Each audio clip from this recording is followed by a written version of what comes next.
fantastic. This is GT racing right now. He's got traction, he's got everything outside of both of them. Maloney! Oh, he's taking Anderson. Anderson's up top. Oh my God! Big crash. Oh my goodness, half the field's going to get rolled. Second very close. These guys are want to make their way through the field very quickly. Oh, there we go. Oh no! That's massive. This is it. This is over. I can't believe this. Oh my God! God, what?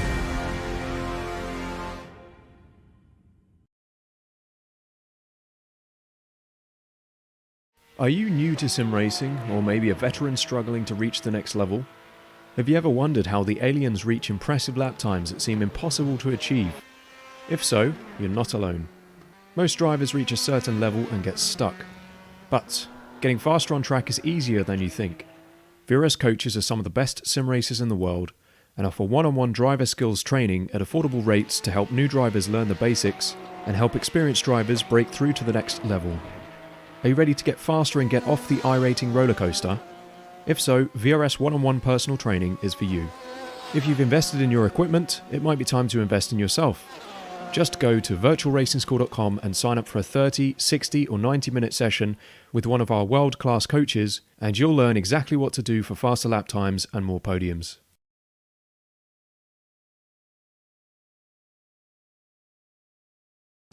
This is iRacing, the world's premier online racing game. iRacing puts you in the driver's seat to experience today's newest form of competitive motorsport, virtual racing, all from your home PC. Race virtually in indoor series from NASCAR, IndyCar, IMSA, the World of Outlaws, Aussie Supercars and more. Take on legendary circuits like Daytona, Silverstone and the Nürburgring. Join iRacing's global online racing community and get on track today at iRacing.com.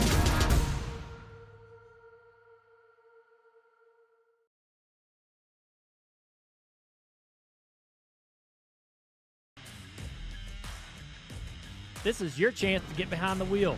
The opportunity to race just like the pros. From the grassroots levels, where we all got our start, to the most popular race cars on the planet. From the fairgrounds of Nashville to the high banks of Daytona, to tracks that will never be forgotten. Realistic driving, intense competition, all from the comfort of your own home. This is the ultimate motorsports simulation. This is iRacing.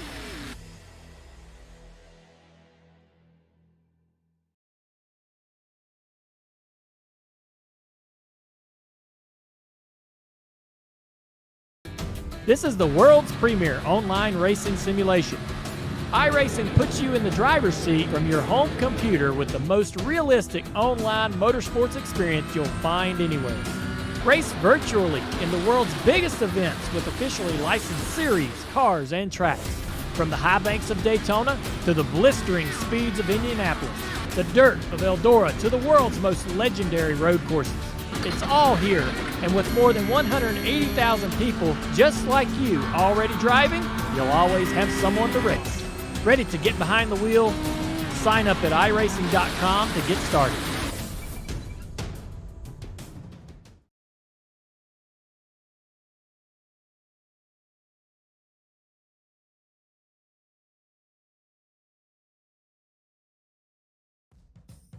Welcome one, welcome all to SimSpeed TV. You know what time it is. It's time for the second round of the 2022 Virtual Racing School V8SCOPS Enduro season. It's the Too Easy Finance Imola 500.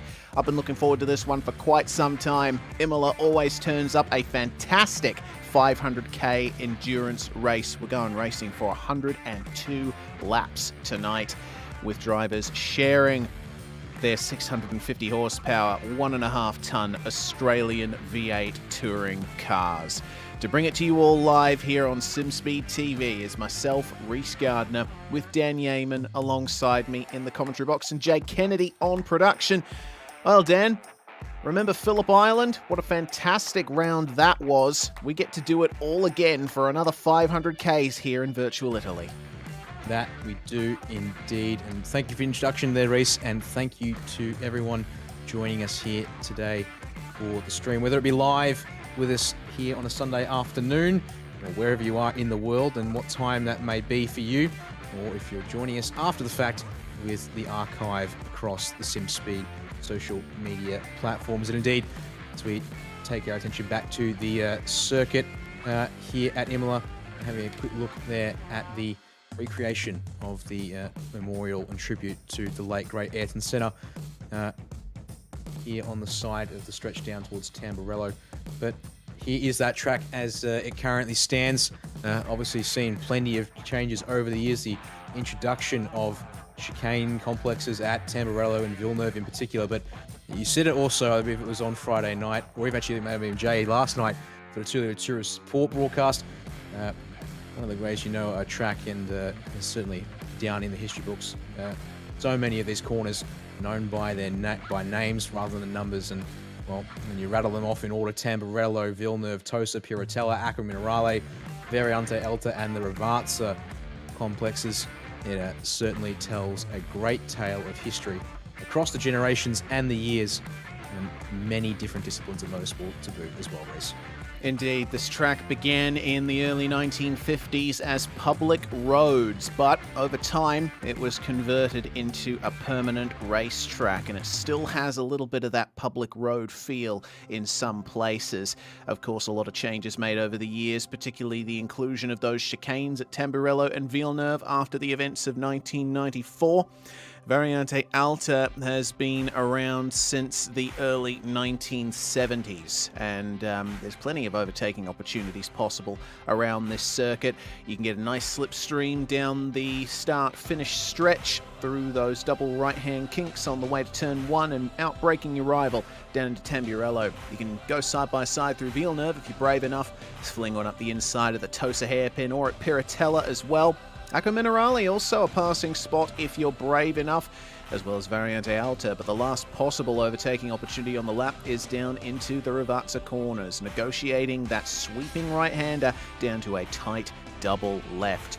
Of course, that's in terms of racing, but we have a qualifying session coming up very shortly. It's a full field shootout here at Imola, which has become tradition in the middle of the V8SCOPS Enduro season.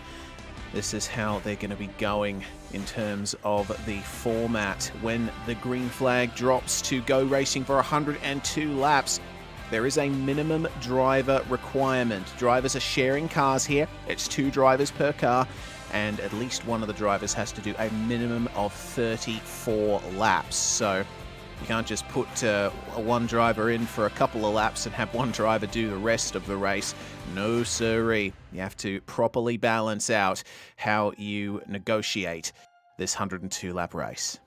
Indeed, and well, of course, that lap count also just happens to be a little bit longer than a single stint's worth that this car can handle around here in normal situations. So that will, of course, play its part later on this afternoon when we get into that racing action.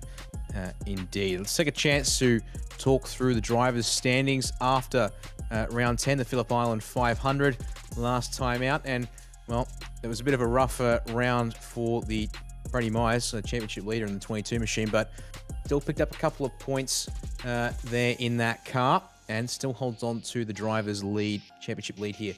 As you can see, ahead of Jordan Ross by just over 200 points. In fact, call that a 211 to be precise, just there, going into today's action with up to 450 points on the line for the race winner. Well, winners, I should say. Of course, there are 2 drivers to a team for all the cars out there that we'll see racing, and that will be given to both drivers equally for that one there.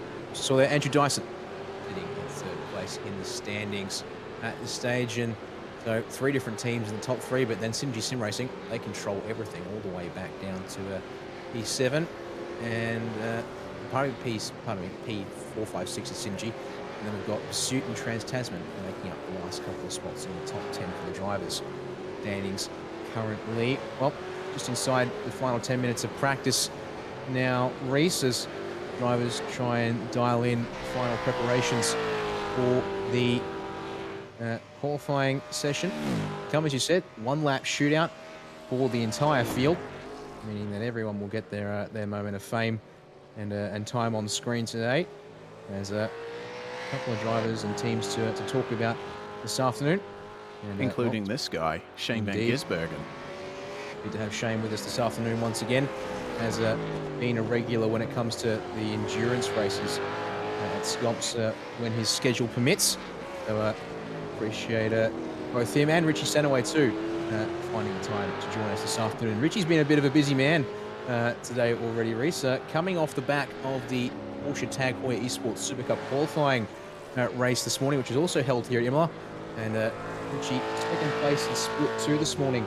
Unfortunately, though, wasn't enough championship points to hang on to a top 15 place, which means he will not progress to the second round of the qualifying stage against some of the drivers who didn't make the cut in the Super Cups 2022 regular season earlier this year.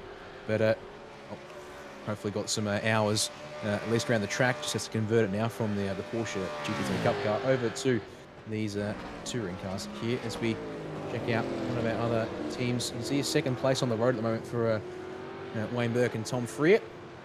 And there's certainly some good preparation for qualifying, you would think, at this stage.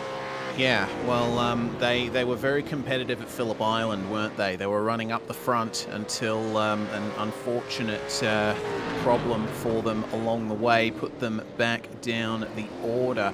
They ended up finishing in 6th at Phillip Island, so they'll be hoping that their fortunes can turn around a little bit more and be a true reflection of their pace here. It's all going to come down to that one single lap in qualifying. It'll be interesting to see which driver each team puts in the car to do that single qualifying lap. I'm unfamiliar with this particular section of the rule book, Dan.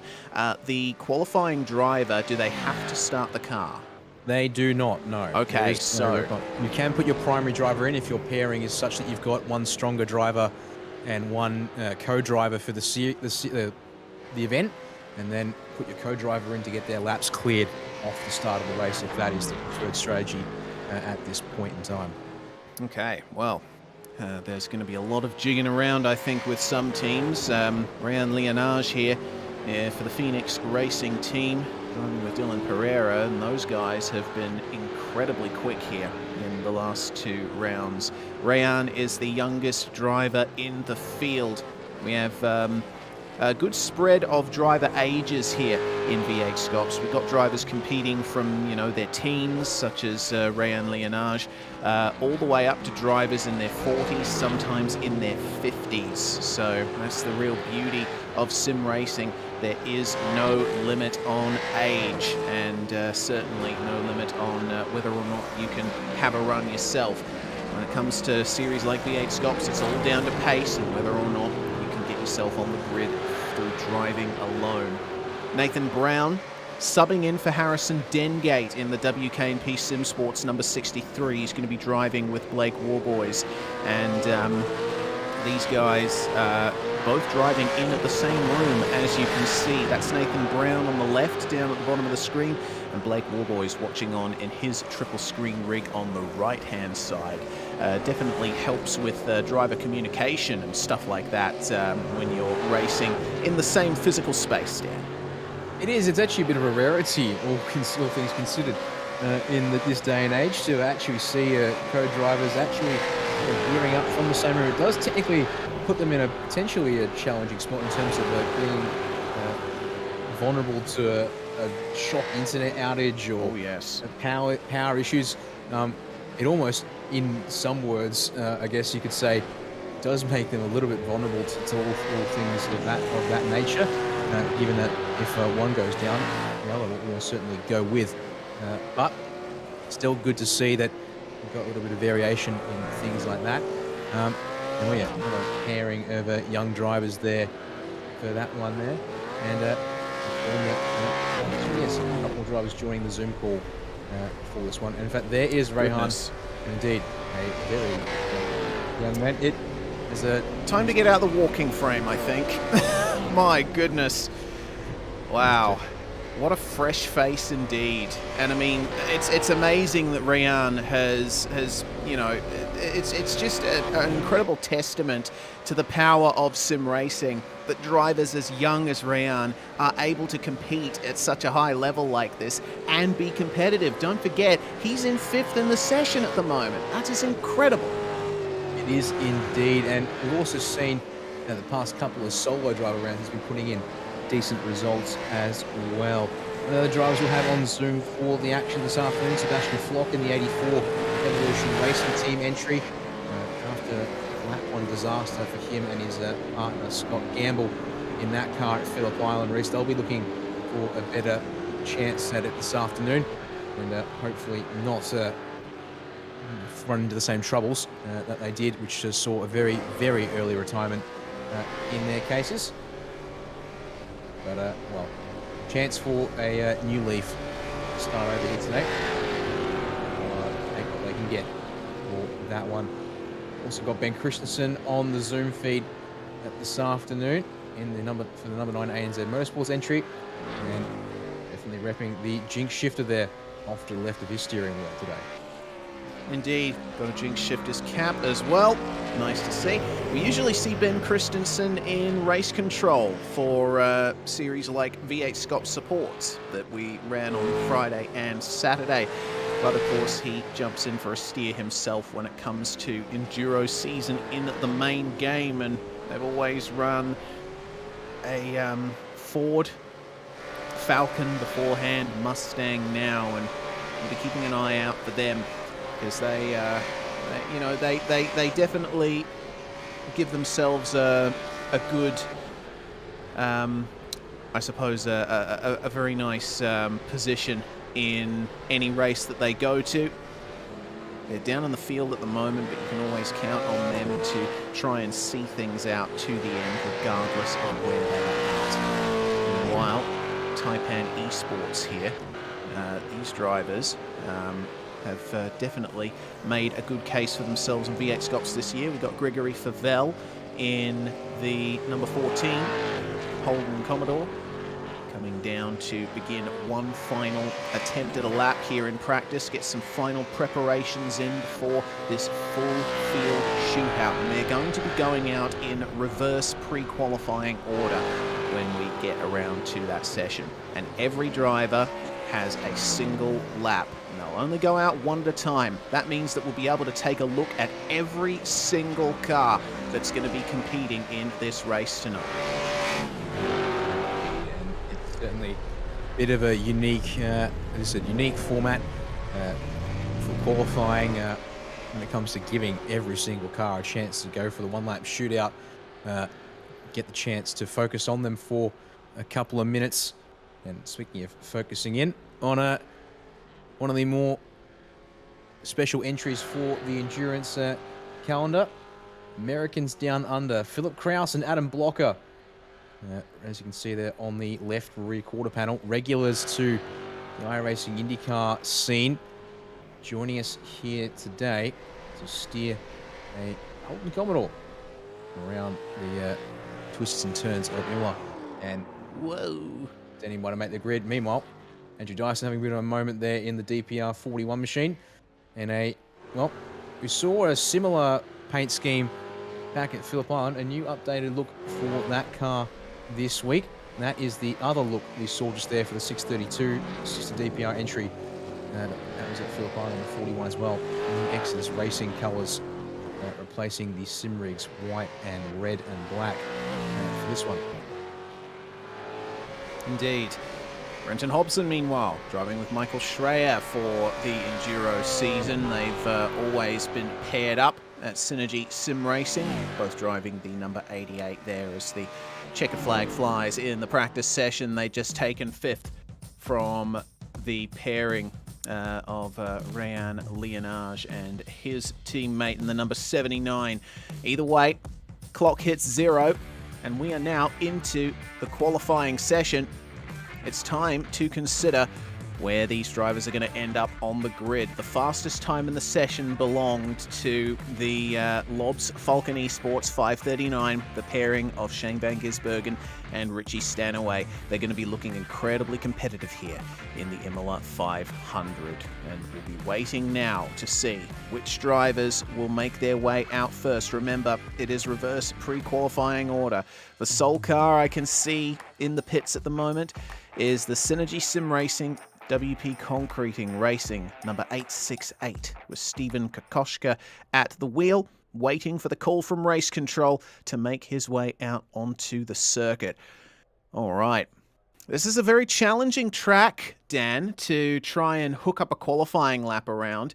Not only is it just a straight-up difficult circuit with very harsh curbs and very sharp corners, but you've got to be careful not to pick up an off-track along the way. It's very easy to go beyond the track limits and get a slap on the wrist from the iRacing software. That is true indeed. Updated limits here at Imola in a couple locations have tightened things up in recent history, and that has been of some contention perhaps, and will be important to note throughout the race this afternoon as well, given the incident limits, which we'll talk about come race time. But yeah, waiting on the instructions for race control to wrap up, and then the first car we should be seeing out on track will be the number 27 Excalibur Esports entry, piloted between both Lindsay Hobbs and pardon me, unfortunately, find the can't actually give you. It's all right. We'll sort that out. Stead Miller is going to be driving with Lindsay Hobbs. There we go. Yeah, I've got that sheet open so I can actually make sure I reference it throughout here. So that'll be the first car we expect to see off the rank here for the shootout. Just a matter of instructions wrapping up from race control before we can get that underway here. And indeed, there we go. The 27 with Lindsay Hobbs behind the wheel will be the first car to take to the circuit to put themselves on the grid. So just under an hour and 40 minutes to get through everyone here in session. And, 45 cars coming thick and fast here today. And that is the order of proceedings for the next little while. Last time we saw Lindsay Hobbs out on track was Friday night, competing in the V8's support category in the old Commodore and Falcon. And he didn't have the best of luck. Had a couple of incidents along the way. So he'll be hoping that that experience gained around the track will help him here in the full field shootout qualifying session. Just going through his preparations here. Let's take a look at the track conditions briefly. It's quite a hot track out there today. 46 degrees Celsius is the temperature on the tarmac.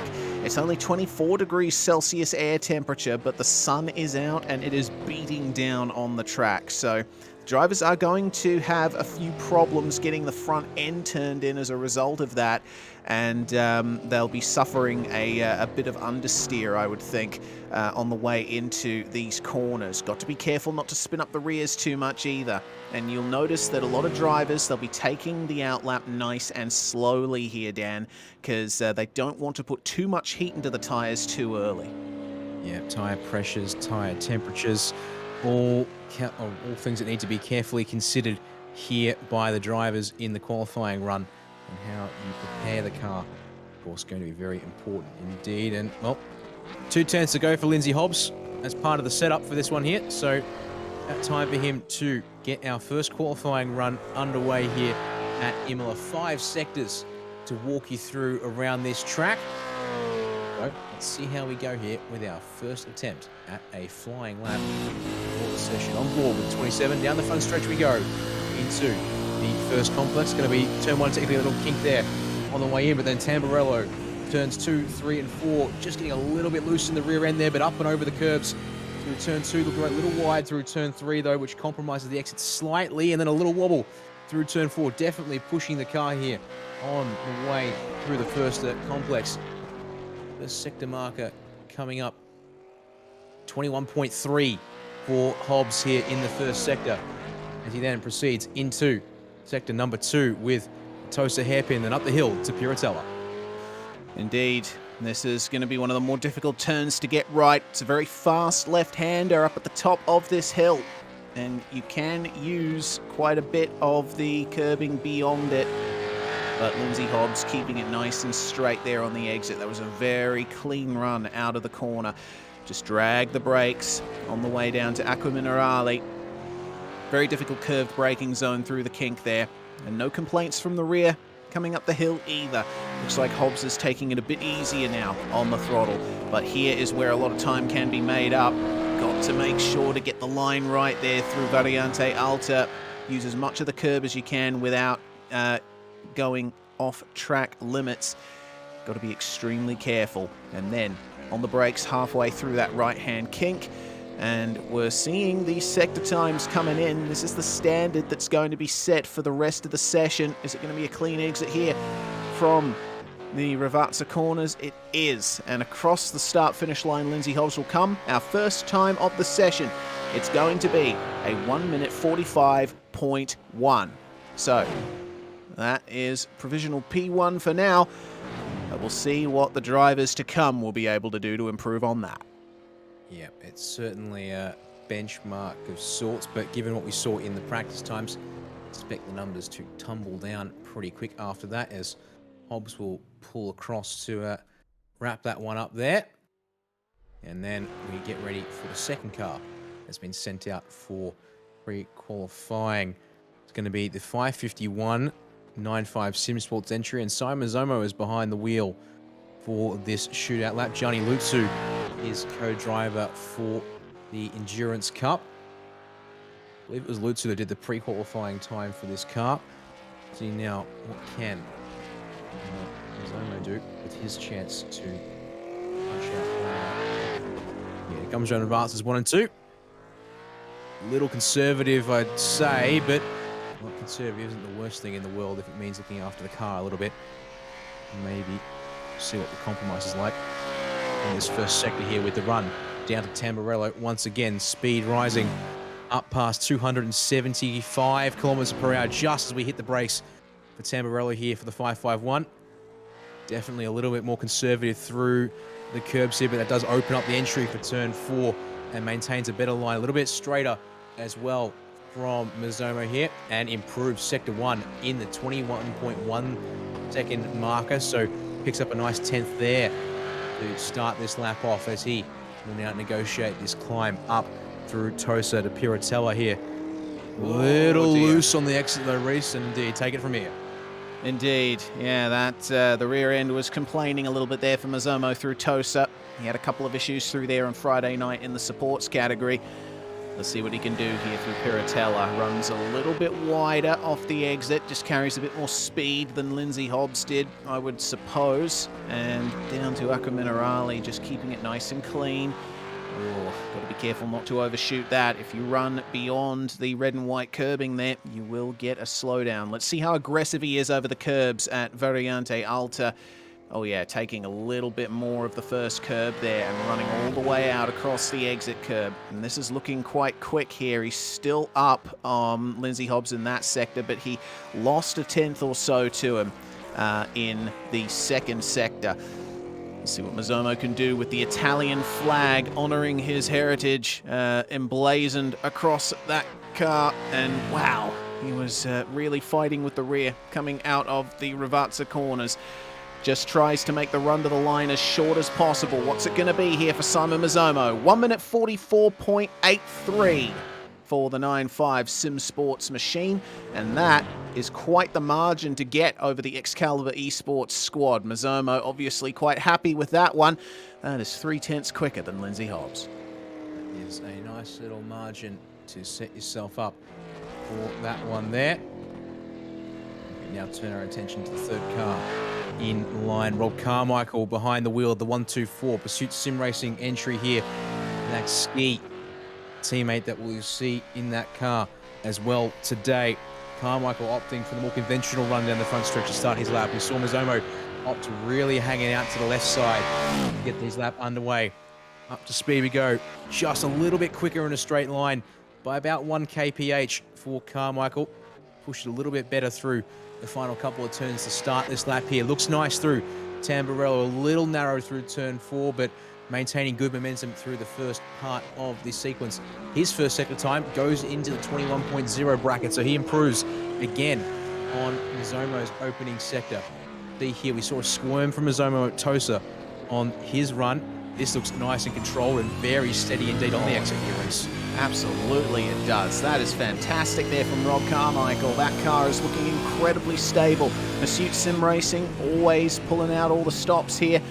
Try and get their prep underway as well as possible for these races, and that's a nice clean run as well there. That is the fastest second sector we've seen so far. That is really good there. Full 3/10 clear almost from the 551 and faster than the number 27 as well through Sector 2. So I wouldn't be surprised if this lap ends up being successful. Oh, he pushed it a bit hard there coming into Variante Alta, and you can see that they are pretty much level through Sector 3. So a little bit of time was given up there by Rob Carmichael. We'll see what he can do here in the final 2 sectors to really smash his place up here. Nice clean run through Rivazza 1 and Rivazza 2. Not going too far beyond the curb because it's very slippery out there on the dark green AstroTurf. Shorten the run to the line. Well, he's not sticking to the wall as much, but this should be a quick one. 144.399. That's a 144.4 all up there. And that is nearly half a second better than the 551's time. But you can see from that sector comparison, the time was really gained in the first part of the lap. All right, well. Let's see then where we're at. Yeah, because Jamie track's Stoll on the empty. Jamie Stoll on the 155 entry was the next car in pre-qualifying, but just heard that Race Control's given permission to the 640 Fishy Motorsports entry to exit the lane. Troy Mcguire aboard that car, so we'll have a full warm-up lap here that needs to be gotten through. And that will mean we've got a bit of time here to break down what we saw in the first 3 laps. So, yeah, indeed, good gains from Carmichael in the opening 2 sectors in particular, Reese. And then it's all fairly neutral in the 3rd, 4th and 5th sectors so far. So really coming down, it seems, to preparation in the opening part of the lap to really make the difference at this stage with our first couple of drivers between them. As you see our times there off to the right side now for that 1, 2, 4 Premier Racing Team machine. Indeed. Well, let's see then what Troy Mcguire can do. He's a V8SCOPS Enduro veteran himself, long-time competitor, the likes of Phillip Island, Imola, and Bathurst as well.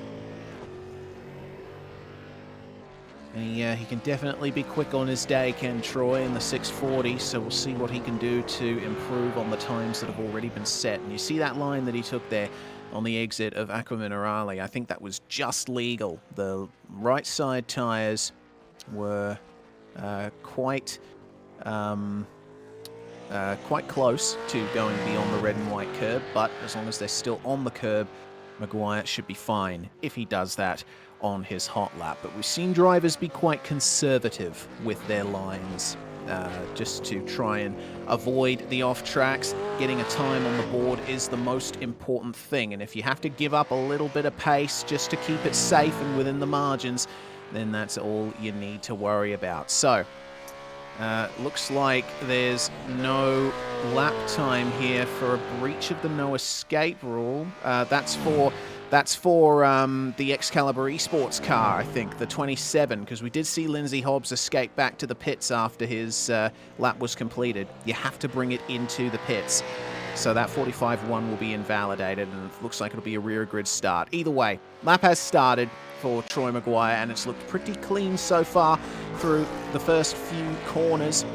Through the Villeneuve chicane then. Conservative over the exit again. We'll get the sector time here very shortly. 21.059 there. So he's down a little bit on Rob Carmichael's time, Dan, and a little squirm there on the exit of Tosa will certainly complicate things. It might just, but, well, when you say down on, oh, a little wobble again into Puritel, this car here seems to be on the edge of what grip it's got. It is fast, though, through Sector 2. So it's rotating in aggressively, and that seems to be paying off at this stage. Makes back the little loss that was seen in Sector 1 as they come up and over the hill. A little bit more aggressive with the exit curb at Acra Minerale there for Mcguire here versus what we saw from Carmichael. And into the very Untitled Alto. Misses the apex curb at the first part of the chicane. About even on the way in at the timing sector, which was just before the chicane, I should add. I think here, this fourth sector, which includes the chicane proper, and down the hill.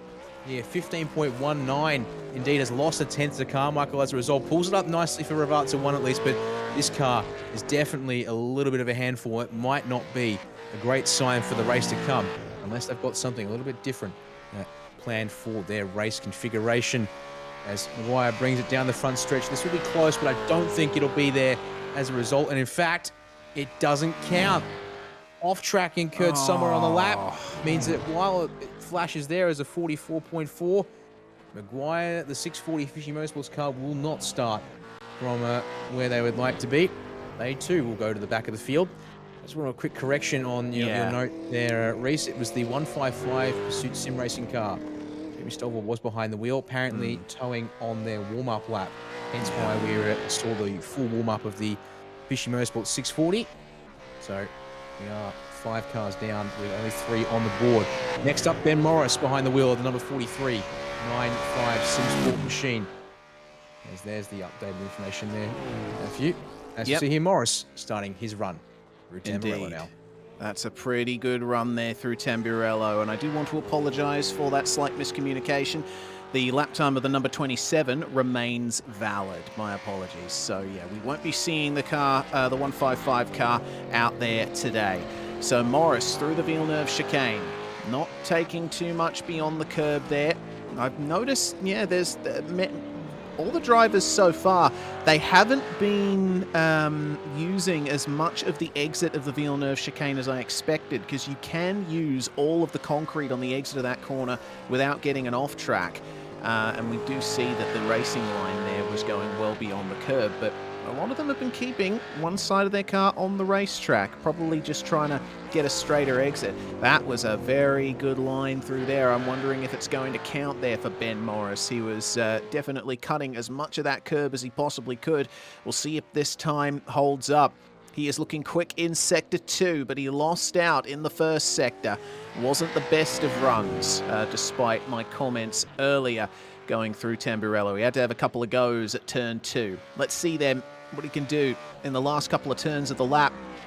Into the 23s, meanwhile, for Sector 3. That's the quickest third sector we've seen so far. Oh, and he's just down a little bit there through Sector 4. It's all going to come down to this 5th sector. We'll see what kind of time Ben Morris can put down here in the number 43. Coming across the line. Will we see a 43? Oh, only just a 1 minute 44.0 there. 4 tenths gained.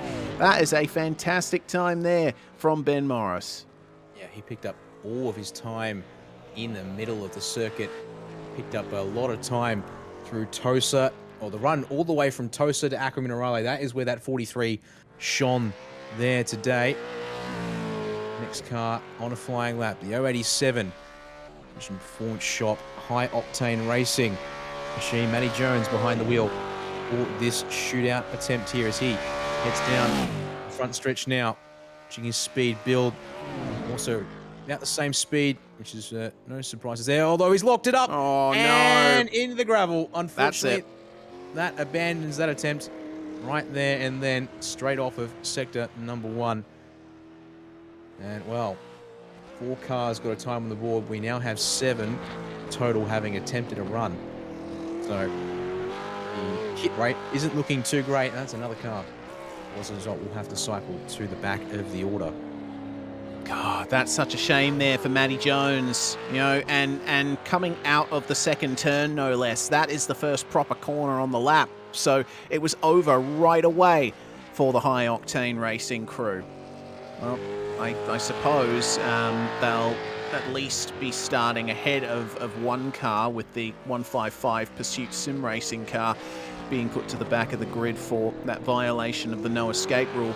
We'll stay with this lap, though, for Matty Jones, and we'll see what kind of sectors he can put down. He's obviously not trying to go fast here because he knows that the lap's already been invalidated.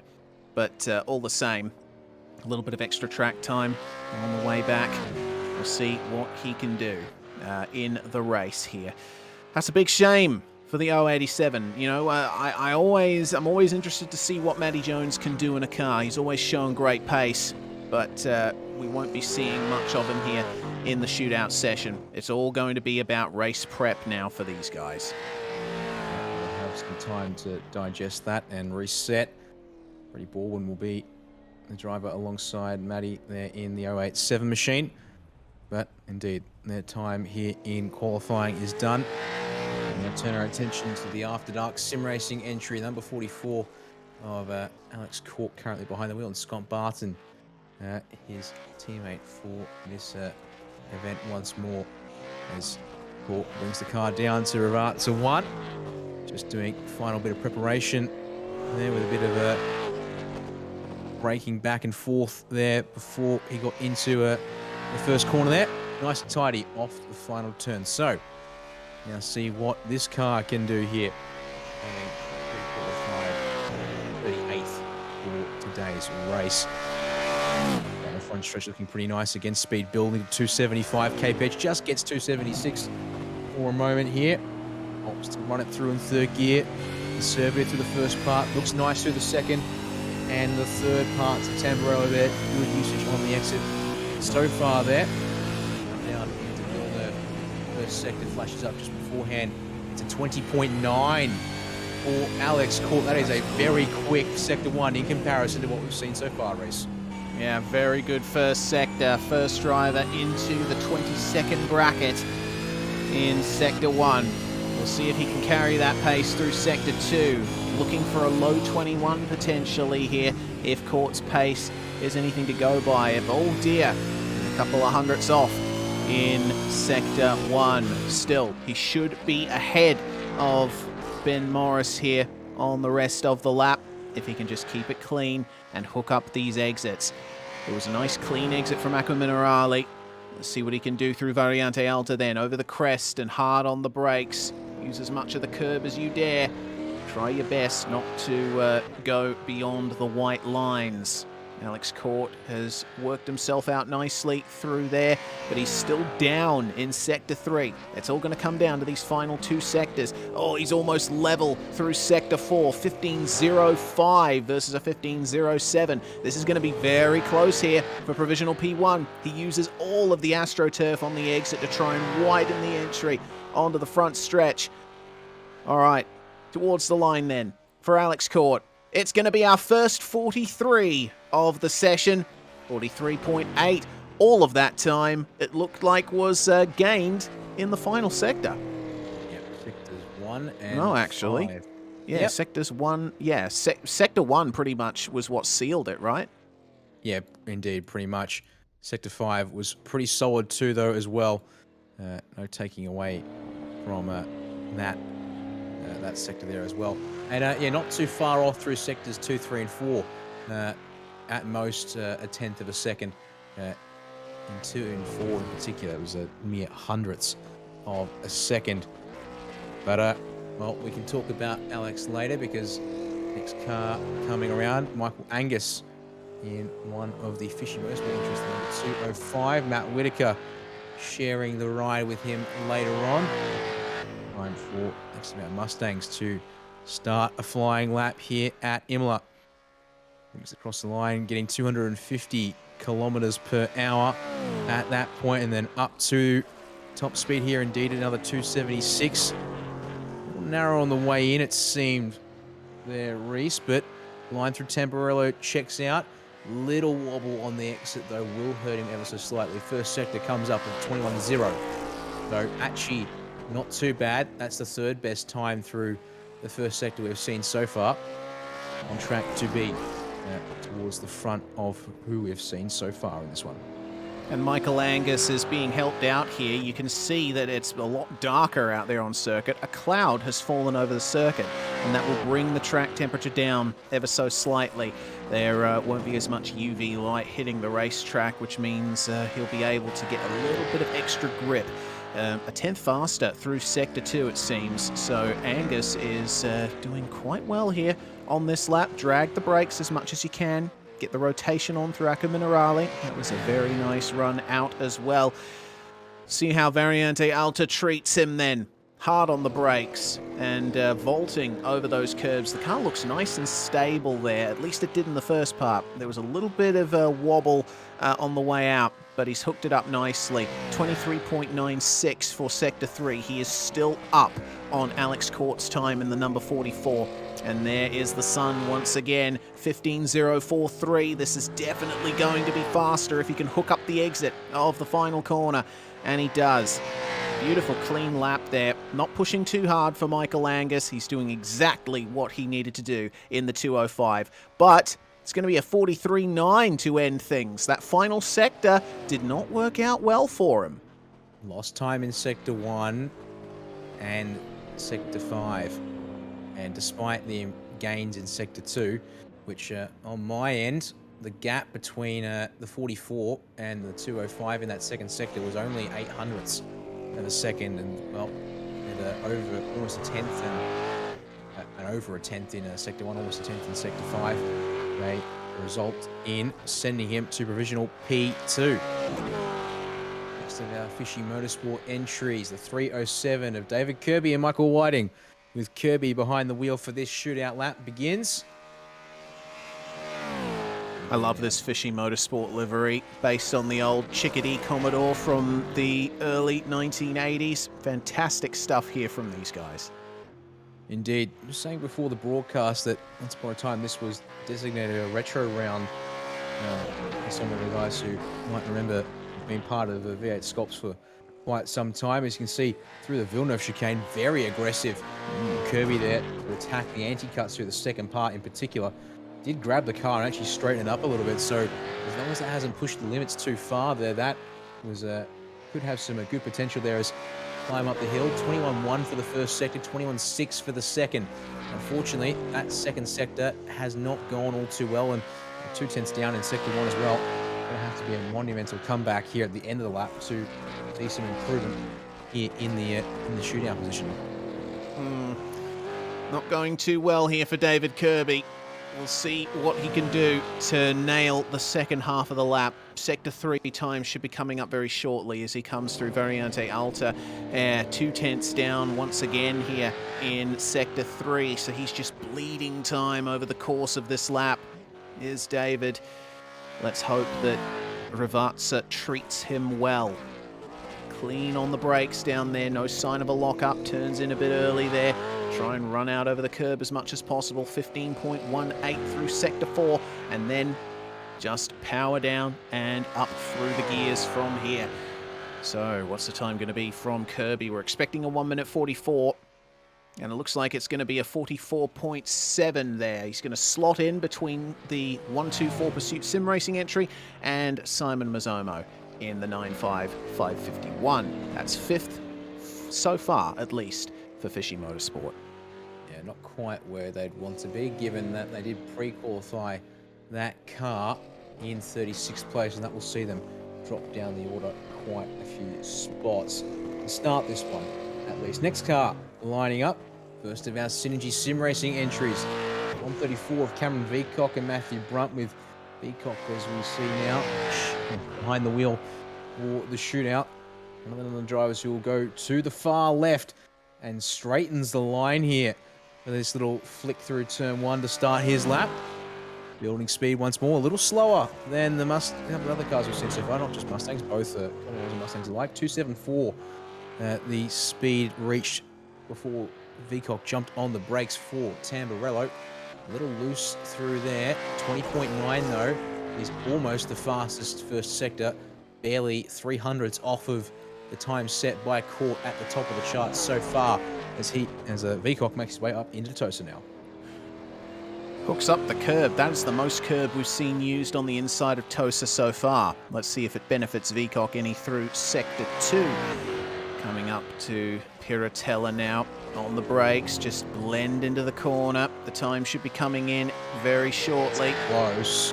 Yeah, Very, yeah, it is close. Very close. It's another 300ths, but it's still in Alex Courts Park at the moment. Over the exit of the Acra Minerale complex, keeping it nice and tidy. Next sector, though, here, the third sector lap has not gone too well for V8SCOPS. A little too conservative, perhaps, in the 134 machine. That will see him quite possibly drop back into P3 for the session here. Still 2 seconds to go, but sector 4 is very quick indeed. Watch it flick up here in a second race as he brings the car down into Revarza 1. First driver to break into the 14-second bracket for that run out of the very Untitled through Revarza 2. A little bit loose, but maintaining some momentum here. He might just have a chance to swing back for a chance for a provisional pole. It'll be close. It will be 1 minute 43, and it's going to be a 43.91. That is only 0.05 of a second, half a tenth off Alex Court there. They'll slot into provisional second. Very good job there by V8SCOPS to gain that time back in the last couple sectors of the lap, but unfortunately wasn't quite enough. We'll switch our attention then to another Synergy car here, the first one that we saw here. It's Steven and Steven, Kokoschke and Varga here in the number 868. Let's see what Steven Kokoschke can do. He's had a lot of experience in V8SCOPS this year and the year before as well. Let's see if that pays dividends for him on the way down into turn 1. Just touching 275 clicks on the way into the braking zone for Tamburello. And he's very aggressive over the second curb. He's managed to keep the car nice and stable. And have a look at that. It's a beautiful run out as well. We'll get our sector times up very shortly as he comes into Villeneuve. And that's a reasonable run there through Villeneuve as well. And keeps the rear end in check, nice and clean. Lots of curb usage through Tosa again. No oversteer on the exit, but he might have delayed the throttle pickup ever so slightly, which could potentially harm him. Yeah, 21.0 for the first sector, 21.33 for the second sector. So losing a tenth to teammate, Alex Court, pardon me, and his teammate V8SCOPS. First second's wide. Oh no, there we go. That's it. Unfortunately, another lap is lost, this time down at Acra Minerale, the first driver to get this way around the lap, and unfortunately for Kokoschke, he's going to find the fence for his troubles. So the 868 lap is done, and unfortunately for them, after pre-qualifying in 35th, they will start quite a ways down the order. That's where they were. So it was a very messy exit from Piratella for Kokoschke. He actually got the rear end loose a couple of times and coming into Acra Minerale as well. Well, that put paid to that. Unfortunately, no time for the Synergy 868. But Synergy 027, Christian Smart and Jamie McKnight, they'll be looking to make some improvements as well. Yes, we'll see here. Pre-qualified 34th, did the 027. And Smart given pre-qualifying duties for this car. I'll use the shootout duties for this car today. As it so happens, Christian did also do the pre-qualifying lap, and a 143.643 was the time that they did to get in at that position. So curious to note here that so far time's a little bit down on pre-qualifying. It's a little warmer than what we've seen in pre-qualifying temperature-wise, so I'm told. Smart starts his run here. And now we'll watch to see can the 027 machine do down into Tamburello here. Looking nice and steady on the brakes. Gets a nice bit of curb at turn 2. A little bit less curb at turn 3, but all under control. And nice amount of curb at turn 4 to keep it steady on the exit for Villeneuve. All right, we'll see what the sector times are then as the first one comes in. 21.07 for Christian Smart.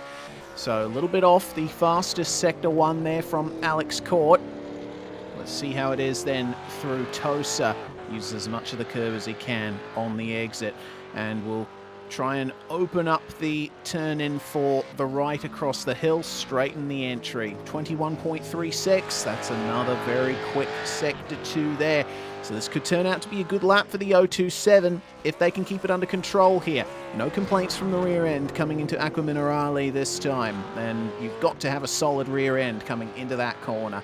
Otherwise, you'll do what Stephen Kokoschka did. Up into the Variante Alta then. Calm over the curbs, and he is purple. That is the fastest Sector 3 we've seen so far. This is looking like it's going to be a good lap from Christian Smart, Dan. Yeah, it's all checking the boxes so far. 15.1 for Sector 4, though. Drops a bit of time to the provisional pole sitter of Alex Court. What can Ravazza 1 and 2 do? Got to beat a 22.4 on my end, 22.5. You can see here on displays. Round the final couple of turns there. And now this power run to the line. Very close. He might slot into P2 here. I think 43.946. That's going to be good enough for P3. Ah, man, lost 300ths there at the end of the lap. So they'll start behind the SSR 134 Cameron Veacock's time. Oh, but you see that his Sector 5 was 100th quicker. It was really lost in Sector 4 there, unfortunately, and Sector 1 didn't quite help. Regardless, I think they'll be happy with that time. Oh, our first of our Banter Alliance cars, James Shastaner, a driver who we've seen make plenty of Split 2 appearances so far this season. He'll be driving with Paul Young, who has quite a bit of pace under him as well. We'll be looking for the 427 to be very quick in the race session. So let's see what Chasty can do in car 427 with the Day 21 Coffee Beans logo plastered on the bonnet, and a very nice livery all up as well. Always like seeing those fluoro neon colours on cars, especially if you do that little dot pattern thing on the roof. It looks very nice there. But across the line to begin the lap here for James Shastaner in the 427 Commodore. What kind of speed can we expect out of this car as he comes into turn 1 for the first time? He was quite quick down the straight there, just hit 275, was touching 276 on the way down into the braking zone for turn 1. Okay, Villeneuve chicane for him. What are the sectors looking like, Dan? So far, a little bit off of the 44 after dark time once again.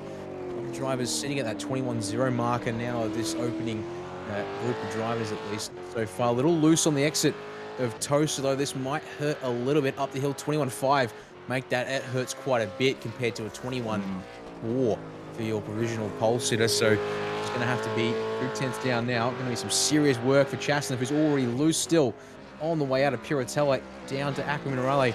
A little narrow initially, but gets it over in time for the entries and snaps back to the left as he tries to get the exit sorted. And that could put him close to a 1x off track there over that exit curb. As he's really fighting the car, it seems. Gets it in through that. Oh, wobble on the exit there as well. Unfortunately, this is going to start for 23.9, though, was a pretty quick Sector 3. But here's Sector 4, 15.1. Yeah, has lost another 10th. So unfortunately, down at least 3/10 on this lap to your original pole sitter. We'll bring it around Ravazza 1, a little wide of the apex there. Ravazza 2 doesn't get the apex curb. They're still fighting traction at the rear as well. Sun, having had that brief pause for one of the cars that was out there. Actually, it might have been the After Dark car, actually, that got the benefit from it. And unfortunately for the 427 Banter Alliance car, it does show as a 44.2, but it's an invalid lap time. So 427 will not be starting from where it hoped to be in the mid-30s. It will head back down to the back half of the field. Next up, Wheelie Bins Mayhem Republic 091, Jason Bentz behind the wheel for the prequel for the shootout attempt. Yeah, and Vincent Skillbeck will be driving with him in the race. So, see what the 091 can do with a very dazzling livery there. Red, green, blue, a little smattering of white there, as well as on the rims. We don't see enough white wheel rims in racing nowadays. Let's see then what Bentsy can do. Another veteran V8SCOPS competitor, but oh, he was a bit loose on the way into turn 1, wasn't he? Or turn 2, rather. And that was probably going to set him up potentially for a poor Sector 1 time. Might have helped him turn it in for Tamburello, though. We'll see then. On the way into Villeneuve, no, that is way off there. in the first sector for Jason Benson. He's not taking much of the curb on the exit either for Villeneuve. Let's see if he can hook it up here through the middle sector of the lap, Dan. Yeah, maybe this car going to switch on a little bit late, but as you said, with that loss already, and a 21.5 in sector 2 as well means he loses nearly 2/10 on my end to the original pole sitter. So unfortunately, this lap is certainly not one that I'll be all too happy with, and I'll definitely be down the order quite a bit. As you can see, top 5, less than a quarter of a second in it, and he's already about 4/10 back. 24.0 in sector 3 is okay, but losing another 10th there again to your pole sitter. No wobbles on the exit. Oh, the very Delta off track there. Could be a question mark for the 091. 15.1. Told it's okay as he comes down into Ravats's 1 and 2. They're close, but okay as he tries and gets through Ravatsu. That looks a little bit more settled there through the final turn, but unfortunately by now the damage has been done. There's some car stability issues over that lap for Jason Benz. He'll flash the lights as he crosses the line. 1 minute 44.69, and that's going to be provisional 7th for the time being for Jason Benz and Vincent Skilbeck. As we're now into the final hour of this session, we should be able to get all of the rest of our laps done nicely here. Next car up is going to be the ANZ Motorsports number 9, Ben Christensen, who we saw on Zoom a little earlier, driving with Aaron Gilbert, who was the champion of the V8 support category last season and is currently leading that championship. So there's some good pace in this car. And of course, Ben, with the Jinx shifter in his left hand, he's going to be working very hard here with both of his hands as he makes his way down to turn 1 for the first time. What's the speed like? He was just touching 275 there, dipped down to 274 before he got on the brakes. It's looking nice and clean through Tamburello, but a little bit of a complaint from the rear as he tried to switch direction for turn 4, and you can see he's already not happy with the lap. Lost a 10th as a result of and Sprite in that sector. A little loose on the exit of Villeneuve.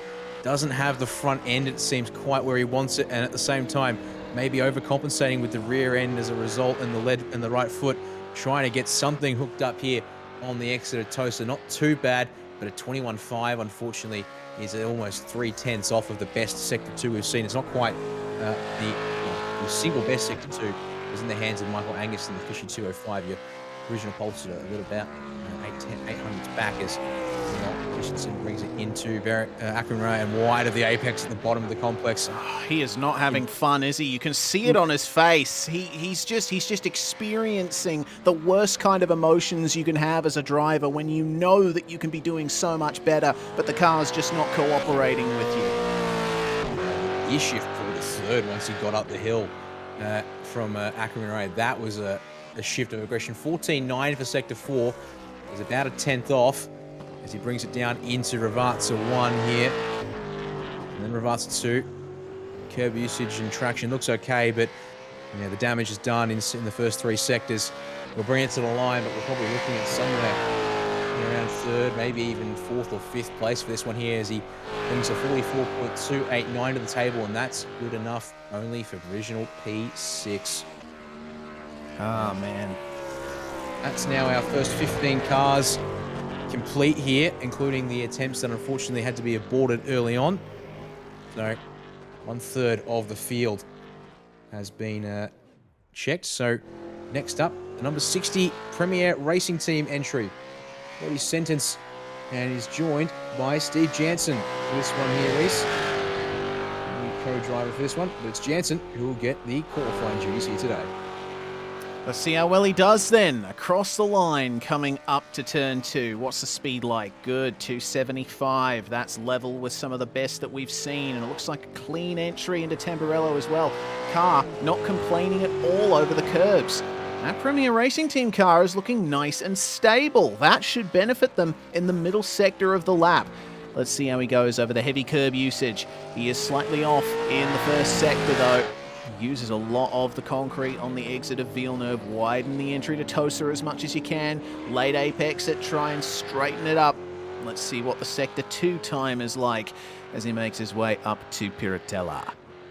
A couple of hundredths off the provisional pole sitter, in addition to being about half a tenth and change from them, from the number 44 machine. So about a tenth down now as he comes into Akarinarale here. Looks nice and tidy once again, but maybe just a little bit too tidy, Reese, and not finding the limits of the car's potential.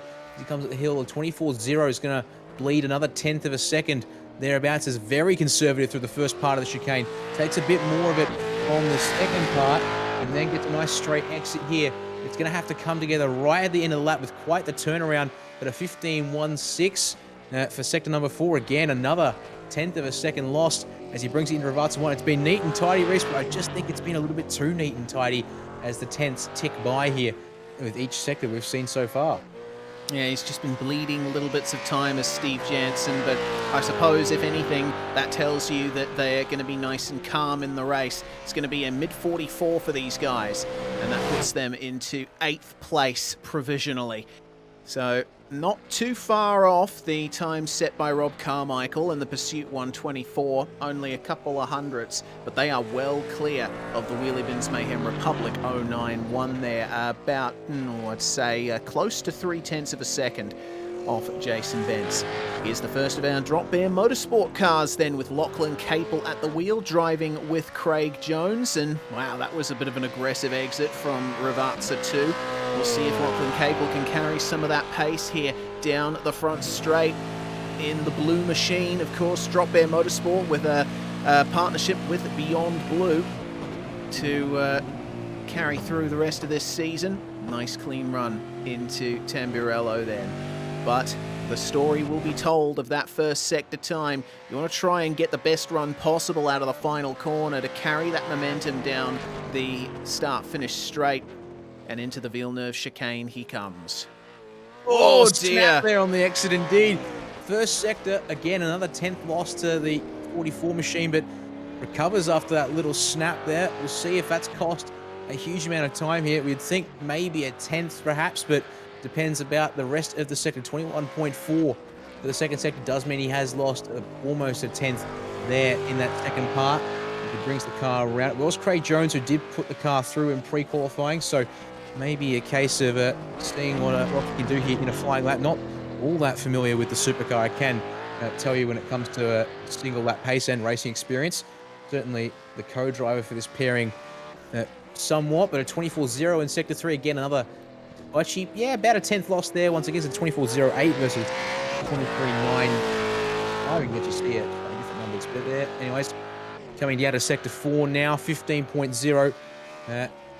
A little bit faster than the provisional pole sitter, but we'll probably have to slot in to about P4 or P5 here for now as he comes off of the final turn. A little bit squirrely once again on the AstroTurf here, Reese, but see here that does the traction and the speed across the line. Yeah, it was a narrow entry into Ravazza 1 as well. 1 minute 44.2. And you were bang on the money there, just about, Dan. 6th for Lachlan Capel in car 918. So he and Craig Jones have given up a little bit of extra time there, but remains to be seen how they'll end up doing in the race. Our next car is out on track now, and it looks like it's going to be the 632 simracing.com DPR. Reese Keane at the wheel, and he'd already started that lap, but man, he was very aggressive over the exit curb there at Tamburello. I'm wondering if that might have given him an off track. Regardless, it is a 21.074 for the first sector. And what can Keane do to try and keep the rear end in check through these very twisty turns in the middle sector of the lap? 21.4 for the second sector here. Another half 10th loss versus with the 10th as well in Sector 1, so going to have to find something here at the end of this lap. Still standing up, and well, at this point now, Reece, it's put them a long way forward from where they pre-qualified with all these cars that are now basically lining up behind them here. 23.9 in the third sector is only about 200ths off of what we saw from the 44 machine. as they get the run out of Variante Alpha. Using a decent amount of the curb there was Keen as we come down the hill. What's the time here? 15.0 for Sector 4. Gonna be close here. Has to find about a 10th, I think, though, in this final sector with the Ravazzas. Looks pretty nice to Ravazza 1. Gets up on the apex of Ravazza 2. Car rotates nicely. Not too much slip and slide. This could be close. About as close as we've seen, but he can leak off when he displays that car at a P2, let alone the pole sitter. Off the line we go. Unfortunately, no. It will be just on the other side of the 144 marker. P6 is what that ends up being. That's how closely bunched up the front of the group still is. Yeah. It is so close there from second all the way back through to now sixth, with Reese Keane and Daniel Misdale putting that car in a very competitive group. Here's the first of our WK and P cars. Meanwhile, remember, they had a little bit of a driver change in this one, with Blake Warboys now partnered with Nathan Brown. Warboys is at the wheel, and Brown just checking what's going on in the session there as Warboys brings the car into the first couple of corners. You can see the real input on these things. It's a very tight steering ratio on these Australian touring cars. You kind of have to have it in order to wheel these things around the corners. Let's see what the first sector is like then. 20.952. He's only 100th off Alex Court in the first sector, so this could be a quicker time if he can hook it up. Going to be close. Does have to get one of the best set. We'll have to get a faster sector. He does get the fastest second sector by nearly a 10th of it. Well, actually a couple of hundredths over the previous best, but pulls a 10th on your provisional pole sitter. Finally finding some speed here in this next phase of the session here as he brings the car down through the Acura Minerale complex. He's pushing his Warboys. He's certainly pushing. That was close to the limits on the exit at the bottom of the hill. What's it going to be like for the third sector? 23.9. Gains a couple hundredths more. And then through Variante Alta, nice and calm there through that chicane. I just wanted to make a note. This is the fastest car I've seen in the straight line. It clipped 278 kilometers per hour before the brakes at Tamburello. That's about 2 to 3 faster than we've seen anyone else so far today. 15.9 is faster than the race leader through the provisional pole sitter, I should say, through Sector 4. So Sector 5 is potentially on track here to get himself up to provisional pole, make the first step forward we've seen in quite some time. Warboys to the line of 43.5. He goes to the top and then some. GG to the WK&P boys. That was a great lap there from Blake. Well clear of Alex Courtney, number 44. 3/10 gained. Just under. So he should be happy with that. They'll put themselves in a really good position. Here we go then. This is going to be a pretty massive entry, this one. The Trans-Tasman Racing number 22. Brady Myers is still not driving with Madison down. Of course, Madison having a very busy week. He just got the title in the Supercars E-Series, so he's certainly had his work cut out for him. Not able to make it to V8SCOPS Enduro, so Kurt Stenberg has moved out of the number 47 and is driving with Brady Myers, who pilots the car around the first sector of this lap. Now, we should expect some big times out of this car. Myers, of course, is the championship leader, and there it is, 20.94 in Sector 1. We'll see what the rest of the lap is looking like here. So far, so good at Tosa, following up on that purple Sector 1. And, well, now is the chance. Certainly a lot further back than I would have thought for these guys here today in pre-qualifying, but actually loses almost a 10th of a second through the second sector, so it was neat, but apparently a little bit too neat as he brings the car down the hill into Acura Minerale here, pushing on the way in, but gets it pulled up very nicely for that second corner as he comes up the hill now, pushing on 24.0 to Sector 3.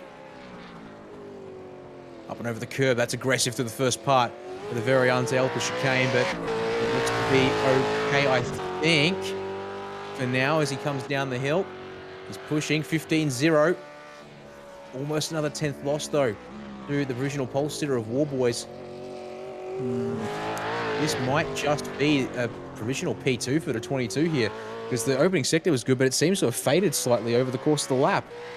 Yeah, it's a shame there for Brady Myers. We were expecting him to be a bit quicker than this, but across the start-finish line he will come. That's going to be a 44.19. So much time given up there in the final sector. He lost nearly 4/10 on Blake Warboys, and the lap didn't count to boot. He got an off track over the course of that lap. That is disastrous for the championship leading car. Boy, a lot of work for them in that case. Well, next car out on track. Give me the 080 of Jamie Dyke in the Fishy Motorsport entry, it seems. I think. No, pardon me. Might have just actually. Apologies, we've got a couple of cars here on a lap. No, my bad. Sebastian Flock in the 84 machine actually is currently out there circulating, has been circulating at the same time as Brady Myers. So unfortunately, we pick up the 84 just as he comes to the line here with his sectors. Unfortunately, not looking too great here for Seb. 44.361 will see him circle out. Now we go back to the 080 of Jamie Dyke. We'll get a chance to pick him up as Flock has slotted the car into P10 provision. That is a long way down from where they'd like to be. Jamie Dyke, though, in the 080 so far. 21.1 for Sector 1, 21.5 for Sector 2. Has lost a little bit of time in Sector 1, but a lot of time in Sector 2 here. Races, he brings the car down to Akram Minerale. Yeah, it looks like there's been some confusion in the order of cars being sent out. We briefly had 3 cars out on track at the same time. Behind Jamie Dyke, we have Luke Mitchinson preparing for a hot lap, so we'll switch to him once Jamie Dyke completes his lap in the Fishy car. And it's looking quite clean coming through Variante Alta. Let's see what the last couple of proper corners are like then. On the brakes, nice wide entry into Ravazza 1. Hook up as much of the curb as you can on the inside, but be careful not to get too much oversteer on. You gotta set up for that second left-hander. Out of the final corner then for Jamie Dyke. Where will we see the 080 slot in?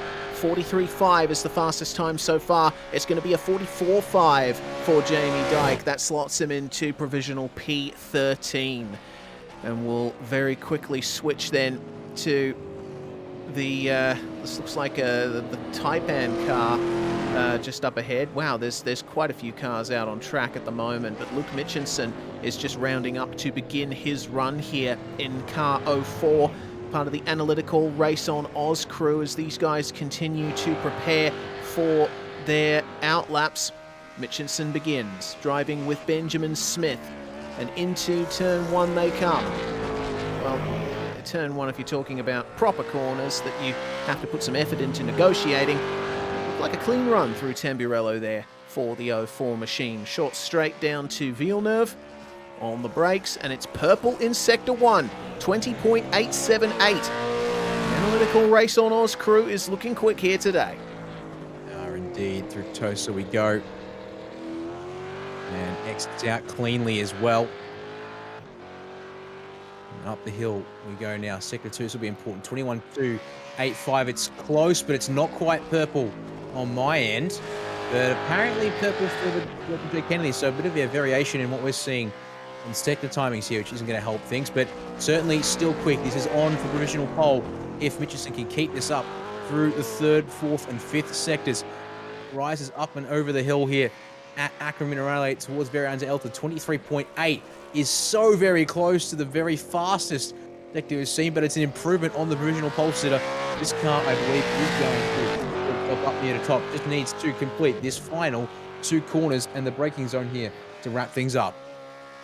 All right, down the hill to Ravazza he comes. Gentle turn in, was slightly wide at the apex curve, and there was a little bit of a complaint from the car between those 2 left-handers. But looks like a clean exit.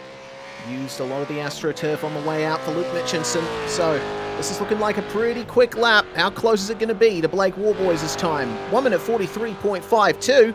That is provisional pole. It's a 5:02, in fact, for Luke Mitchinson. And they will certainly be celebrating that back in the garage for the 04 machine. We've got a couple more cars out preparing for laps. It looks like 074 on a lap. Yeah, 074 on a lap. Adam Blocker has already begun here, and he is through the first 2 sectors.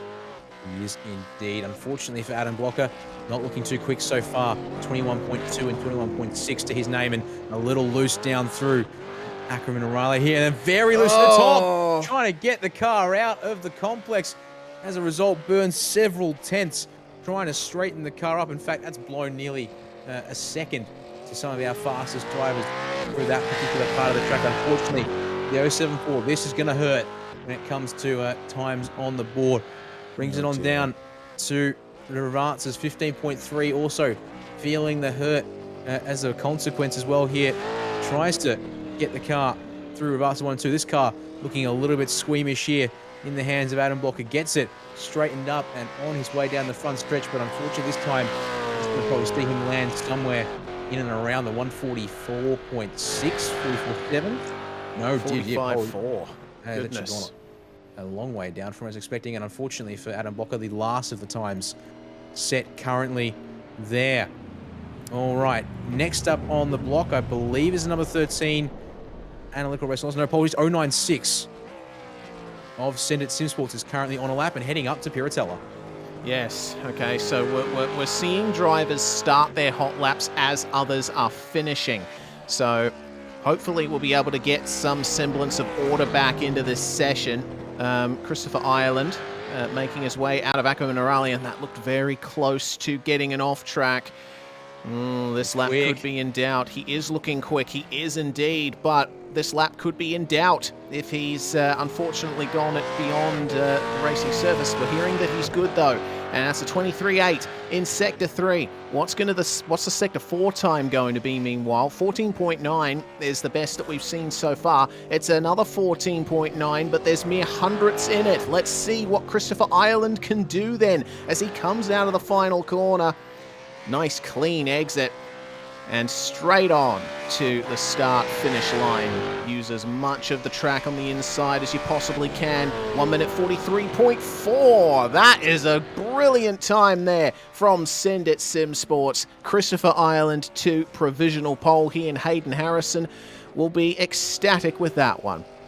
Indeed. Very good job from Christopher Ireland for that time. Tyler Blackburn, the next car check in with in the number 13 Analytical Race on Oscar, already at the exit of the Ackerman Raleigh complex. Sector 3 for him, 23.9. It just flashed up, but it's about a tenth off of, lock up and loose into the very Untitled. He's already a couple of tenths down, but unfortunately now this one is certainly going to hurt here in Sector 4. He's probably looking at somewhere around a P6 or P7, but a 15.4, half a second and change off as a result in that one sector alone there with that one. Clean through Ravatsas 1 and 2 in recovery here, but expect this time will probably fall somewhere down into the low to mid 144s. 144.6 actually goes a little bit later than I was expecting, and down to revisional P16. Next car to check in on is the the 208. Indeed, Chris Coxhead, Jinx Shifters, HAR machine. Yeah, 2 purple sectors for Chris Coxhead. His teammate Brett Loxton is just starting his hot lap as he's halfway around here. It looks like Race Control have decided to start sending cars out with half a lap between them to try and get all of the times out of the way before the session ticks down. We've got 36 minutes remaining, but Chris Coxhead is looking rather quick here on this lap. He definitely knows these cars inside and out, and those sector times are showing it. Fantastic through the first 3 sectors. What's Sector 4 going to be like? Will we see our first 14.8 of the session? No, he's actually lost a couple of tenths there through the Variante Alta. Let's see if he can gain any of that back. He was a little bit wide of Ravatsas 2, unfortunately, so the lap falling apart a little here in the late stages. Okay, Chris Coxhead across the line. We can expect a 1 minute 43 from him, and it is a 43.7. That's provisional P4 for the 208. We'll flick back now to the 209. Oh no, Brett Loxton has gone straight on at Aqua Minerale. So the lap has been invalidated there for the 209. That's a big shame there. So the next car out on track is going to be the number 99 DPR machine. Not quite. 0:33, my apologies. Just starting his lap, Damien Johnstone in the Synergy Sim Racing WP Concreting Racing car. He's driving with Forzan El Nabi, who was a former race winner here in V8SCOPS and very successful when it comes to enduros. I say purple sector 1, by the way, Reese. Oh yes, he does indeed. 20.8 in sector 1. So Forzan will be looking on from the sidelines and will be very happy with this. Forzan, of course, taking V8SCOPS Bathurst 1000 win with Ross Rizzo back when they were driving together at Trick Sim Sports. 21.3 for sector 2 there for Damien Johnstone. So losing out a bit, but should still be level with the time from the 096. Best lap so far, a 1:43.491. We'll see if he can work it out here. He's up again in sector 3. Personal best. Not personal best, but close. Not quite though in sectors 2, 3, and 4. Be critical as to what sector 5 looks like, because I don't think the purple in sector 1 is going to be enough. There's a lot of 20.8s starting to line up near the top of the order in that first sector. Comes to the final turn. Going to be pretty close. We'll push through a couple of minutes there and does a decent job of things. Across the line here will come a 43.7. Unfortunately, that will slot him into the original P4 there. So, next car around on circuit is going to indeed now be that number 1 machine. Darren Lobb behind the wheel of this one. And currently, where is Darren at? 21.0 and 21.4 for the first 2 sectors, Reece. All right, nice clean run out of Aqua Minerale as well. How will the big curbed high chicane treat him? Looks nice and stable, that Mustang. But unfortunately, it doesn't look like this lap is going to be a particularly quick one for Darren Lobb. He was almost level in sector 3.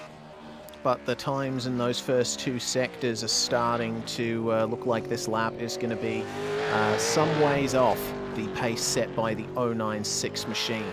Out of the final corner comes Darren Lobb then. That classic white, red and black simrigs.com DPR livery across the line then to set a 1 minute 44.2. And that's going to put them into P12 for the time being. Alright, next car, 141, I think it looks like. One of the other DPR machines out on track, indeed.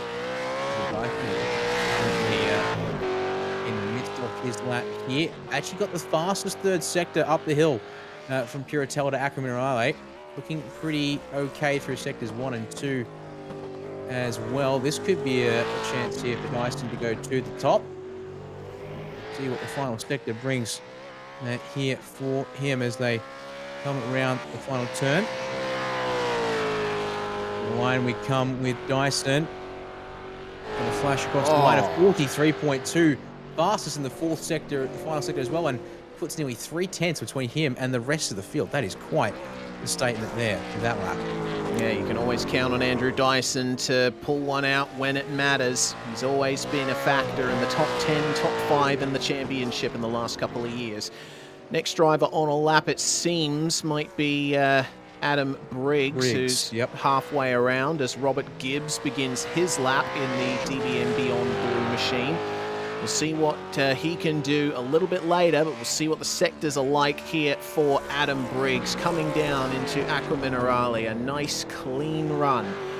Barely any complaints from the car at all across the curbs there. This 143 Synergy Sim Racing Mustang is always a factor when it comes to enduro time, and have a look at that aggressive usage of the curbs. Not many complaints from the car, and he's actually looking reasonably quick here. He was faster than Andrew Dyson in Sector 1, a little bit slower in Sector 2, and a little bit slower again in Sector 3. 14.8 meanwhile in Sector 4. That's the fastest we've seen so far.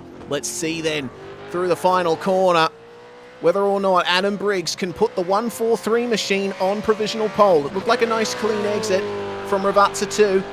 Will we see our first 42 of the night? No, we won't, but it will be a 43.1, and that is going to be provisional pole for car 143. Fantastic job there. Okay, we will flick back to Robert Gibbs. I'm sure that Jordan Ross is going to be happy with that one, driving with Adam Briggs. Briggs, the formerly of simrigs.com DPR and shining at Synergy. Robert Gibbs, though, okay, a little bit of trouble with wheel spin at the end of the lap there. What kind of time can we expect from the number 2 car? 143.144. Hello, that is provisional P2 for Drop Bear Motorsport. Just gets eclipsed by Briggs' time. 2 purple sectors for the number 2 machine. As that, Briggs also pulled off a couple of, also several quick sectors there. Looks like, yeah, Rehan lineage on a out lap here. So we'll see. Next one we should be looking is the 017 Premier Racing Team car. Following Gibbs here. Brian Borg in that machine. He's the car to get eyes on here, as he's actually done the fastest first sector on my end as well at 20.82. There's a lot of 20.8 starting to come on through now for that opening sector. They're all stacking up. Question is, what can Borg do in the second sector to follow up? Unfortunately, it's not going to be all that great in sector 2. Reese loses a bit of the advantage. 21.3 on my end for the second sector as he descends into Acca Minerale. Yeah, well, let's see what the Bryborg can do through this very difficult section of the lap. Up and over the hill out of Acqua Minerale, and the third sector line will be coming up very shortly. Keep the rear end in check on the way into Variante Alta and out as well. A little bit of extra rotation. He's still reasonably quick there, but it's not enough to get the fastest time back. Still a little bit slower than the 143. Early turn in there to Ravazza 1. I don't think he was too happy with how that was going, and that was very close to getting an off track between the last couple of corners. Let's see if this lap ends up counting for Brian Borg in car 017. Across the line he will come, and it shows up as a 143.5. That is going to be 7th provisionally for Brian Borg. Always count on him to look rather quick.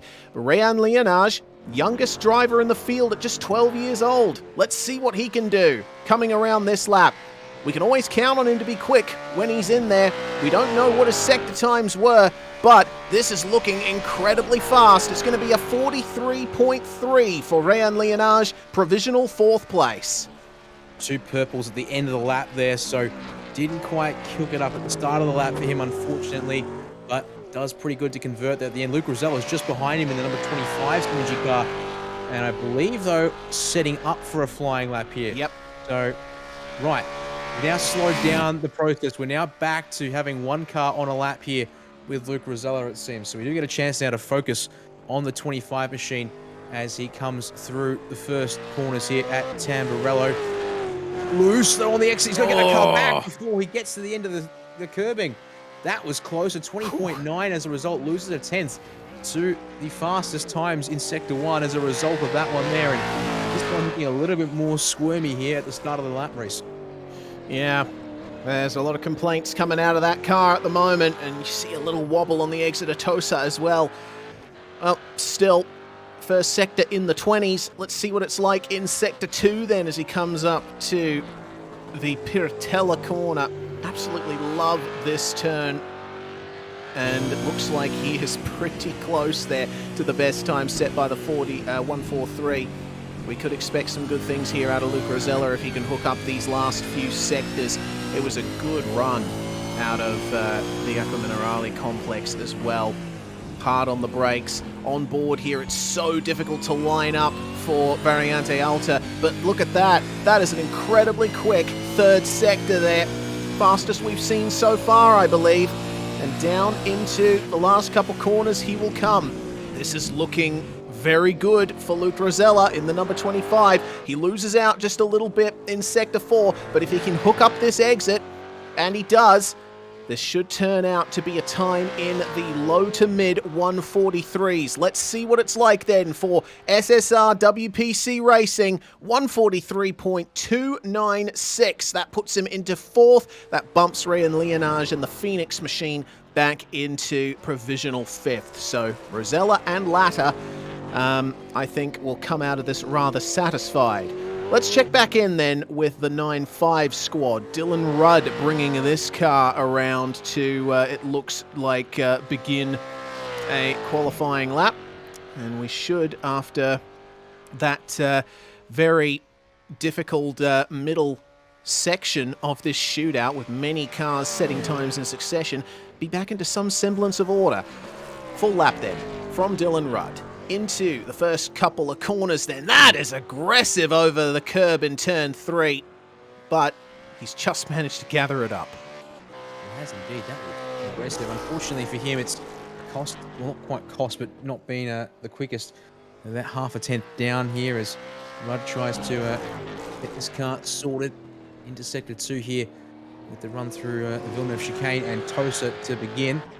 As we show you here, 20.918, just under a tenth shy of the best time. 21.2 for Sector 2 is also a couple hundredths short of the best time in session. So it could be close here, but with the times as they are at the very top of the order, this might add up if it keeps going this way for the 951 machine. Looks nice through Acura Minerale there, getting it rotated quite steadily and consistently down the bottom of the hill. Car comes up on 23.7 in Sector 3. That's not too bad, but a little bit of time I possibly lost there in Sector 3. No, apologies. He's actually picked up a whole tenth. And then some on the others here. Sean McNamara on screen to the right of the car. Co-driving with Dylan Rudd in this one here as Rudd brings it into Rata 1. Purple Sector 4 over Varian de Alta as well. This is going to be on here. The middle sector and the second and last sector have come alight. The question is, has he picked up enough time at the end of the lap to convert? The line he comes. 42.954. He breaks the 43 barrier. And Sean McNamara well pleased with that. Fantastic. The first 1 minute 42 of this session. Dylan Rudd hooking up that lap brilliantly. That was a pleasure to watch. And back to the pits, we calm things down a little bit as we get ready for Mr. Sixth Place, Brenton Hobson in car 88. Fantastic to see Hobbo still out here after so many years and on a great run of form as of recent as well. He's one of the veterans of this series. He has run so many races, and the reason he is called Mr. Sixth Place is because he's finished or qualified sixth an untold number of times, but he'll be hoping for something better here at Imola. Coming up to the end of the first sector then, let's see what he can do versus the 951 machine. Through Villeneuve he comes, nice and aggressive over the concrete, and he is quick. Right, first sector for Brenton Hobson, 20.874. It's not far off the fastest in the session, half a tenth to my reckoning. The second one is still set by Brian Borg, but it means he is up on Dylan Rudd's opening sector. 21.1 though. It's also faster slightly in sector 2 as well. Going to have to come together still at the end of the lap for Hobson to continue to apply the pressure here on Rudd after the fact. Brings it up out of Acura Minerale. A little bit conservative perhaps. 23.9 does lose him a tenth and nearly 2. So in fact, that's going to be a bit of a time loss there. Possibly a little bit safer rather than sorry. And same there through Varian de Alta. He comes down the hill now. Fourth sector will flash a 14.9. Another 10th loss to your provisional pole sitter.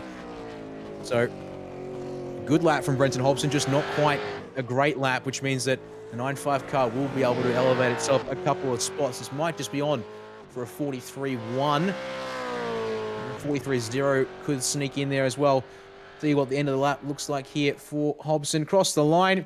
No, a 43.2. It's fallen back even further. Right at the end of the lap, he slots in P5 behind the 41 of Andrew Dyson, ahead of his teammate in Luke Rosella, but that's a bit of a step backwards, unfortunately, to start for the 88 here.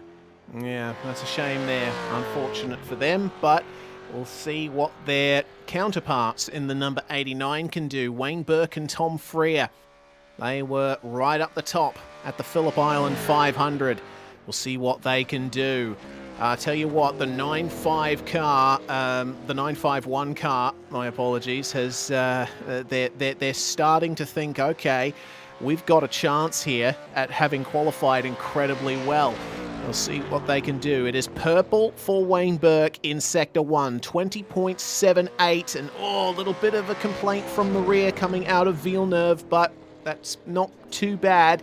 It's only a short run to Tosa, and he can gather that up. Nice straight exit there, but he won't want to have put in too much heat into these tyres. And we should note that the track is cooling.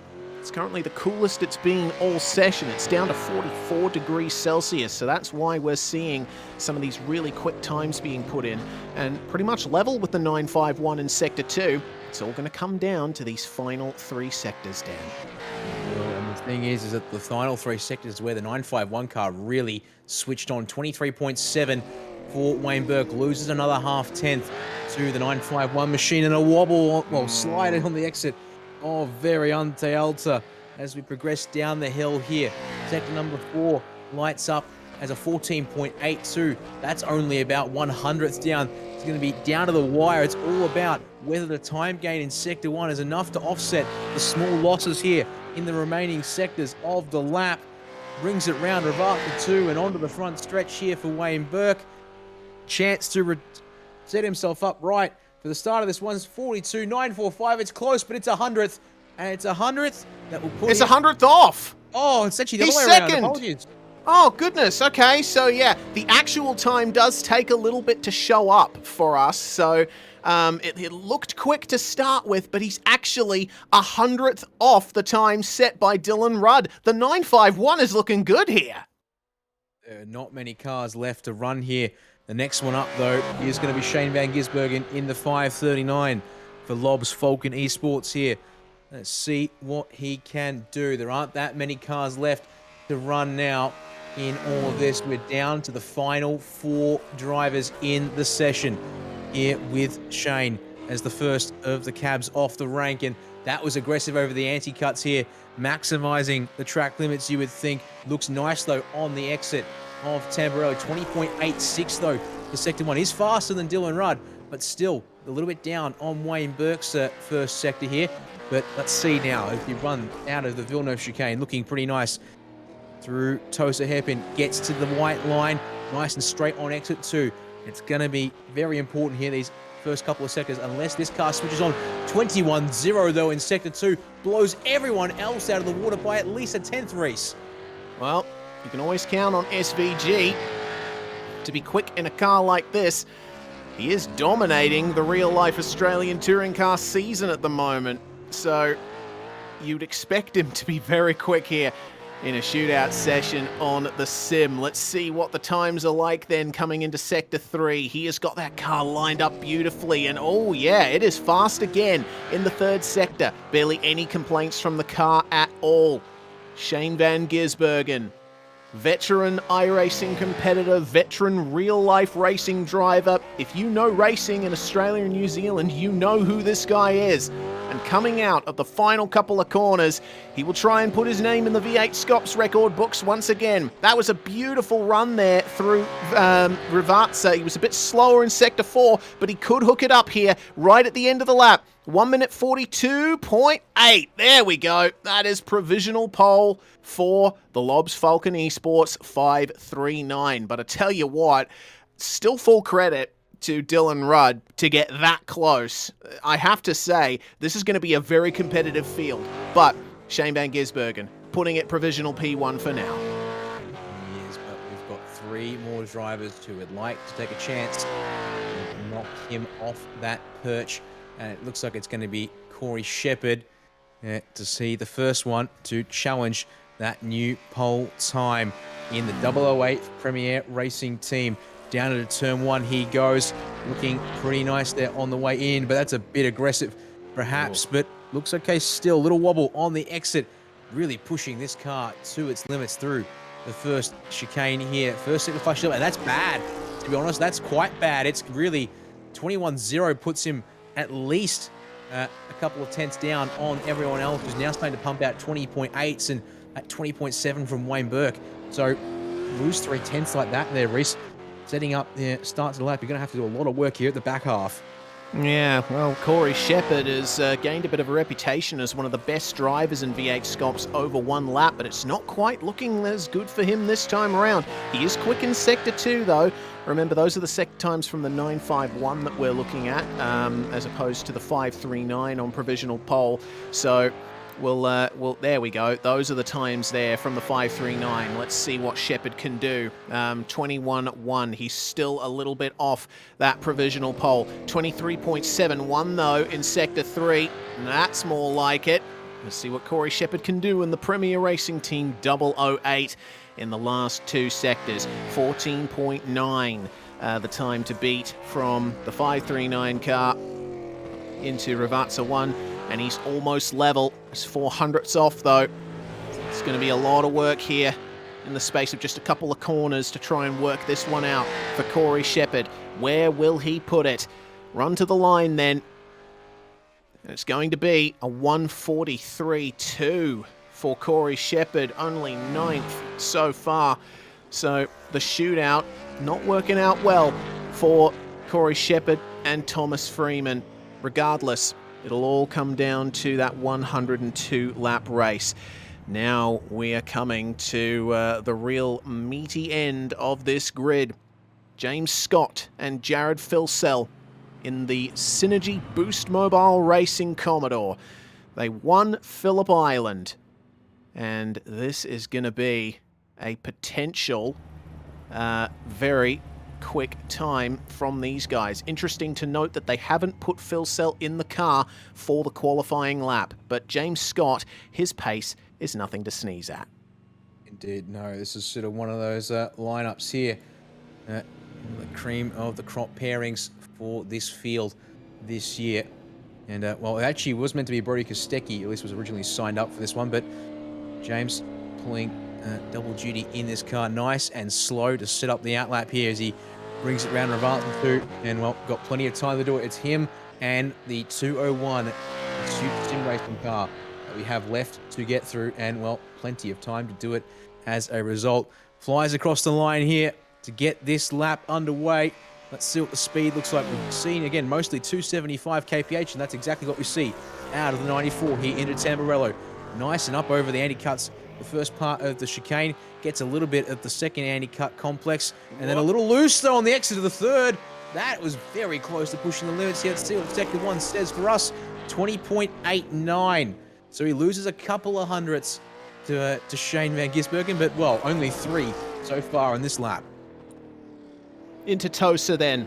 Nice clean run through. A little bit of rotation in the mid-corner, but he keeps it clean on the exit. The 201 has been released from the lane, and we'll go to them next once James Scott is done with his lap. Still plenty of work to do here. Hook up the curb at Piratella. Down the hill he comes to Aqua Minerale. Will the rear end keep in check? Oh, he was so close to catching the grass there. He's looking quick in Sector 2. What about Sector 3? It's going to be just about level here with the 539 on this lap. It's purple in Sector 3, 23.6. Hello, darling. That is fantastic to see from James Scott. He has got that car absolutely hooked up. Coming down the hill once more then to Ravazza 1 and 2. And he's very tight there on the entry, but arcs the corner out beautifully. 14.8 in Sector 4. This is going to be a quick time. We're expecting a high 42 here from the Boost Mobile machine. Coming across the line then, James Scott substituting for the V8SCOPS Enduros, but doing a magnificent job indeed as he goes to provisional pole. And no surprises there. Picks up 2 purples in the middle of the lap, and close enough everywhere else that the purples in particular, Sector 3 there, pulling nearly a full 10th on Shane Van Gisbergen. That was enough to secure the deal. And then that leaves us with 1 car, top of the time sheets from pre-qualifying, to see what can be done here. Andrew Gilliam in behind the wheel for the flying lap.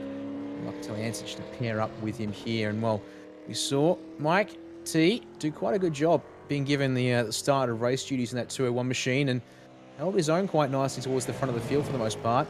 And given that the pairing does seem a little bit lopsided based on general pace we've seen in solo driver events, but time now to focus on Andrew Gilliam for a lap here at Imola. He likewise nice and steady on the outlap and nice and steady off of the final turn to get this one underway. It's only 800ths between the top 2 positions in this shootout session so far. Gilliam nice and straight across the line to begin his lap, touching 276 k's an hour down into Tamburello. Not many complaints from the car across the curbs there. It looked nice and stable. What's the exit like for him? Nothing in it at all. Fantastic job there, getting the rear end in check. Purple in Sector 1. We'll see the time in a second. It's a 20.6. That is magnificent there from Andrew Gilliam. This is looking to be an incredibly quick lap. Probably the quickest we've seen all weekend on the run up to Piratella.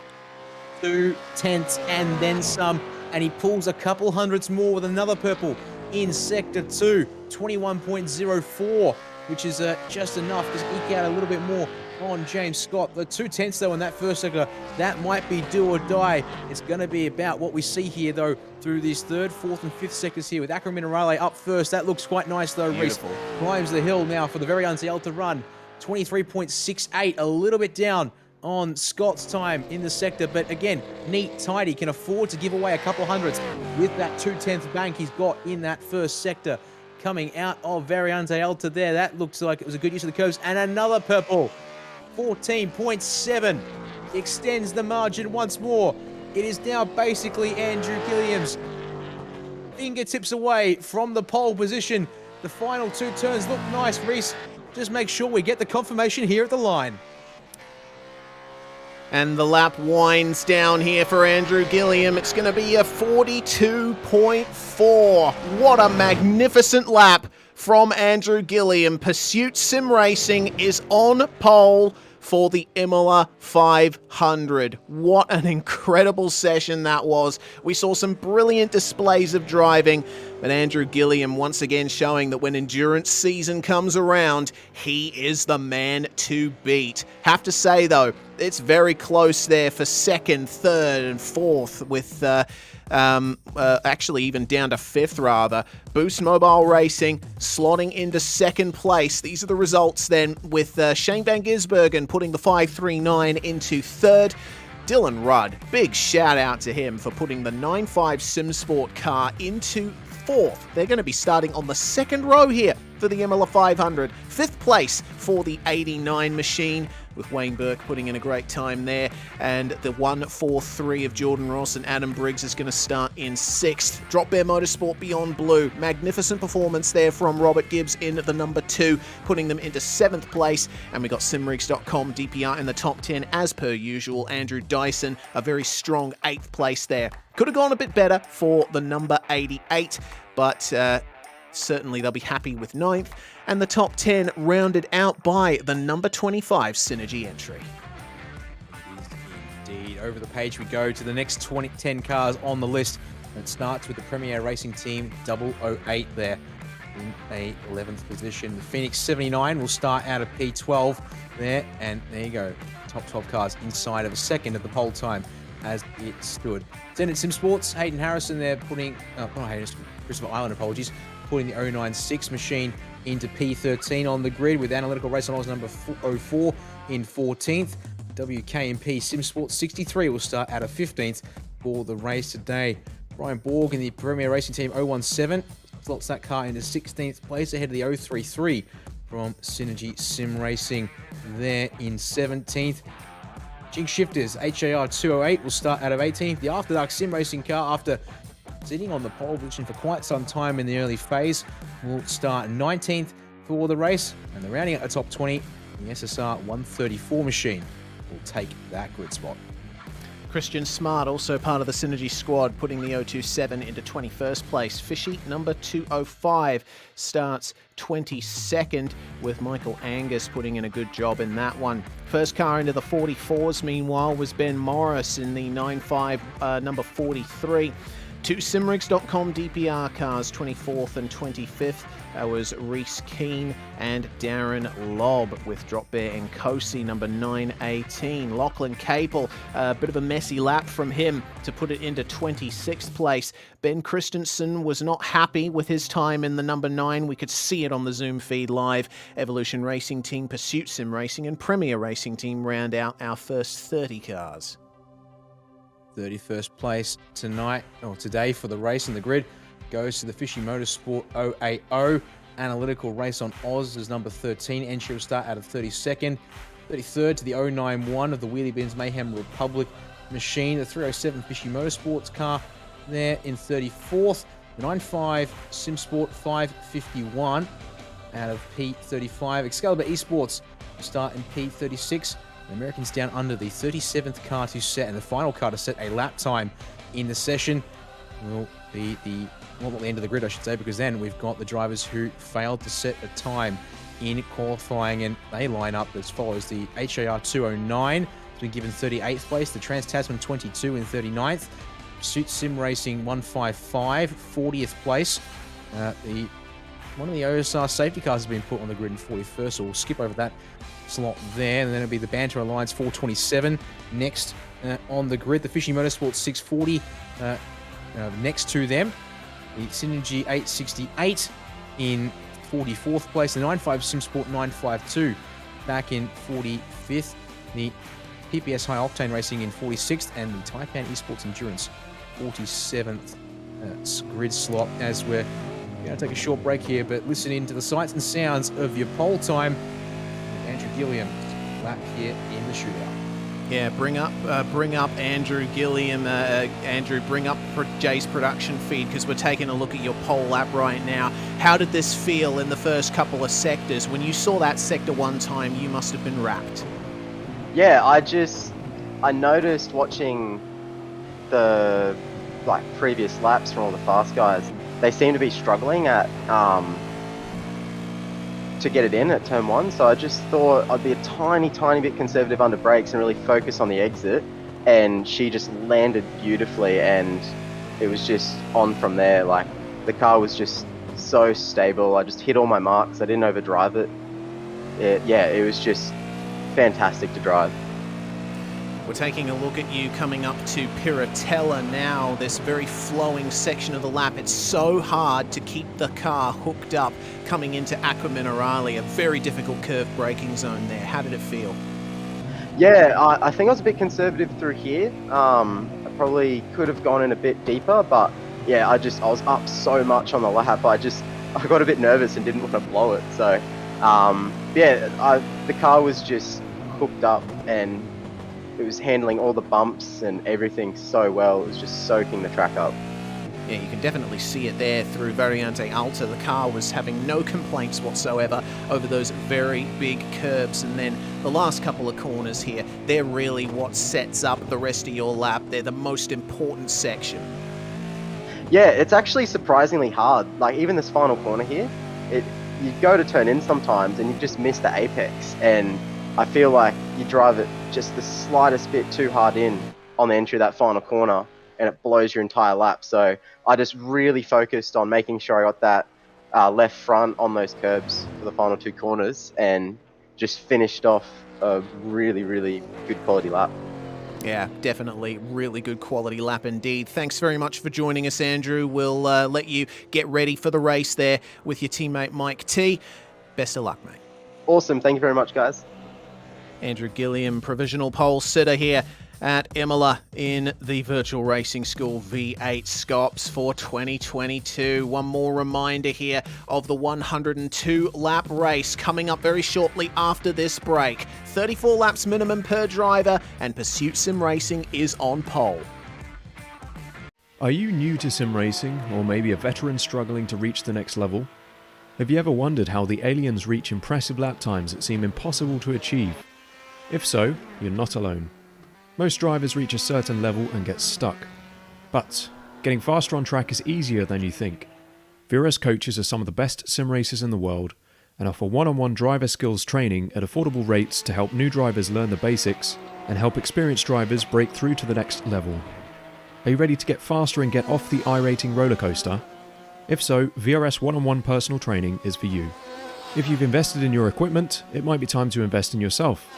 Just go to virtualracingschool.com and sign up for a 30, 60 or 90-minute session with one of our world-class coaches, and you'll learn exactly what to do for faster lap times and more podiums.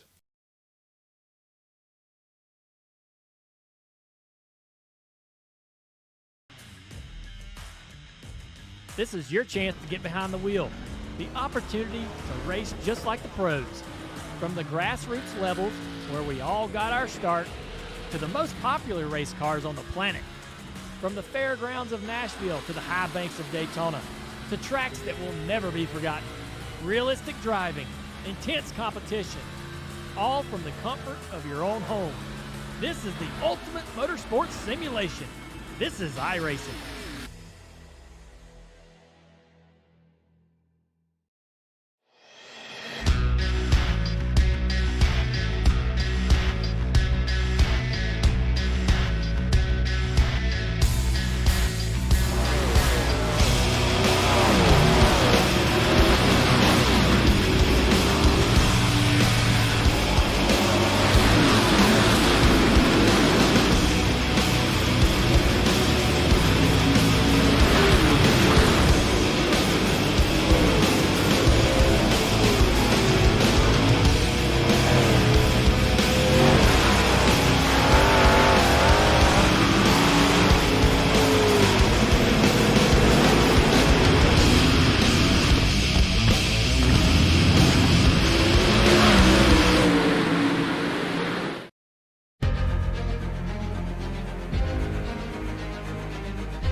Fantastic.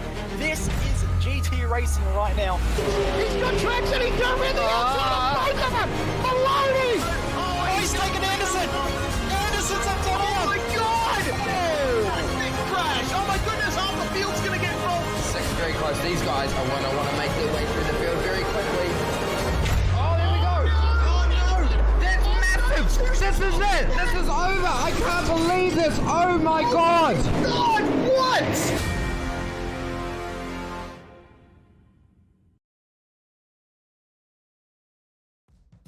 You're watching the Virtual Racing School V8SCOPS 2022. This is the Too Easy Finance Imola 500. One more look at the track we're going to be racing on tonight for 102 laps of high-octane V8 touring car racing action. I'm Reese Gardner, Dan Yeaman alongside me, and Jade Kennedy on production. Dan, we've already seen drivers take chunks out of this track during the full field shootout session. But when we get into the meat of the racing action here tonight, that's when this track is really going to shine. Yeah, it will indeed, as we have a look at the configuration as it currently stands here on screen with you now. And 19, well, actually, I count 17, iRacing counts 17, but depends on how you want to count all the kinks and curves in the circuit here, because there are quite a few to get through. But then, of course, the important places to remember, of course, the Tamburello complex at the start of the lap. There, once you come off the front stretch, the Villeneuve chicane to slow you down before the toes to hairpin, climb up the hill, then into the sweeping left of Piratella, and then drop down into Aqua Minerale, and making sure you're careful with the curves around that part of the circuit as well. Then, of course, the curves up at Variante Alta, they're tempting, but if you get too much of them, that's an easy off-track or slowdown awaiting you there, so drivers will have to be careful of that one across the course of the race. And then down the hill, and as we're hearing from our provisional pole sitter, Andrew Gilliam, not so provisional anymore, that qualifying has wrapped up, but deceptively tricky pair of 90-degree left-hand turns that you have to negotiate at the end of the lap, given you're coming downhill into the first of them under brakes. Absolutely. And on lap one, and coming off the first racing lap after a potential safety car period, that is going to be difficult. There's our driver wall. Sean McNamara up in the top left, going left to right. Simon Mazzomo, the WK&P boys, and the number 63, Nathan Brown and Blake Warboys. Ben Christensen rounding out the top row. We got Thomas Hinz's better half down there in the middle row on the left. We'll be looking at his footwork throughout the race. Rayan Leonage next to him, the youngest driver in the field and doing incredibly well in the qualifying session. And we got Sebastian Flock and Kurt Stenberg alongside them as well. Then we got Matt Bowler and Brenton Hobson rounding out our drivers on the Zoom feed tonight. Hobbo, of course, will be putting on a good show for his Twitch audience here in the Imola 500. What a fantastic field of cars it is, and a beautiful sequence of liveries as well. But the last few cars are taking up their grid slots. And don't forget, we have manual safety cars here, so if there's a big enough incident in the first couple of laps, then the OSR safety cars will make their way out onto the circuit and bring the field under control for a caution period. It's all going to be about this initial start, the getaway off the line. You got to negotiate a gentle left-hand curve on your way down this very long run to turn 2 at Tamburello. It's going to be a wonderful race, and we're happy to see you all joining us here across the world on YouTube, on Facebook, on Twitch. Here we go. We're away. The V8SCOPS Imola 500 is go, and it wasn't a great start from Michael Taliancic, who's taken over the 201 from Andrew Gilliam. They might fall down to third by the time they get to turn 2. Jared Filsell in the number 94, side by side with Richie Stanaway, and the 143 has been turned around. Adam Briggs off the circuit there, but no one else involved as they run 2 by 2 behind. So, number 94 in the lead. It is the Lobs Falcon Esports car in second, pursuit down to third after starting from pole. And getting harassed by the 951 car is Wayne Burke in the number 89 Synergy entry. Oh, here we go. Tally's trying to take it back here from Jared Filsell. Once again, showing that he is no slouch here in the opening laps. Look at how close everyone is throughout the rest of the field. But by and large, a pretty clean start. One incident there at Tamburello, 3 wide into the first corner, has not gone well, and unfortunately as the 143 Synergy sim racing car comes off the worst of it. Adam Briggs having got that car turned around, had to wait though for basically the entire field to go on by, and is sitting stone dead last, having started inside the top 10. That is going to be a long day's work for them to try and get back where they'd rather be. As we watch the field file, mostly single file, it looks like to be entirely single file there through the very Untitled Chapter, is back up the front. Taliancic under pressure now from Wayne Burke in the 89, who's looking to the inside for a Ratsa 1, but he's not there. Taliancic can take the line through and not have to leave the apex open, but the train's going to form once again. It would seem a bit of an air gap up to Jared Filsell, 7/10 to be precise. He's going to have to try and close that down. He doesn't want to be swarmed by the guys behind. Wayne Burke doing right. Matthew Imola aboard the number 2 DBM Beyond Blue car, having the lap being done by Robbie Gibbs there. Philip Worley's jumped in the 41 Simracing DPR machine. Brenton Hobson is aboard the 88 SSR car. Luke Rosella, well, it's no trouble for the 63, it seems. WKMP, Nathan Brown aboard. We might have another 3 wide moment here. No, thankfully 2 wide. But through will go Henry King in the 208 machine. Michael Langus is coming through in the Vision Motorsports 205 with the Hillman chicane. And on top of all that, Alex Court wants on through in that 44 After Dark sim racing entry.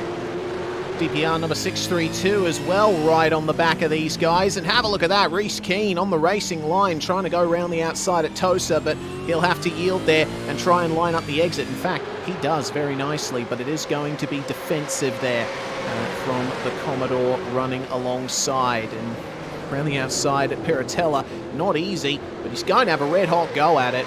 Unfortunately not able to make his way past. This has definitely resulted in a large concertina back in the midfield. Wow, what a start it has been so far. We're already going to be having some stories developing from this. Indeed, checking back out the leading drivers up front. Richie Stanaway has gotten through on Jared Filsell, who looks to be very comfortable to ride P2 here in this opening phase of the race. Is that nothing on Richie? I'd probably put Jared a touch better in these cars, and also been doing perhaps we've seen a bit more racing in these cars recent, but well, certainly has been doing a couple of the solo driver rounds, says Richie Stanaway in his own entry, and doing what he can here to hang on to the lead as also stays in behind. But up the inside of Taliancic will go Wayne Burke, takes P3 under brakes Tamburello, and might see, try and get a nice run out of there, but single file from that group of guys as they head on out of the first complex at the start of lap number 3 here. Riding on board in the Holden, looking back here from Rayan Leonage's perspective, and he's kept himself very nicely in the fight for the top 10. Already gained a couple of spots here off the start, and he is putting some big pressure here on the likes of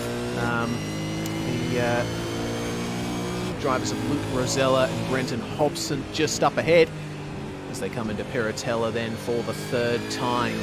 It's amazing to see that, you know, no matter what age you are, you always see the same kind of hard face of concentration on board these cars. In the background is Ryan Leonage's dad, his race engineer here for tonight. It's a family matter here. As up the inside goes the 632, and oh dear, forced off the track there.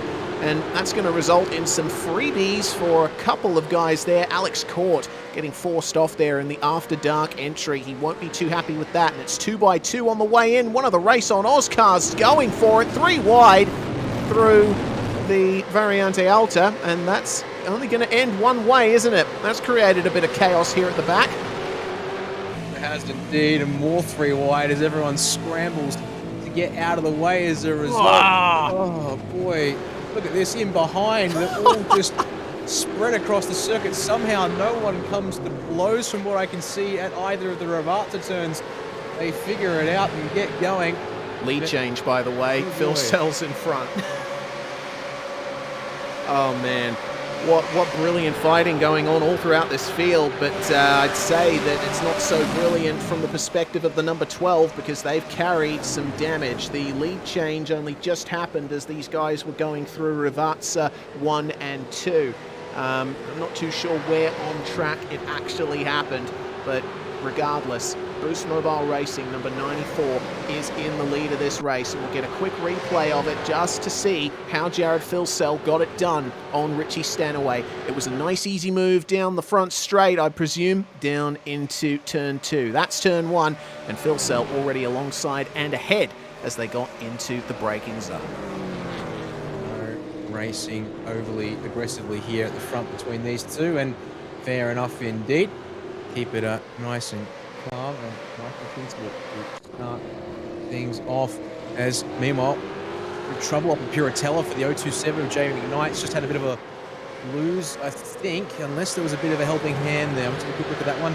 Might have had a bit of helping hand from Greg Favell in the Taipan 14 has meant that the 027's lost the spot to the 14, and also the 427 Banter Alliance car getting on through there with Paul Young behind the wheel of the car. We'll see it here on the replay once again from Virtual Racing Tool. You can see Favell up the inside, got the nose in there. Turn in. But McKnight, yes, turning in. Contact made as a result, and thankfully not much damage done, just a bit of a scrub tyres and position lost for the moment. Meanwhile, back to live pitches. On for P4 there is Dylan Rudd, almost up the inside of Mike Taliansich. Unfortunately, not quite got the lap pace that William had been able to do it, but apologies there, some issues on my end. Sounding good there for just a moment, but Dylan Rudd here has dealing with a lock-up from Mike T. A little bit deep there into Tosa, but Mike manages to get the exit done nicely. Side by side there, that's Hayden Harrison making it around the outside of Brian Borg at Tosa, and that's not a move you see every single day.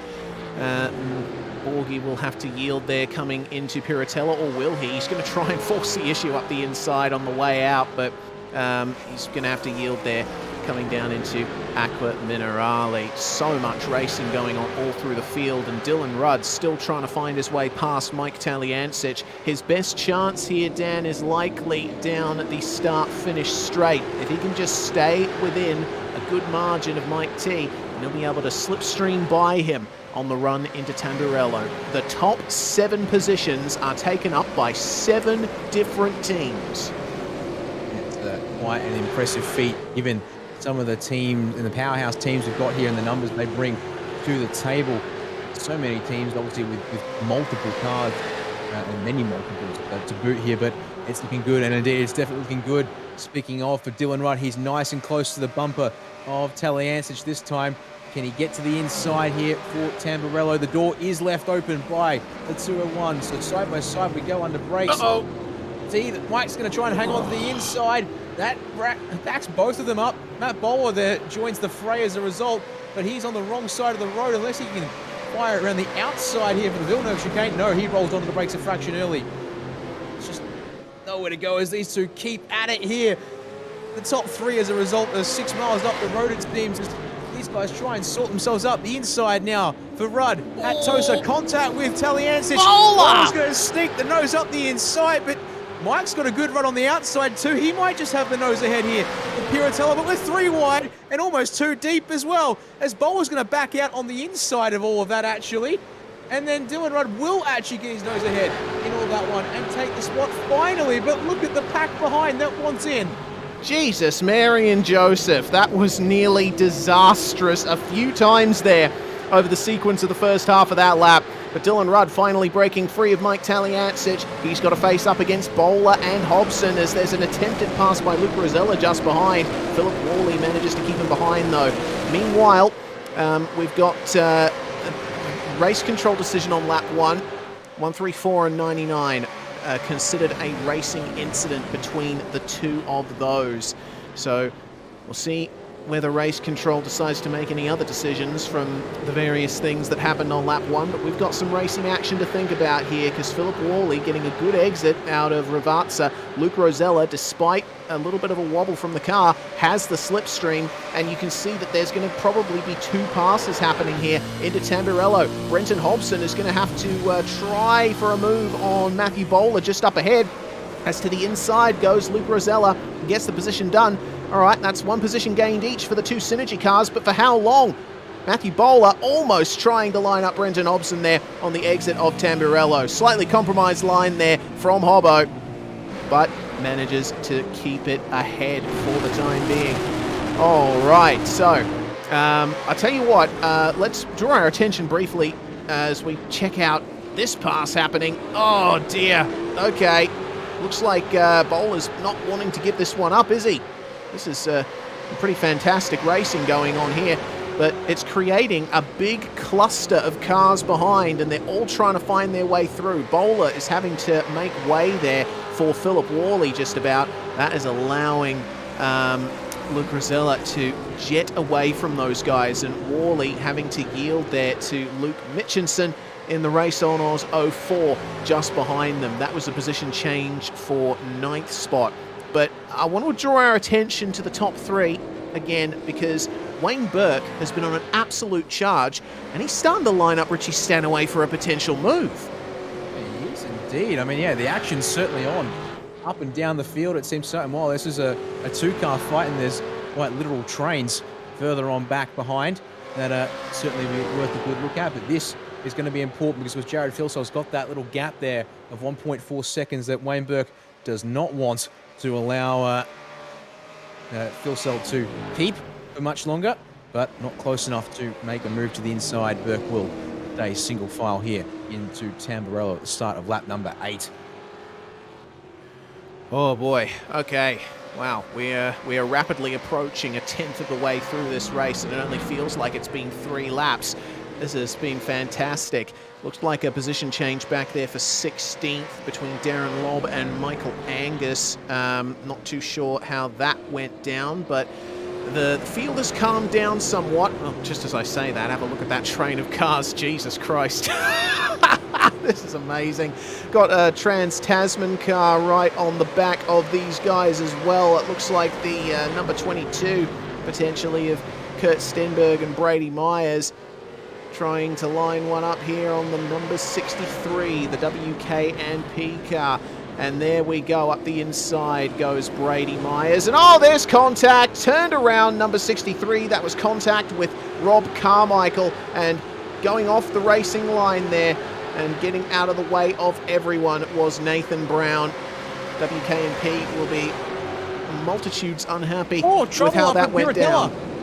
Oh yeah. Speaking of Carmichael, he's the one that's come around somehow.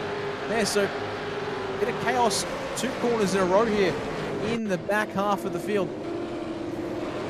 All right, we'll get it on the replay then. We'll see what happened here between Carmichael and Brown. Myers goes for the move up at Tosa, and Carmichael tries to follow him through. Trying to cut back to the racing line, though, was Nathan Brown, and they came together. Opportunistic attempt from Carmichael, but yeah, 9 from Brown. And contact, a bit of a squeeze, it seems, perhaps, with the 918 of Lachlan Capel, and it sends Carmichael loose across the grass and almost taking out several cars in that little group behind. All right, well, they've both managed to get off from that without many wounds to lick, as we already have a car in the lane. 2 cars, in fact. It's a drive-through penalty for the number 13 Race on Oz car. There was a race control decision on that one for an incident between them and the number 9 with Aaron Gilbert at the wheel. So car 13 having to drive through, but the number 9 coming in for a pit stop, it seems. And very unfortunate for those guys. I think they might have had to get a tiny bit of damage repair done, but they have gotten the fuel tank topped up and they've got all 4 tyres refreshed on that machine. So back up to the battle for second, and very nice fighting going on here in the top 10. Jared Filsell leads, Richie Stanaway and Wayne Burke in one heck of a fight. Dylan Rudd still holding on to 4th place. Michael Taliancic starting to fall back, but his pace has leveled out a little bit. Brenton Hobson and Luke Rosella together, the synergy pairing, trying to chase him down. Rosella's been looking pretty good here now on the bumper of the 88 machine. Question what's the go here between the teammates at this stage in the race. You would think Rosella's got speed, maybe allowed to take a slingshot by and catch on up to the 201 and close that little pocket there, but it would seem for now that they'll run as they have been for the past couple of laps, and they go down into Temporello indeed. No changes there as they mount the curbs on lap number 10 here.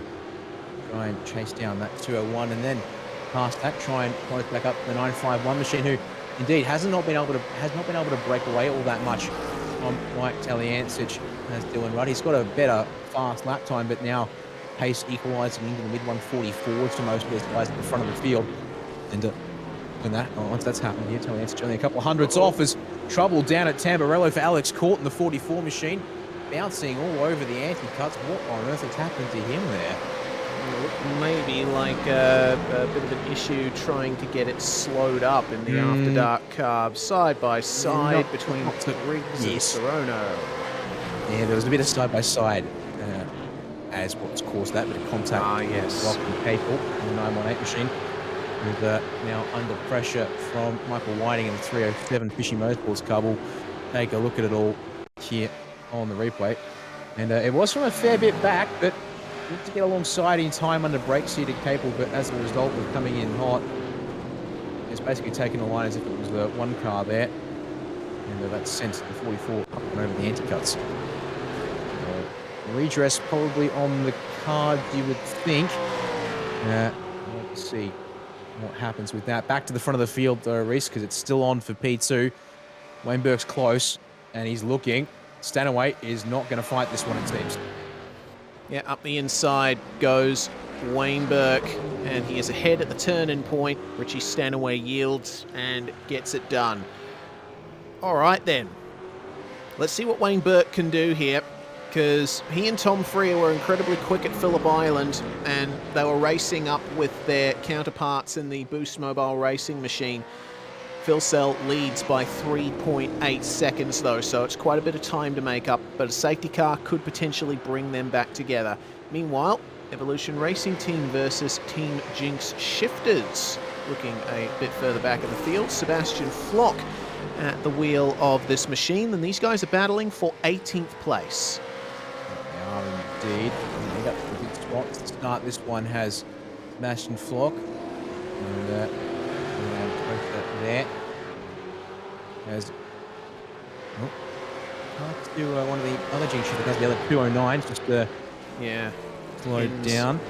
Slow down there. He ended up letting Alex Court and Jamie Dyke go, and is almost going to let the recovering 143 by as well, with Adam Briggs at the wheel of that one. Hinton's almost trying to get the position back there on Alex Court, but doesn't quite line up the exit. Oh, this could get interesting down at Aqua Minerale. Stay on the line, Hinsey, and away they go. Beautifully done. They'll keep themselves in order just for the time being. Yeah, it's more or less a single file track around there. Meanwhile, back towards the front again, and Look who's closed up on the 201. Brenton Hobson has closed up the gap to Mike Taliancic. Is getting a nice bit of slipstream down the front stretch now. We approach Tamburello. It's going to have to be a late move. The doors open from Taliancic. Hobson goes late. Locks up the rears a fraction. Oh! And gets up on the curb. The car hops sideways. And Taliancic hangs onto the spot, and Rosella has to take a bit of evasive action in all that one there. Well, had to send it in deep. And he pulled it up just. As a result, doesn't get the spot and actually brings Matt Bowler back onto the rear of the group.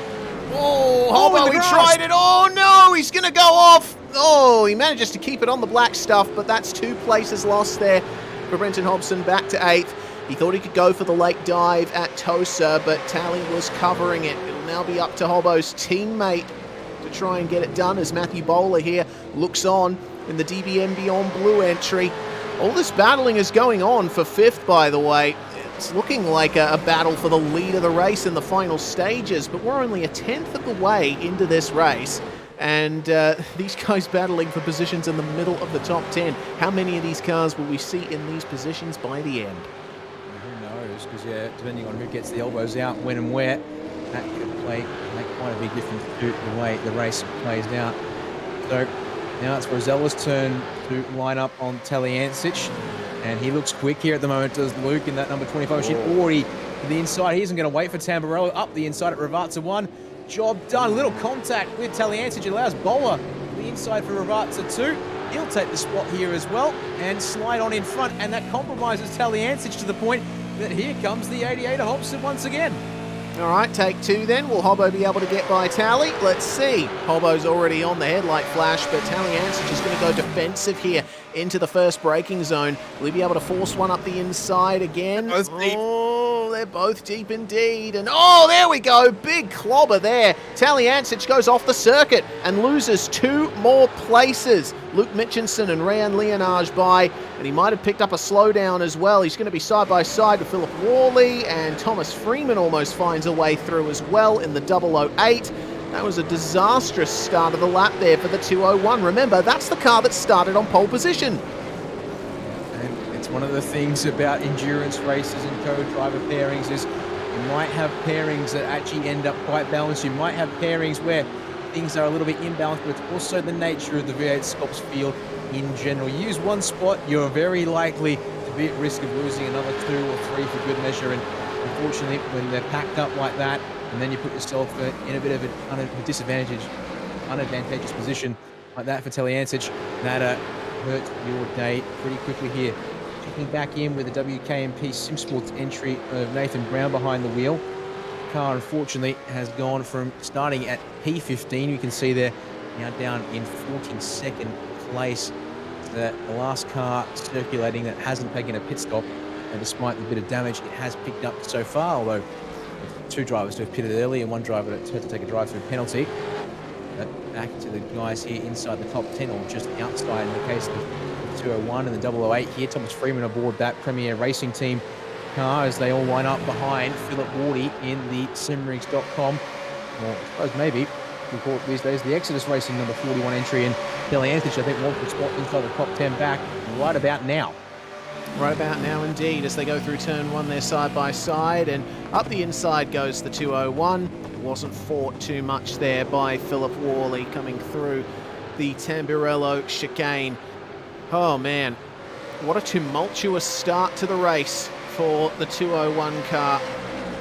Taliancic will be trying his best here to get his stint out of the way as quickly as possible. Remember, minimum driver laps is 34. There goes up the inside of Philip Worley, one of the Racecraft Simulations Premier Racing Team cars. Thomas Freeman, who's driving with Corey Shepherd, trying to get his minimum driver laps out of the way. I wanted to highlight that a fuel stint lasts about 28 laps in these cars, but you have to complete 34 laps minimum as a co-driver. So it'll be interesting to see how a lot of drivers in the field play that one out. Thomas Freeman, though, up into 11th, and they are back up to the position they started in. Making moves back up the field. Meanwhile, Race Control's just jumped on the radio to indeed order the 918 drop there. The Percy car get behind the wheel to all back in line behind the 44 Arthur Dark machine after the contact back on lap 10, but it means that it was P24. We'll have to drop to P30 for the fairway back here in this little group of cars. So it's a pretty harsh penalty, but at the same time, you can't really do much more about it on the road. It would have been quite harsh to give out a drive-through, and so it's going to be a lot of time and positions lost. And therefore, we're just complete, but it will put Capel under pressure from the wheel. Vince Mayhem recovery. He's able to get that sorted or covered off now, at least, but now will be under pressure into Tamborelli, who thinks he'll back behind the wheel of the 091 here as they head down the front straight away once more. Yeah, proper draft train there. As further up, we see the fight continuing on here. It looks like Evolution Racing Team losing a spot there. Sebastian Flock battling with Michael Angus. Oh no, it might have been an attempted move. Oh, okay. Michael Angus dipping out ever so briefly. So there was no change for position there, but still a sign of some potential technical issues for the Fishy Motorsport 205. We'll have to keep an eye out on that one. A bit further up, here we go then, side by side, coming into Tosa. Steve Jansen trying to fight for 22nd position, but he's got the recovering car 143 just behind him. Don't forget the 143 was sent off the circuit in a 3-wide incident at turn 2. Adam Briggs in the car and trying his best to work his way back up. They started in 6th, so the exit of Tosa on the back foot. Oh dear. 2 cars in the fence, the 640 Fishy Motorsport and the 087. Oh, no. David Coleman and Brady Baldwin behind the wheels of both those cars. They'll get going, but I just caught it happening as they were already in the fence, so I'm going to presume we're going to have an incident here where one of them's up the inside making the move. It's going to be Coleman making the move on Baldwin, but then doesn't clear the overlap and gets loose. Oh no, Baldwin gets loose on the Astro. Oh, race control not going to be too happy with him on that one. Yeah, just running a bit too far over the AstroTurf, spinning up the wheels, and I think David Coleman there completely blameless in that incident. He was doing everything right up until that point. So heavy damage to the front end of the Fishy 640 and a big dent to the front bumper of the high-octane number 087. Meanwhile, have a look at who's making big moves up the field. Brady Myers up into 19th after unfortunately not setting a valid lap time in the shootout. We'll get a replay thanks to our friends at Virtual Racing School of Myers potentially making a move. No, actually, this is going to be Luke Rosella. Low down there? Potentially, yeah, yielding a couple of places. Drop bear and Kosi car making his way definitely. by. Oh, okay. I'd say definitely with the way that closing speed occurred there, and then rolls off and just I think not quite Too sure much what curb was in Tamburello, I think. Yeah, that would be why. Yeah, look at that, all the way into the Villeneuve chicane, and carrying the standard speed was Boa not quite ready for it, and then Zoa rolls out, a little bit of a nudge as a result. They get on through, but back to live pitches. We better go to that group because Hobbo's going back through on Boa here down into Ravats's 1 and 2. Boa pulls it up, keeps it to the outside, will tuck in for a bit of slipstream perhaps down the front stretch and a chance to try and fend off Rosella. And also the 04 Race on Oz entry in this group of Wilkinson. And just at the back of the group as well, Rehan Liage has joined the party here. So 5 cars fighting over 5th. Yeah, and have a look at that from Bowler. That's a magnificent slipstream, but it's defensive from Brenton Hobson.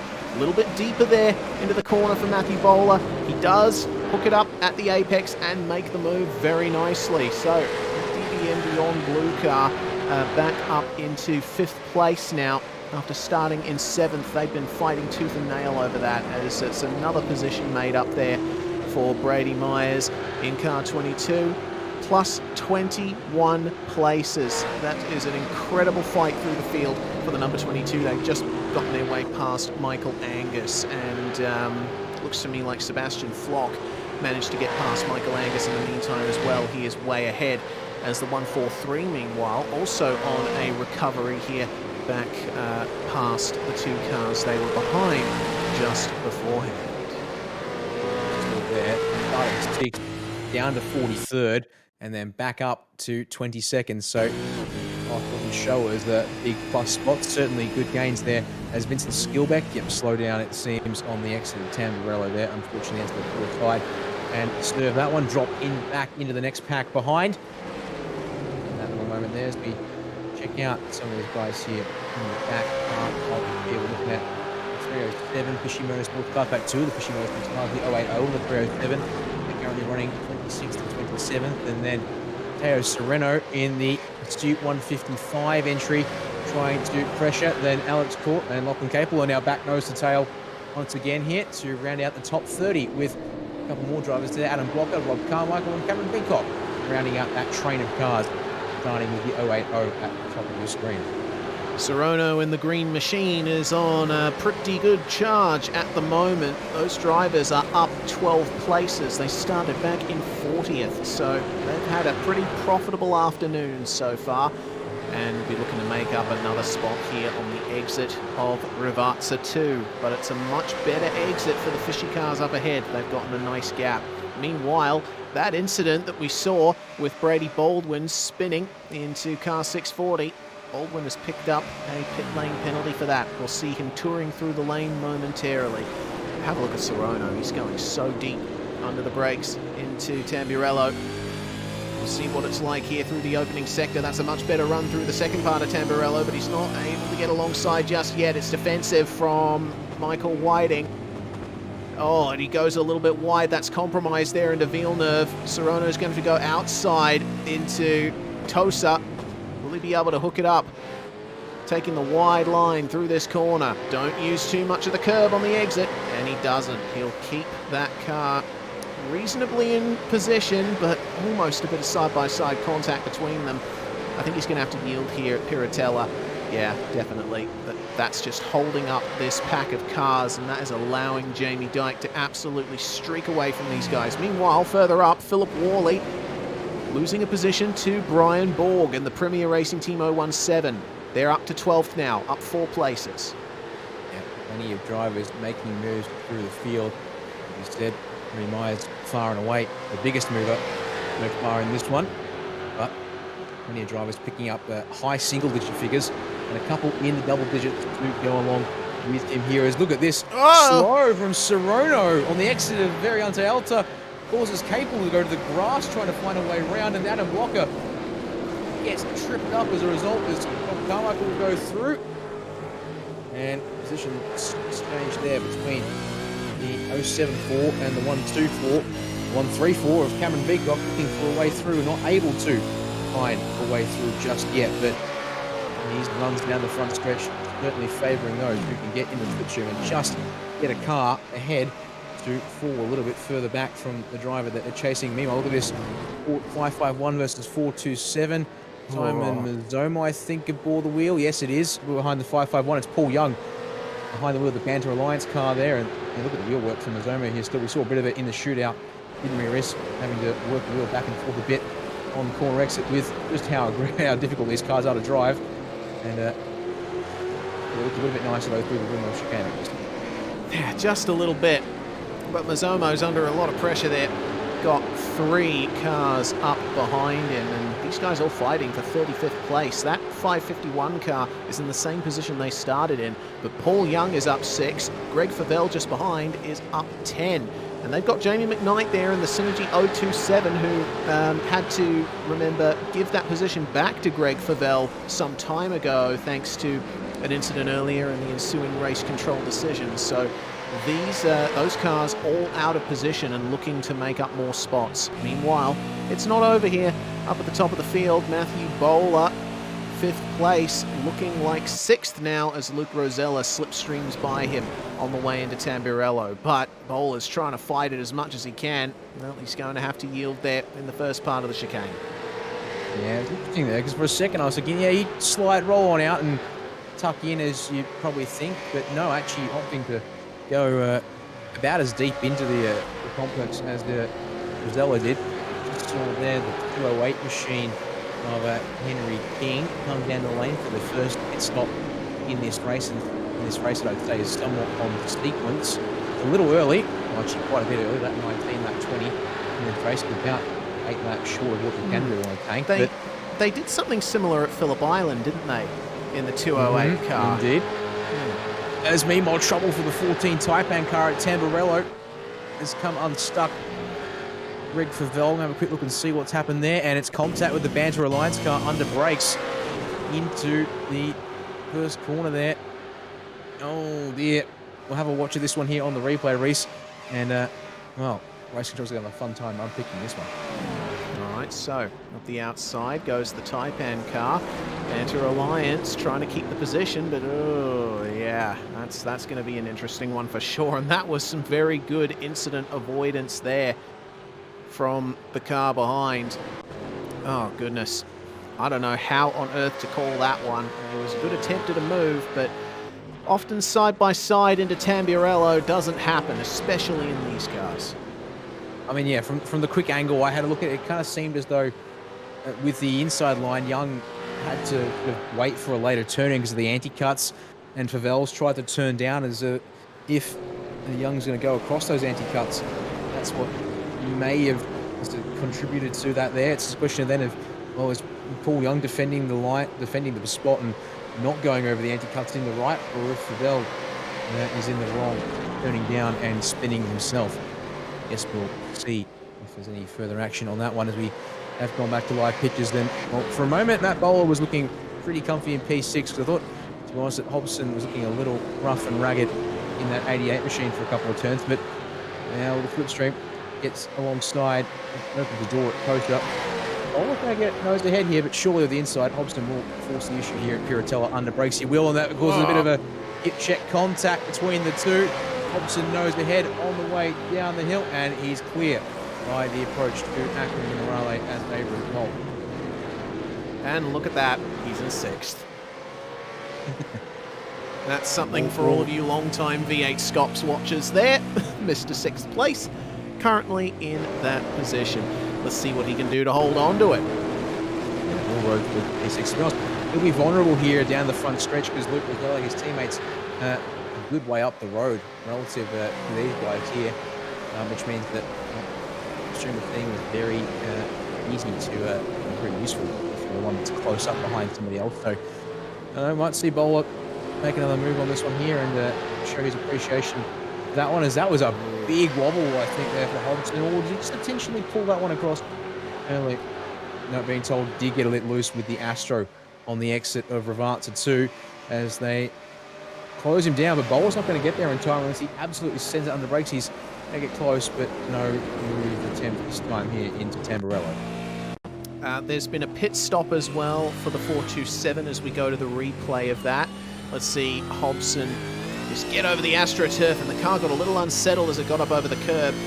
Very slippery out there on the dark green stuff. And that car already looking a bit battered and bruised. As I was saying, pit stop for car 427. James Shastaner has taken over from Paul Young in that car after 20 laps of running. So there's still going to be a stint's worth of driving left for Paul Young later on in the race. Also a pit stop there for Greg Favell in the Taipan Esports number 14. Let's see if there's a driver change for those guys. Also, update from Race Control on that incident involving Greg Favell with Paul Young. Greg being mainly at fault for that one, but no further action will be taken given it was effectively self-penalising there. As we watch this group of P6 on backwards. And sitting here for a second on Luke Dickinson and Rayhan Lineage. They've been quietly sitting at the back of the group, but what's done is actually all the scrapping is allowed. There you go. The guys at and just behind, outside the top 10, do line on up. So it's effectively P6 all the way back to P15 here in one long string of cars. Now, coming to that pit window, and there we go. Hobson's going to be the one to take an early pit stop. 88 down to the lane at the end of lap 22. Okay. And we did see the Taipan number 14 come in. Damien Cairns has taken over from Greg Favell. Here comes a potential move from Rayan Leonage. Down at turn 1, Luke Mitchinson going to have to give him some room here on the inside, and on the brakes a bit earlier, yields, and Leonage hopping across the curbs to make his way back up into P7. So, eyes forward then for young Rayan Leonage. His next target is going to be Matthew Bowler in that DBM machine. And Bowler has shown himself to be quite pacey so far in this race, but we know how much skill is behind the wheel of this number 79. In the solo drive around. Meanwhile, it's there, Philip Warby, the other driver, to go to the pit lane, in addition to that was Brenton Hobson, I should say. Apologies. Mental blank. Meanwhile, indeed, Luke Mitchinson has had an absolute shocker of an opening sector and two. As a result, he's dropped miles off the back of Leonage and Bowler, and now it's woken up the train that was P6 on back to basically now P8 on back here with this group of cars, as Kelly Anstey was looking for a second there, and now it's Thomas Freeman's turn to show the nose at very Untitled Chapter, but no one blinks just yet here as they make their way down to the Ravazzas for another time here. Yeah, certainly now it seems in the window for drivers to contemplate undercuts here in this race. The critical lap to get home on a two-stop strategy is the end of lap 48 if you're pushing and doing only 27 laps to the tank. Of course, therefore, if you can make it 28 laps and not lose too much pace over the course of the sprint race, the lap can be pushed back to the end of 46. Well then, it's looking like some very good laps being put down from many of these drivers, but we flick our attention a little forward because Richie Stanaway is starting to gain back some time on Wayne Burke after getting passed by him earlier. Dropped off the back of the number 89 for a brief period, but is starting to reel him back in. The lap times look to be in Wayne Burke's favour for the time being. He was about a tenth faster on the previous lap, but Stanaway keeping Wayne very honest here. Still on for second, and if they start to battle, well, Dylan Rudd's not that far behind. They have put a lap on a couple of cars, though, just up ahead. Have a look at Ryan Leonage, again, with that massive turn of pace here in the middle of the first stint, or towards the end, rather. He's going to try and line up Matthew Bowler here for a potential move. Not going to be able to make it past him, that Variante Alta, but let's see what the exit's like here from the high chicane, as that name means in Italian. It's all going to be about the exit from Rivazza 1 and 2. Yeah, that is going to be important indeed, as we see here. Looks like that side flank damage the bowlers currently having to wear on the left flank there. As they make their way down the front stretch indeed. Bowler looked a little bit scruffy through Rivazza 1 and similarly through Rivazza 2. Seeing that all advantage is with Leonage. You can actually see the car in that right triple monitor. Bowler's going to try and stick it under brakes here, but nose ahead for Leonage. Surely this will shut it off. Oh, Bowler tried to hang it round, and yeah, not too happy that he got cut off there. Apparently there's a little bit of trauma, or not drama, but a little bit of action further on back there. Look at it, almost three wide. Locatelli Ansich able to fend off Thomas Freeman and open the door to Brian Borg, though. Premier teammates need to be careful. That was almost enough to turn him around. As then, Hayden Harrison brings the Syndicate Simsport 096 into the equation here at Tosa. And you've got Damien Johnstone, Darren Lobb, and Brady Myers just behind all of this too. Big slide for Borgie. He's going to lose a spot to Harrison and to Johnston. And yeah, Lobb and Myers, they're a little bit further on back, but they'll close down that gap just a snap of the fingers. They'll take any chance they can get for moves like that. Yeah, a little side tap there between Borg and Harrison at the exit of Tosa.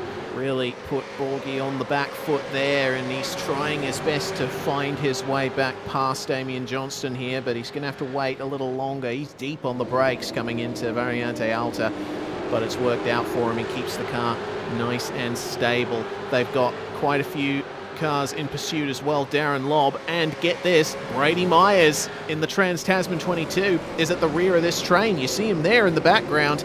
He is right on the back of these guys, and the way they've been fighting, this could be more bulk positions gained for Myers and Stenberg. Yeah, question, maybe do you come into the pits here 1 or 2 laps early? No, you don't do that.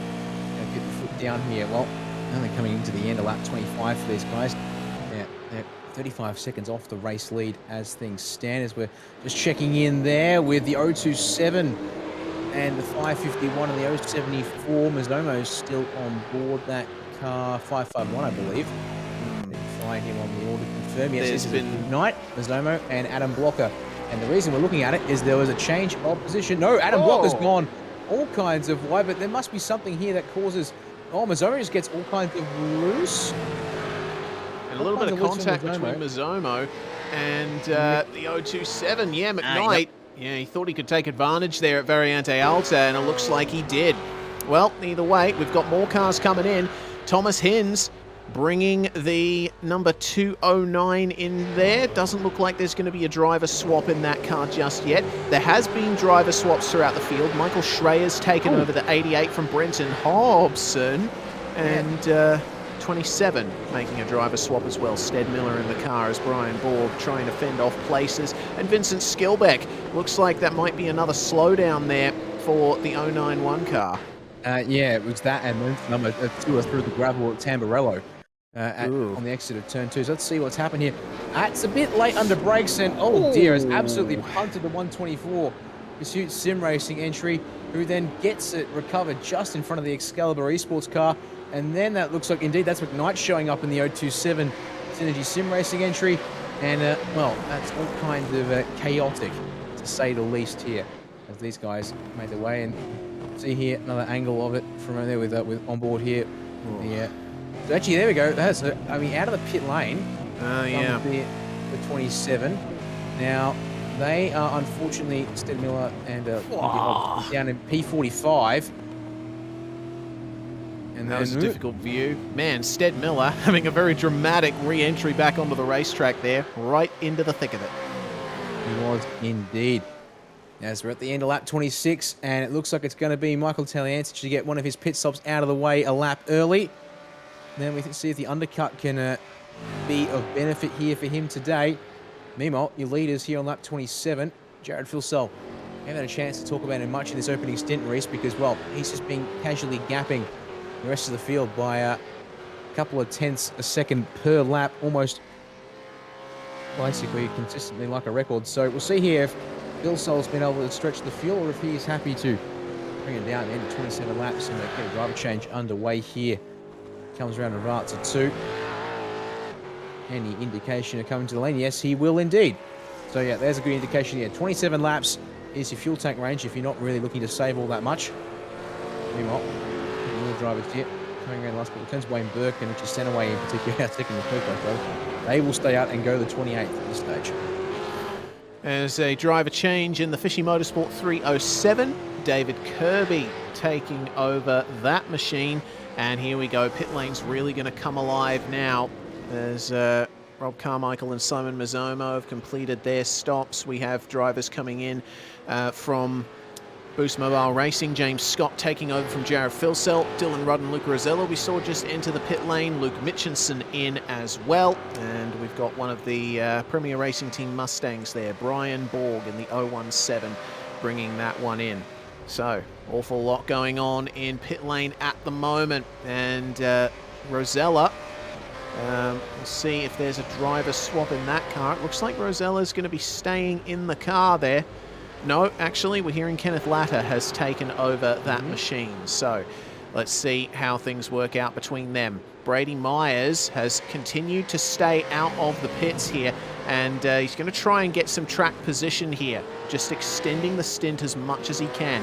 We'll see if he decides to stay in the car when he eventually comes into the lane, because there might be a slight pace difference between himself and Kurt Stenberg that they probably couldn't afford to have this early on when Myers is trying to make up places. Yes, he's done a good job in that opening stint. It's just a question of, what can Kurt Stenberg do when he takes the wheel? So there we go. James Scott's been given the reins of the 94 here for the second stint in this race. As he goes around post there, he's just come out ahead of the 918. 14 for the 94 machine. And people, Court and Deacock still yet to pit amongst all that bunch. Meanwhile, drivers to the lane, Wayne Burke, Richie Senaway, make it 28 laps on their tank of fuel. They'll come on down the lane. And hello, Rehan Linage. You're going for a 29th lap here. Oh, okay. We'll see how that works out for the 79 as Richie Stanaway's in the pits. Tom Freer taking over the 89 from Wayne Burke. Meanwhile, we've got Matthew Bowler in the pits for DBM. Thomas Freeman, Brady Myers, Hayden Harrison, Damien Johnstone, and Darren Lobb all in the lane. We see the 143 coming in as well, just ahead of the 208 machine.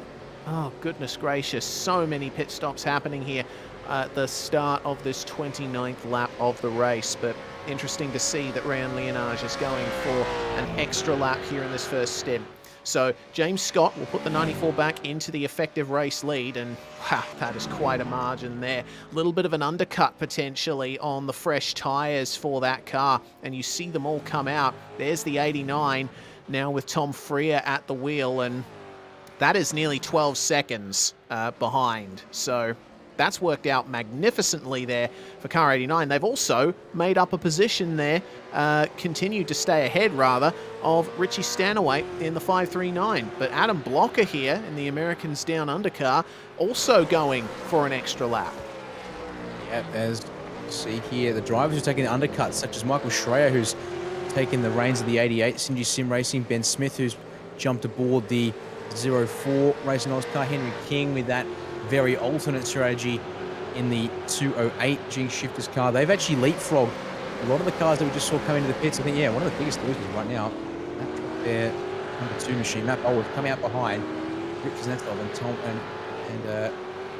Thomas Freeman. In fact, they've actually dropped from what was P7. Their pit lane transit time was pretty P13. bad. Yeah, they've lost about 3 seconds, 4 seconds, depending on who you check in with.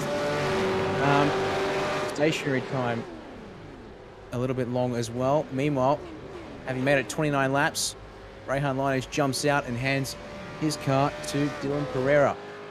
See where they come out of the lane in comparison. But just looking at what I'm seeing also here, Reece, it looks like, generally speaking, the undercuts are somewhat effective here today for the guys who have made it work so far. But there's a lot of guys packed up together coming out of very Untitled. As Adam Blocker, the other driver to make it 29 laps, he will come to the lane just now and get his pit service underway. And this is this group of cars I was talking about. Indeed, that is a big pack. It looks like Leonage might come out just ahead of those guys. Sorry, Pereira is coming out just ahead of them. In fact, he's back out onto the racetrack now.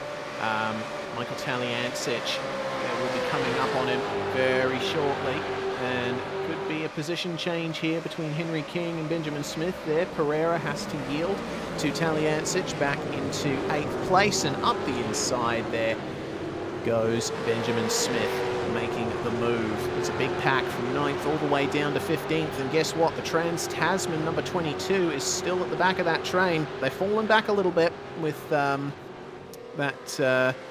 early pit stop, unfortunately. 22 just getting a slowdown there. Kurt Stenberg has taken over from Brady Myers in that 22 car and not having the best of stints to start things off. A little bit of a mistake there, but he's got an air gap there to work into, which of course will be important. We do have the boom feed here with Stenny, and we're continuing to have one of the more iconic and well-known, I guess, seating postures. Yes.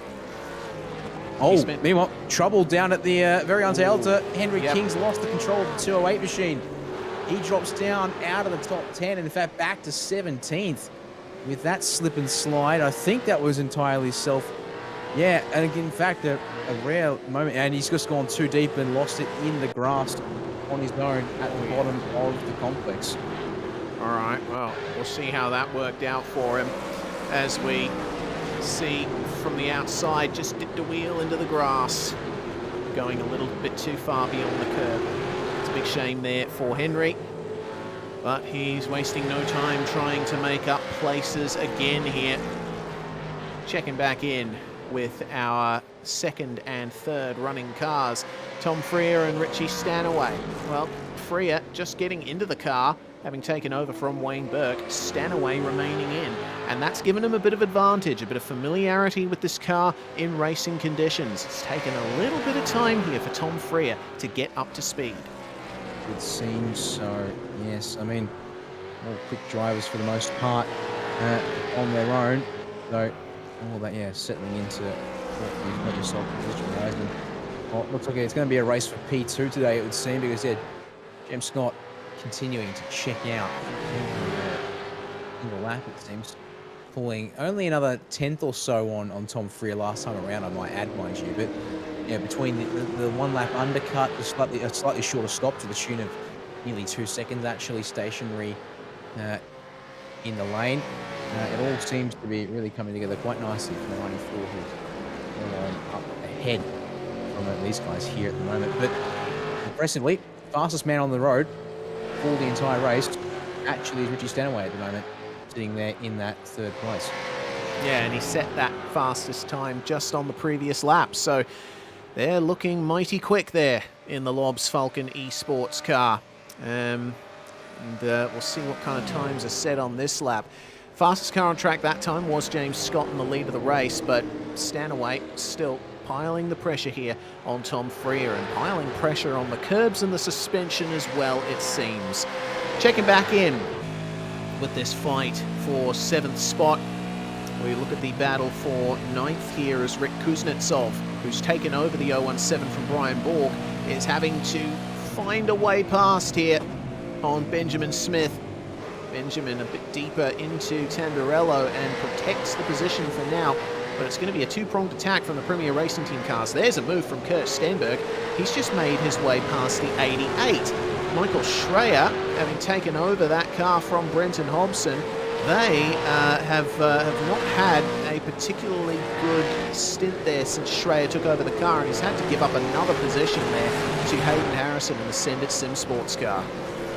Open for Damien Johnstone to also get on through, and as I said, you lose one spot here, you're liable to lose another 3, and well, that's 2 down there for the 88, and it's unable to get back across to cover the inside for Tosa with the move around the outside of the Villeneuve chicane from Hayden Harrison in that 096 Send It Sim Sports entry. And Damien Johnstone needs no further invitation with an open line up the inside to have a go at here. Darren Lobb wants in on it too, but Freya is ready for it, covers it off. Meanwhile, Brian Borgs, Kuznetsov's having a go on Ben Smith up at Variante Alta and gets it done under brakes. The 017 machine up a spot into 9th here, at least 3. It's coming on their merry way. And Darren Lobb, there we go, getting the job done as well on Michael Schreier. Unfortunately, it seems that Schreier not quite got the momentum and the rhythm to really go with here the others at the start of this one.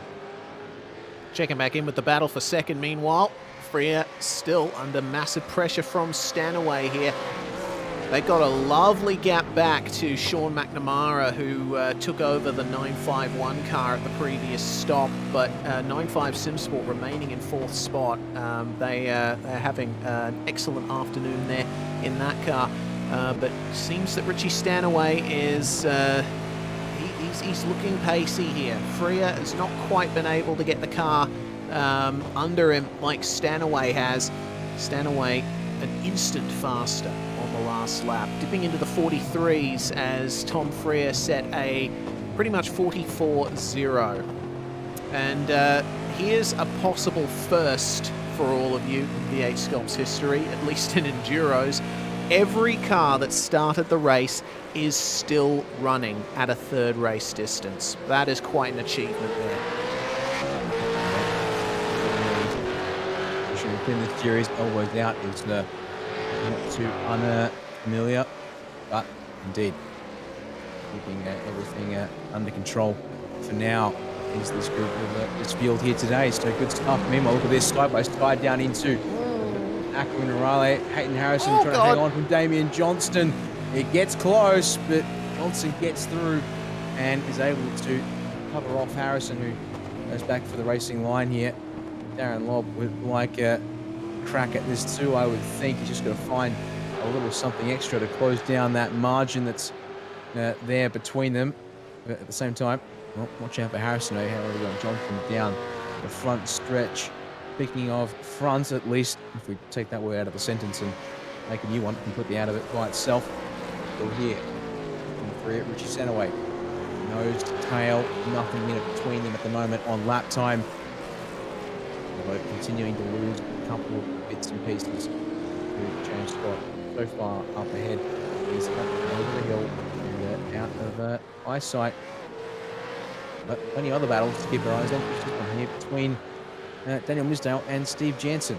Even though it may be for 23rd, Aaron Gilbert bringing the ANZ Motorsports car into the pit lane in Blackburn. Yeah, interesting to see there. 25 laps on that stint. Remember, it was an early stop for that car.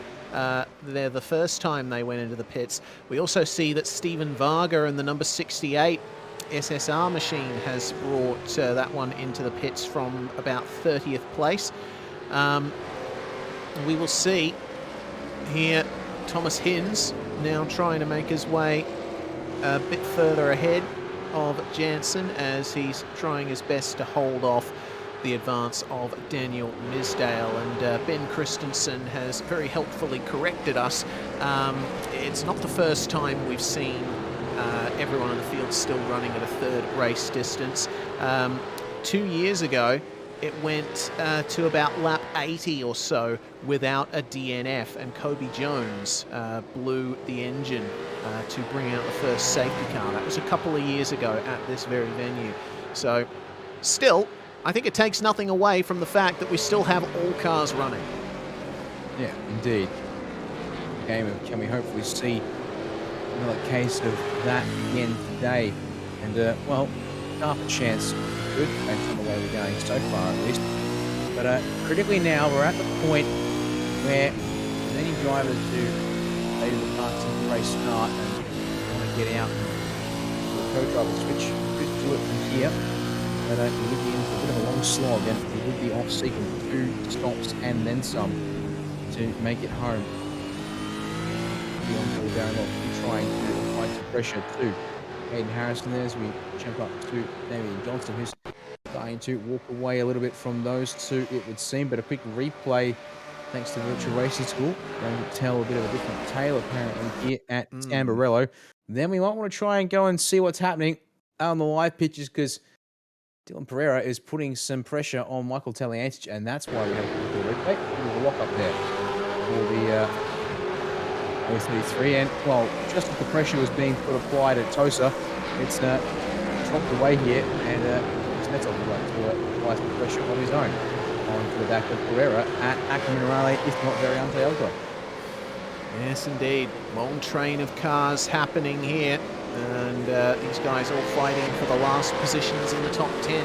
This 4-car pack stretching from 7th to 10th, with Taliantich still holding on to that 7th spot, 6 down from where they started. Remember, the 201 was on the first grid slot with that brilliant lap from Andrew Gilliam. Taliantich still doing the job he was assigned very well. He's keeping the car on track, and he's kept it mostly out of trouble. So when Andrew Gilliam eventually does take over, that car should certainly be a force to be reckoned with. Bowler, meanwhile, remember, they had that very poor run through the pits on their first stop there in the number 2 car. They're trying to make their way back up here, trying to line something up on Benjamin Smith. Nice All that traffic ahead might be a problem too if we get to the exit here of Tamburello. The Excalibur Esports car, it's still Stead Miller behind the wheel. Even flying them at the bottom of the air is just going to let them go. Thankfully, we'll get away with it at the moment. Hopefully, letting the car go. You can wait over the curve in the middle part of the complex. Look at how you're going. Going to get rounded up here by Smith and Bowler, you would think. I want to try and step aside shortly. He's now on his bumper here at Piratella. Let's take this corner and runs it wide. Hopefully that can now be job done. Yeah, he will. Yeah, very unfair. Ackerman Riley. And still there. Bit of action down at Tosa once more. Sebastian Flock and Adam Briggs. Briggs is still behind the wheel of the 143. No, Jordan Ross and Scott Gamble. Both cars have done a driver change. Well, that looked like a reasonably clean move.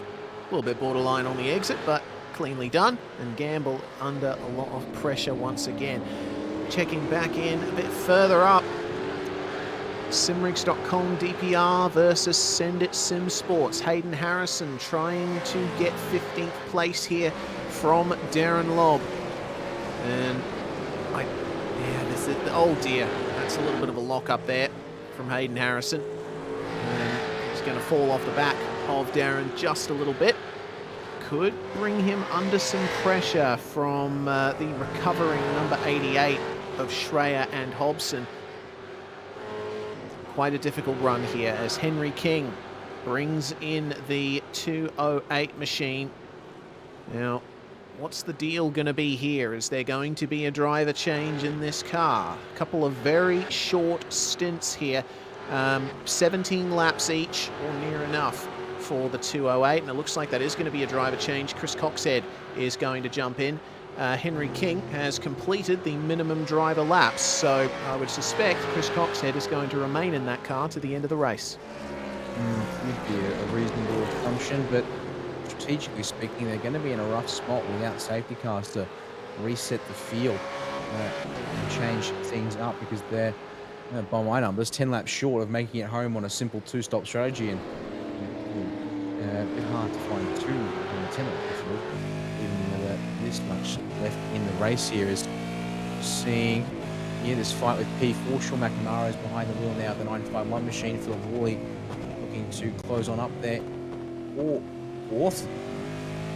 Check out the Zoom feed here, and see that's a lot of vibration seeing from the camera with McNamara there. Yeah, pretty similar to what I experience sometimes when I've got my webcam running. A lot of forces going through that rig, and camera mount may be a little bit flimsy. Either way, shows you the kinds of forces that drivers have to deal with even in sim racing. I mean, it's not a patch on the G-forces that drivers experience in real life, but you're still having to grapple with a force feedback steering wheel. Indeed. Hearing a black flag for car 91. Jason Benz. Unfortunately, he's taken over the car from Vincent Skilbeck, and that was for contact on lap 26. I believe that was when Skilbeck went into the back of the Pursuit Sim Racing Mustang coming into Tamburello. Yes. A bit of a actually a pair of incidents for the 091 Skilbeck in the entry in the logs with race control. Well, unfortunately, not being their day so far. Check back in with that fight for P4. Philip Worley continuing to shadow McNamara, but between them looking fairly stable for the moment at least. Yeah, bring attention to the fact that unfortunately Dylan Pereira has been overtaken now by Schmetzel, trying to maybe slip back with a fraction compared to what he was doing earlier on, and much like what his teammate was doing earlier on. Now we'll have Thomas Freeman to try and apply pressure in the next couple of turns, and Freeman's definitely close enough to set a run up here down into Tamburello.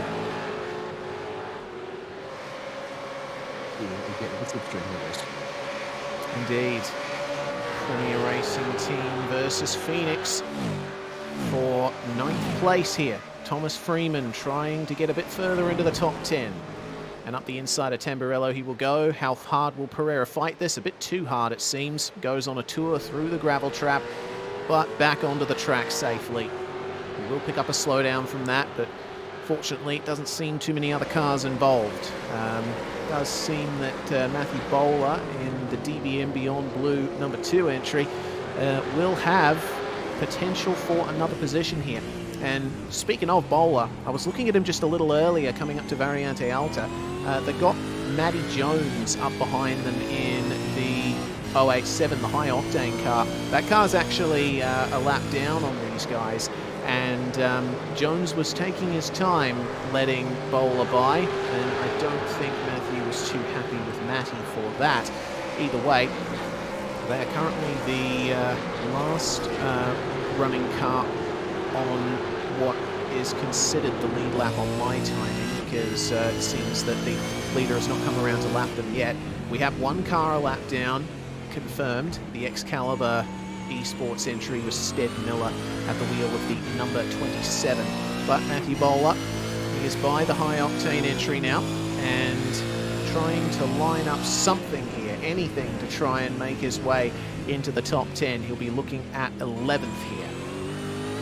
Well, unfortunately, my timing says quite a different story. Bottom 10 cars are all being lapped. Okay. At the front, the next. My apologies, everybody. My timing must be on the fritz. It might be in relative mode, perhaps?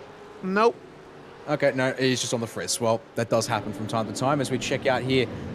Capel going at it with 205 machine, and I believe I saw a different name. It's Matt Whitaker behind the wheel of that car after the first stint. Michael Angus has jumped out and trying to make their way back up to where they started in this one. It's going to be side by side into Ravazza one. Bit of brake lock, and that's another car off the road. And yep, that needs to be redressed before you have another go at that one there.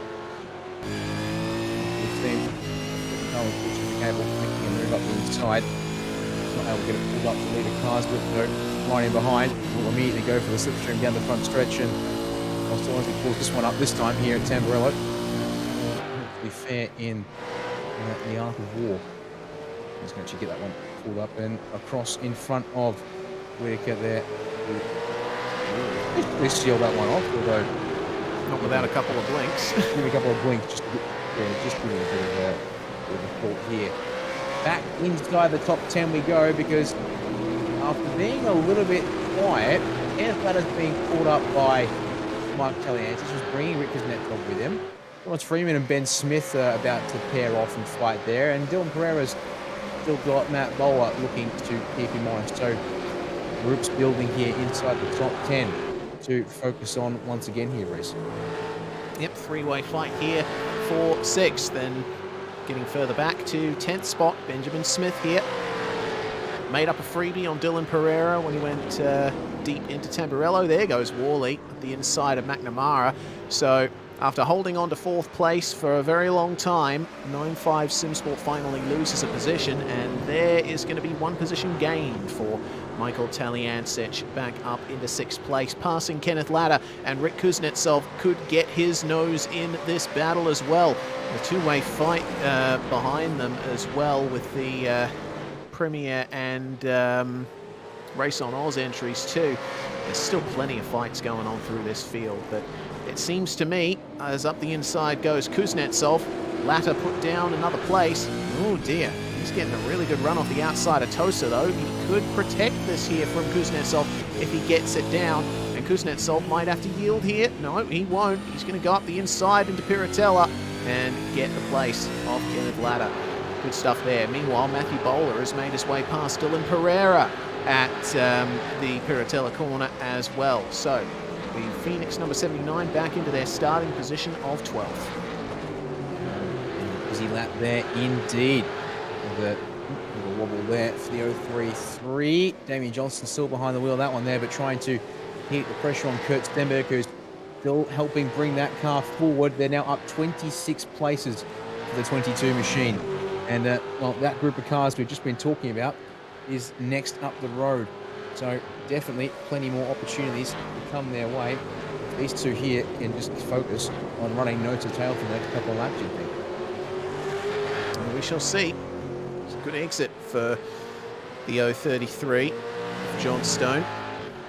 Very familiar with each other, these two. They usually race roughly in the same area of the field when we have full grids here in V8SCOPS, and Johnstone now in the slipstream. But Stenny's going to try and cover the inside. He'll be able to keep lucky 13th position. He will fall back to 14th, unfortunately, a little bit earlier on the brakes. I think maybe recognising that Johnstone is just very pacey at the moment, and he's better off focusing on their own race there in the number 22. They've got a lot of work to do with having missed out on putting a proper lap down in the shootout session.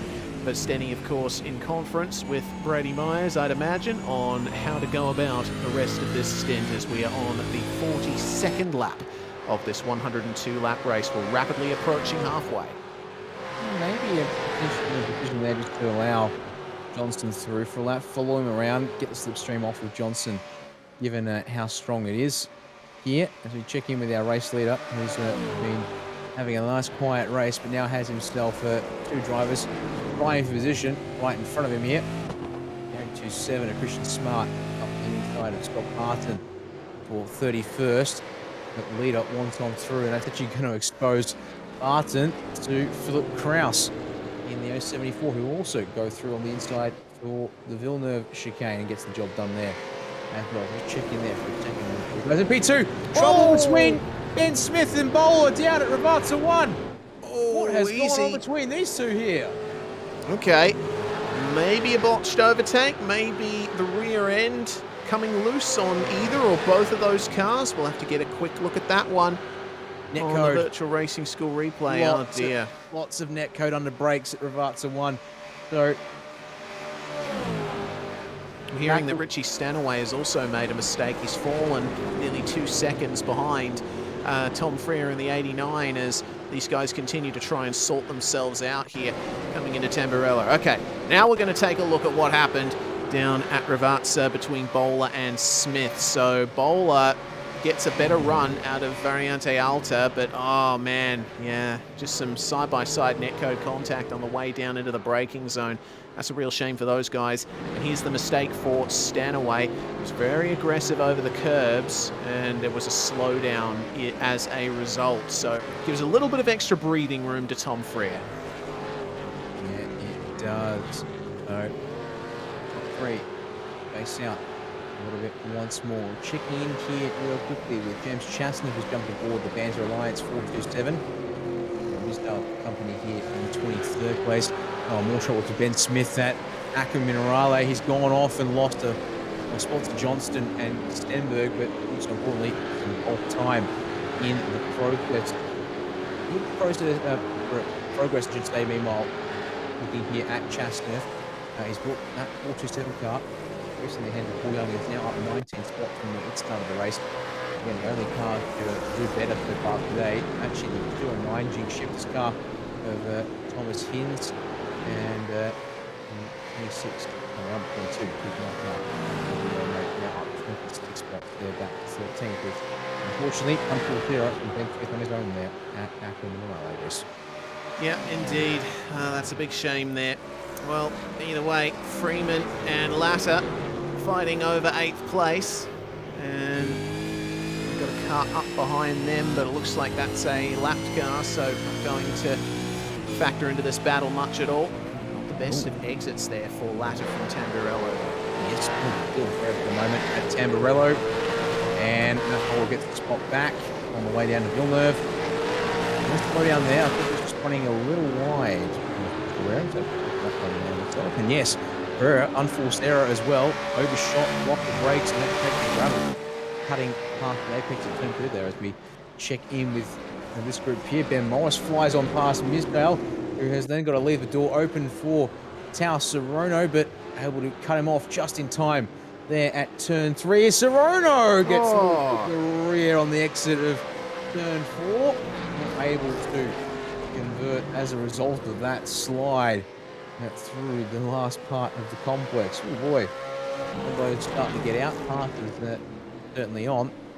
It's busy out there on track. Yeah, very busy indeed. Well, it's this middle phase of the race that always seems to turn it up. Well, there was a penalty for the 091, and now they're trying to find their way past the WK&P number 63, who had a torrid start to the race. They were running very well up until getting involved in an incident, and they will end up losing the position there to Jason Bentz. So Brown at the wheel at the moment as Blake Warboys watches on, and they're currently down in 40th spot now. But crucially, we still have all 45 of our starters still running. Blake Warboys obviously going to take a little bit of a break there, and we'll leave Brown to his work. Unfortunately for Nathan Brown, it has been a bit of a race start to wish it hadn't been so. Potentially showing pairings here today that maybe a little bit imbalanced on pace between the two drivers, but redeem things here as we continue to watch Imola and Dylan Pereira go at it once again. They're both trying to also catch up to Ken Lapper, who dropped back into 9th place in the 25 machine. So, actually, pardon me, they're actually quite a ways behind at this stage. Got some of that traffic there in between closing on 640 Fishing Motorsports car. Here's the identity of that one there. Oh dear, trouble at Morello. One of the 95 SimSport entries, I think, though. That is one of the cars down the back. And looking at things here, Ben Morrisno in the 43. Now, these guys are currently down at 27th place, and yeah, not quite the greatest moment. Let's have a quick look at what's happened. Oh dear, grabs all the anti-cut curbs, and car says no can do, and then the Rono and Misdale get through there. Thankfully, actually, Sorono's gotten through on the DPR 632. Let's have a look at it here on board with Morris. Did he grab the grass? No, just too much anti-cut on the apex of turn 2. Unfortunate there, and the slow, painful spin there on the exit as the result. It's going, but loses a handful of spots. Now has David Kirby and Matt Whitaker. Fishy team up, it would seem, to try and spot off him here. He works his way up the hill towards the Variante Alta once more. All right then. Well, this race has certainly had quite a bit of drama so far, hasn't it? But Rick Kuznetsov looking pretty pacey here on the back of Mike Taliancic. Tally down there and trying his best to keep the position in the top 6 for that car. Kuznetsov looking rather quick. He took nearly 4/10 out of Taliancic on the last lap. That pairing of Kuznetsov and Borg is looking really good, Dan. They're up 9 spots now, and if they can keep it in the race, if they can stay out of trouble, that'll be a very welcome result for Premier Racing Team. Yep, certainly will be. Kuznetsov in particular seems to have done quite a nice job in this second stint of the race to put laps on the board. Checking in here again, the fight for second is on, I should say. Richie Senaway has closed up the deficit to Tom Freer. Maybe a bit of traffic's helped him in the process, but back to 2/10 now. That's about as close as it's been all race long between these two here. It's all about 13.5 seconds off the race lead. James Scott and Ryan Fitch and Jared also continuing to have zero pressure. And eyes on it here. We have a quick look here at the lap time deltas, and yeah, just nearly 3/10 on 44, over 4/10 on lap 45, and nearly 6/10 on lap 46. Anyway, doing some really nice consistent numbers there, and able to extract a better long run pace to the team than the 89 SSR car directly in front of him. And once again, Richie Stanaway, he's keeping himself in there. Oh dear, that's a car that's gone off just up ahead of them. Should be a safe re-entry though. Simon Mazzomo in the 9.5, 5:51. That's very unfortunate there. It was running reasonably there in the position they started in, but unfortunately it seems Aqua Minerale claiming another victim there, but doesn't affect the battle here for second place. Stanaway slowly rounding up the driver of the number 89. Freer has done a sterling job of fending off the advances of Stanaway, but he's closer than he's ever been, has Richie. Will he be able to hook up in the slipstream, or will he decide to back off a bit and do a bit of fuel saving? That's the question. We'll see the answer to that question at the end of this straight. A look to the inside for Stanaway. Ah, he's so close to getting alongside, but it's just not happening. And you see how much more aggressive he is with the turn 3 curb. I've been noticing that all race. Stanaway really playing with fire there. That could be it. Is performing to expectation and doing a decent job of getting it over those curbs for the time being, it would seem. Watch this place together around lap after lap. Feels as though there is no breaking these two apart. Meanwhile, there we go. Rick Kuznetsov through on Mike Taliancic for P6 there on the front stretch. So that's an important change there. Leading this group of cars in there. Now 11 seconds back from next car ahead. And yeah, nice and easy slipstream and path up the inside. Kuznetsov, well and truly done by the braking and turning point there.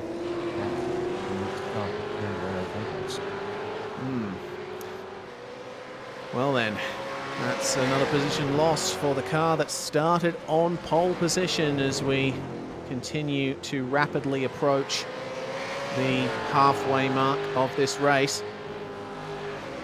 No cars up ahead for position here on our current 6th place man. It's about 11 seconds back as, whoa, there we go. More lap traffic negotiating there for James Scott in the Boost Mobile Racing machine.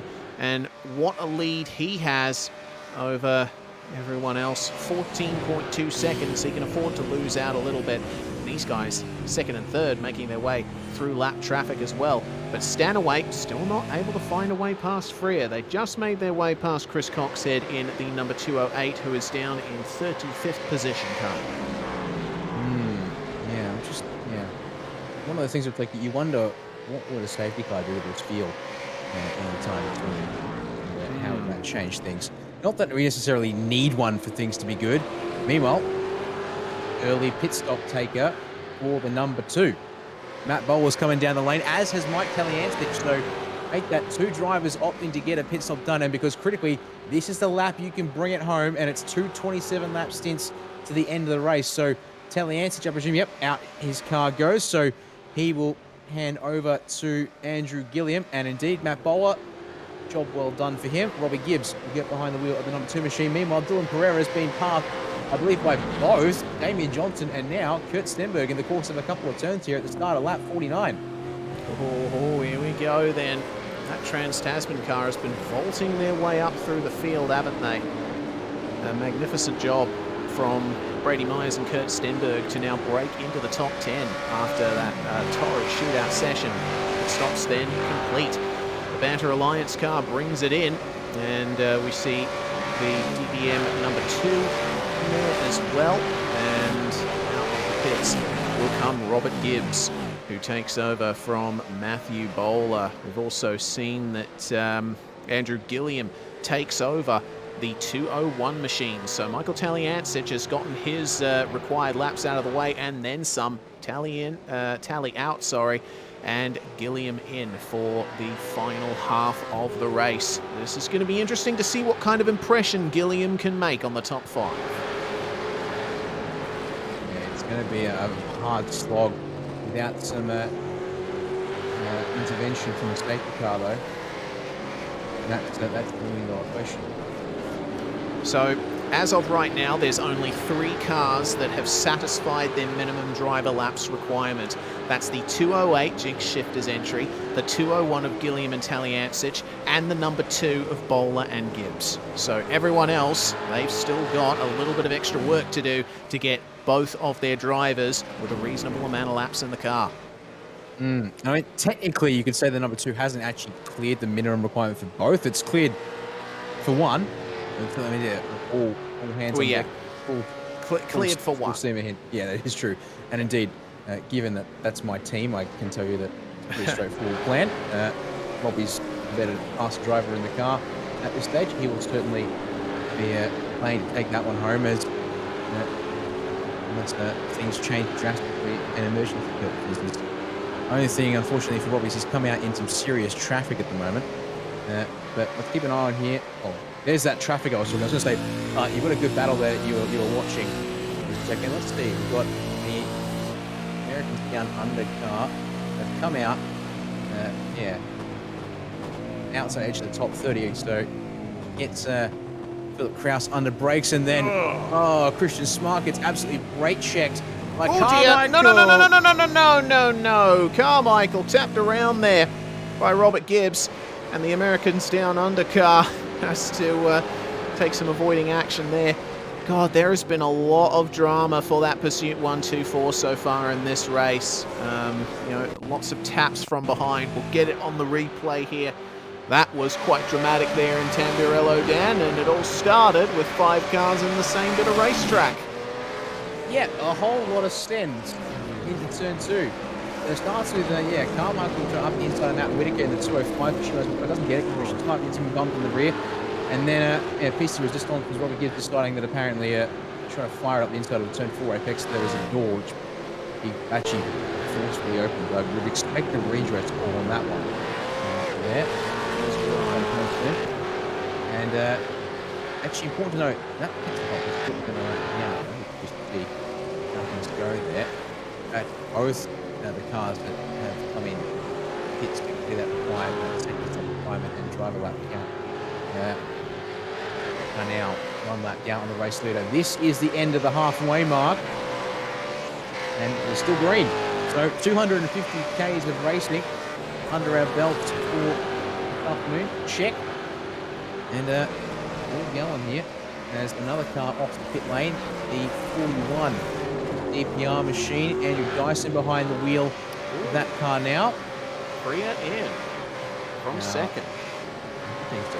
That's think an undercut call to cover. You think to cover off Stanaway at this point. Lap From count third, sorry, yeah. Stanaway just making his way past. yes. So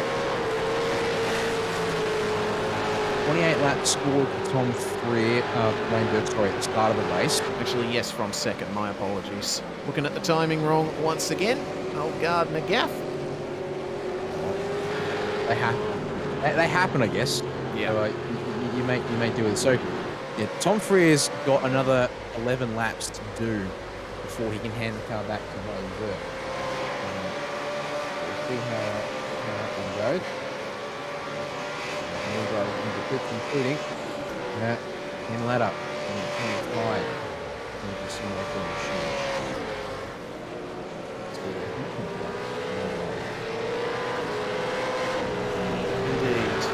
Right then. Very profitable evening for the 22 Trans-Tasman car, but we see Tom Freer stay in the number 89, and he will emerge a bit further down the field in 14th spot there, right in the midst of everyone else who's rapidly approaching the end of their pit cycle. Kenneth Latter bringing the number 25 in as well. We'll see what the response is from Richie Stanaway and Shane Van Gisbergen and seeing that pit stop come in from Tom Freer and Wayne Burke. They're going to stay out this time round. You're probably going to see this stint through to the end. They've just come up to complete the 24th lap of that stint. Meanwhile, Premier Racing team fighting their way past one of the 9.5 cars. That's Corey Shepherd, who's taken over recently from Thomas Freeman, and they're working their way back forward after a very tough race.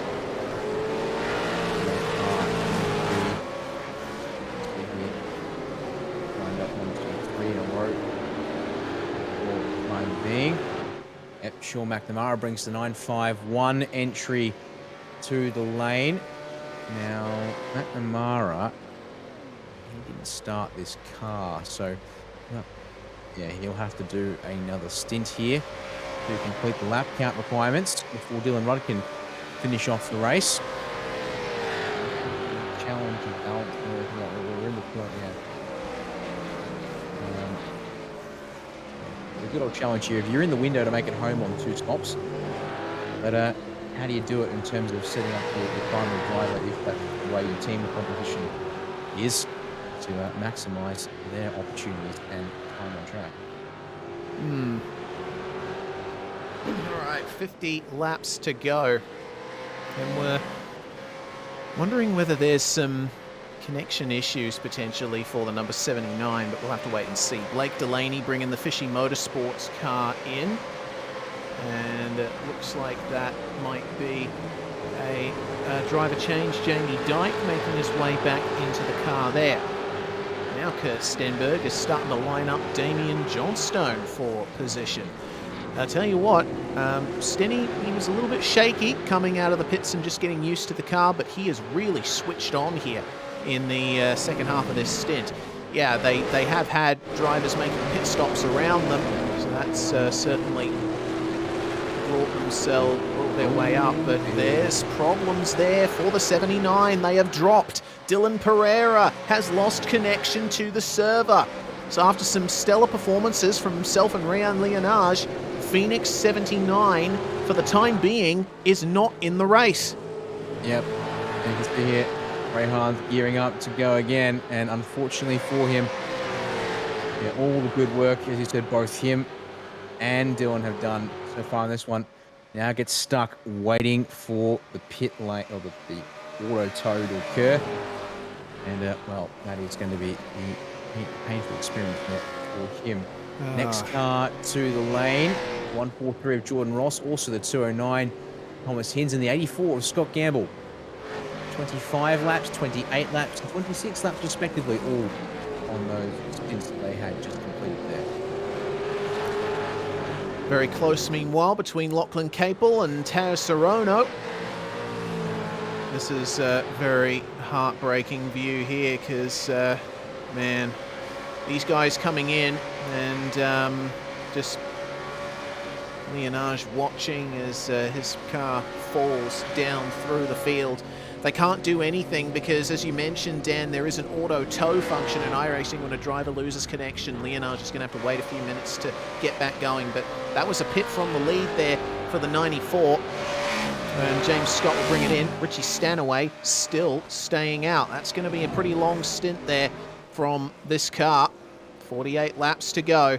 And we still have yet to see Shane Van Gisbergen jump into that car, but I would say we'd expect SVG to jump into that machine in a few laps' time when Stanaway inevitably has to bring it in. They've started the 27th lap of their stint there. Looks like James Scott is staying in the number 94. Rick Kuznetsov has brought the Premier 017 into the lane as well. So pit lane, a hive of activity at the moment as we see Johnstone bring the 033 in. Kurt Stenberg's going to go for a 27th lap there. Indeed.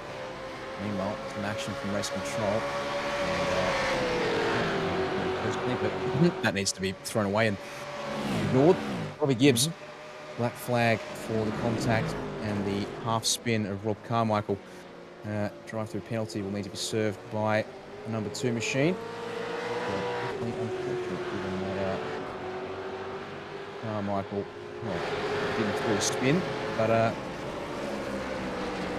the risk that probably didn't need to be taken for a car that had just come out of the pits and try and race in the top 10 of back in at the stage. And there's been a lot of drivers here that could have been way up the field were it not for some issues along the way. Well, it's another lap out of the pits for Stanaway and Van Gisbergen. Richie really pulling on a full stint here, and he's getting dragged along a little bit as well, so that will certainly help him to save a little bit of extra fuel. That's Philip Krause in the America's Down Under car. Meanwhile, Damien Johnstone is out of the 033, and in comes Forzan El Nabi coming through Tamburello for the first time, and just behind him is Jordan Ross in the number 143. Those two drivers full position at the moment, but don't forget the 143 should be much higher up the field. They were involved in that lap 1 turn 2 incident. Leonage on the track now, so he's managed to get back in there, but that's really unfortunate for those two young guys. They have fallen a lap down and are in 44th position, the second last car running after being a factor in the top 10. That is absolutely heartbreaking for those two.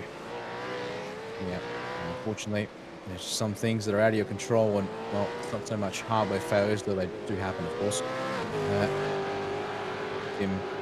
Internet connectivity issues often are the things to look at here, as see their taking place actually the race leaders, I should say, pardon me, just still going, but maybe eyes on P8, P9, because Sean McNamara has got a hard charging Andrew Gilliam right behind him, and that's an Andrew Gilliam alongside and nose ahead, and car fully ahead at the apex and exit of turn 2 there.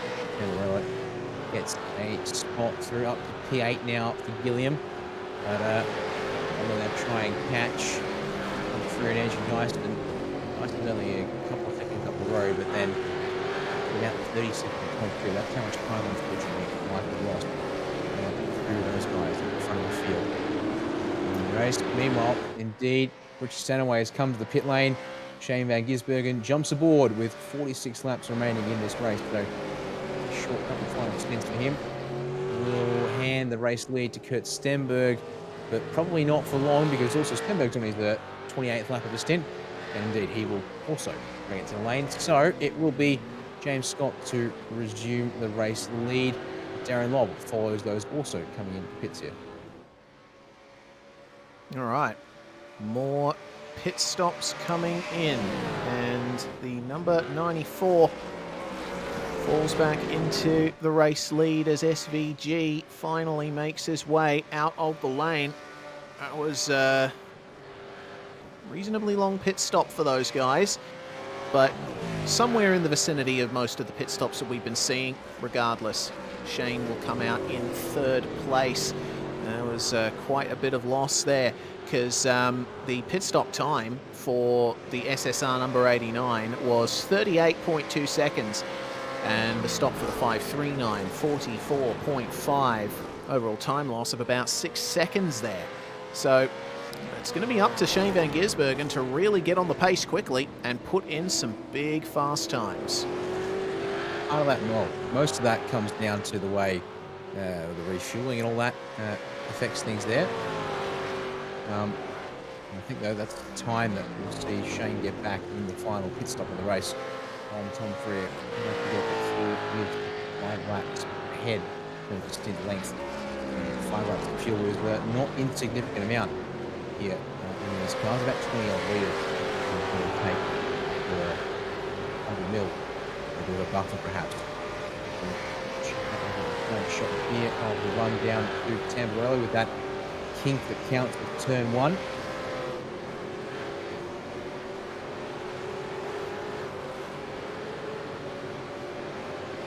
We'll see how things work out here as the timing on broadcast end is having a little bit of an issue, but that's okay. We'll keep you updated as much as possible. James Scott still in the number 94 by 6 seconds or thereabouts, versus Tom Freer and Shane Van Gisbergen, the rest of your top 3 there. Andrew Dyson in the simrigs.com DPR number 41. They are 7 laps into their stint and they have found themselves in 4th place. That's a fantastic job from them. Andrew Gilliam, meanwhile, in the Pursuit Sim Racing 201 car. They've worked their way back into the top 5. Gilliam now 9 laps into his stint in there. Sean McNamara in the 95 SimSport 951. He and Dylan Rudd have been holding on to some fantastic positions in this race. They were in 4th for the majority of the first half. They are now back to 6th. We've seen the Americans down under car has brought their machine into the pit lane. Philip Kraus bringing it in, and we'll see if Adam Blocker takes over that car. That is the sole pit stop that we've seen on this lap. They're a little bit off from most of the other cars around them, but they've worked their way through nicely. I think the car that is most off strategy here is the number 208, the Jinx Shifters entry. Don't forget, Dan, that Chris Coxhead and Henry King, they made those really short stints there at the start of the race. And again, similar to what they did at Phillip Island, they're currently down there in 11th place, and they finished quite well at Phillip Island, so they could be looking at a really good position here as well. They're up 7 spots here into 11th, but they'll be coming to the end of their stint soon. What's going to happen here with the 208? Yeah, I'm pretty sure I was checking them, they were 10 laps short of a clean 2-stop strategy to the end. Prioritising putting drivers in as soon as possible over I think counting backwards from the end of the race for single or for clean double stinting and such. Look, as I said, had decent pace, strategy worked out well for them there. I would think at this point strategy might work better for them if a safety car comes, but unfortunately since that can be placed, and still no sign of need for intervention. And little things here and there that can be dealt with by instruction from race control. Watch these good guys make their way down to Tamburello once more. Meanwhile, up the inside goes Forzen El Navi now aboard the 033. Kenneth Latter make sure to not fight that one too hard with his stable mate there. So more place for the 033 machine. And that's 5 seconds off the road to Brian Borg in the 017 race.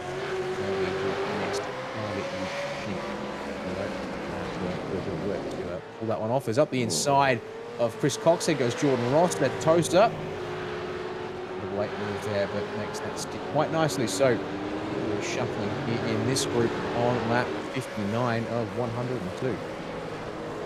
Indeed. And that's one Jinx Shifter's car that has lost a spot.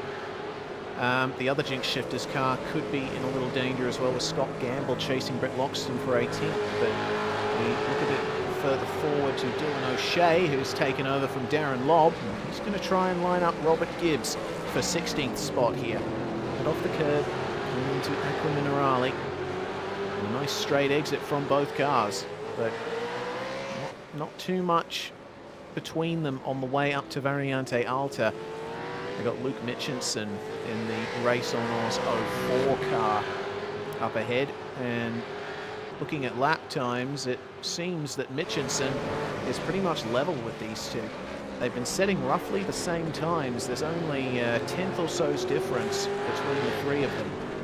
We'll see what Mitchinson can do from here. And remember, Mitchinson pitted at the same time as the number 2 car, and a lap later pitted the number 99. So they'll have 1 lap fresher tyres. It's not going to make much of a difference here at the start of the stint, but if they try to save a little bit as time goes on, that tyre advantage might work out well for them. Further up ahead, I'm seeing another position change as Jordan Ross makes his way past Kenneth Latter there, coming into the Villeneuve chicane. J. Ross starting to put that 143 back into a good position. What a fight back it's been from the 143 as Kokoschki there makes his way in. A moment there, trying to find the right pit box, it seems, and does find it there later on up the lane.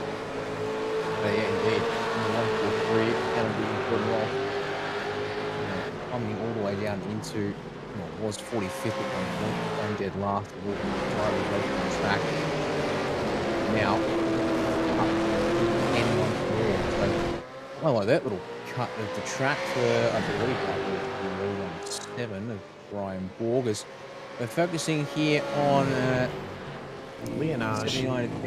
Phoenix it's Ray and Leonage, because this is actually here for position on Vincent Skilbeck down at Rivata 1. Oh, little bit of a hit check on the exit of the first corner in the complex. But we'll be able to get up the inside and take that place on the second one. But watch out for the slipstream here for Skilbeck. Although if you be honest, Vincent, that's not going to help your case all too much. And the outside is the only option for you, it would seem, at Tamburello here. Late enough on the brakes to cover that one off, and he's going to just cover it off with turn 3. Skilbeck wanted that one. Didn't quite have speed to push him down that far. Yeah, not quite. Well, Skilbeck backs off, and as we were watching that, Pursuit Sim Racing 1 of Andrew Gillian has made his way past Andrew Dyson and has worked his way up into 4th. We look at the battle for 6th and 7th with Sean McNamara now facing off against Corey Shepherd, who's had to put on one heck of a fight with his teammate. And, well, Shepherd, now that he's in the car, should certainly try to vault his way up the order. That car's broken into the top 10 after starting from 11th. And looking very nice over the curbs in Variante Alta. How's the exit then for the Mustang? Will it be enough for a move up the inside of the Rivazza corners? We shall see. A hint of a look there, and almost onto the bumper of McNamara. But it's not going to happen, at least in this section. He's going to have to wait a little longer here and get it done down into Tamburello. certainly got the run that he needs, and most of it's been assistance to McGuire to be able to help defend this one. Indeed, Shepherd goes to the inside, has to get up on the curb through the turn 1 kink. McGuire tries to make it a bit narrow on the way in, but job mostly done and job complete through turns 2 and 3 there with the 008. Oh, poor Shepherd, despite what McGuire would like to do here.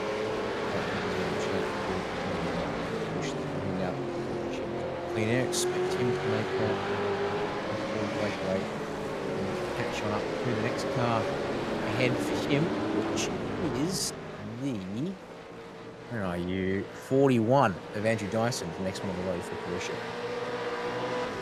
Yes, indeed.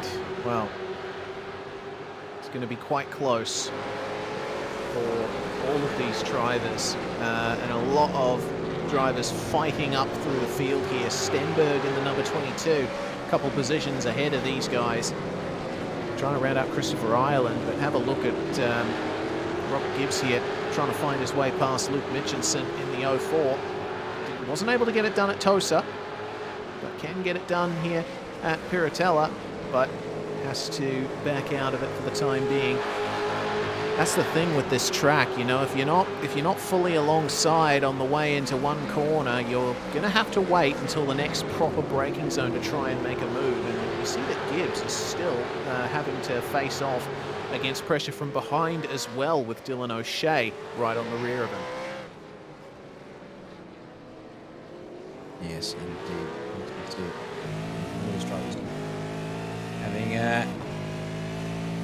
settled into this sort of similar rhythm of pace. They are catching a couple of the guys ahead. Ken Latta, Chris Coxhead, Christopher Ireland, and Kurt Stenberg all a couple of tenth laps slower on the last lap round at least. And Latta and Coxhead are people sticking up the road from this bunch here, but I want to keep this up, and they will promptly sit on the back bumper of the 096 and the 22 soon enough.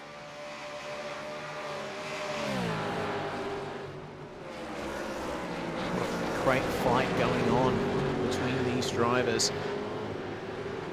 Very aggressive curb usage there from Mitchinson, going over the speed bumps at the apexes of these curbs. Of course, the scan of this track dates from about 2018 or thereabouts, late 2010s at the very least, and the curbs were a lot more brutal on this track at that time, so you've got to be very careful through the apexes of a lot of these curbs. What can Gibbs do to try and line up Mitchinson here?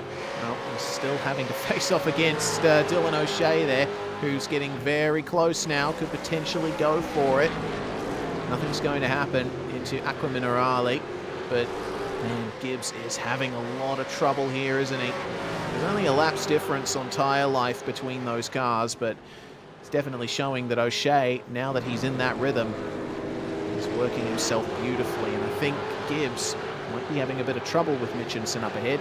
Now that he's really rounding him up, could be having to back off into a few of these corners. Yeah, back and forth the team between these guys here. Part stronger.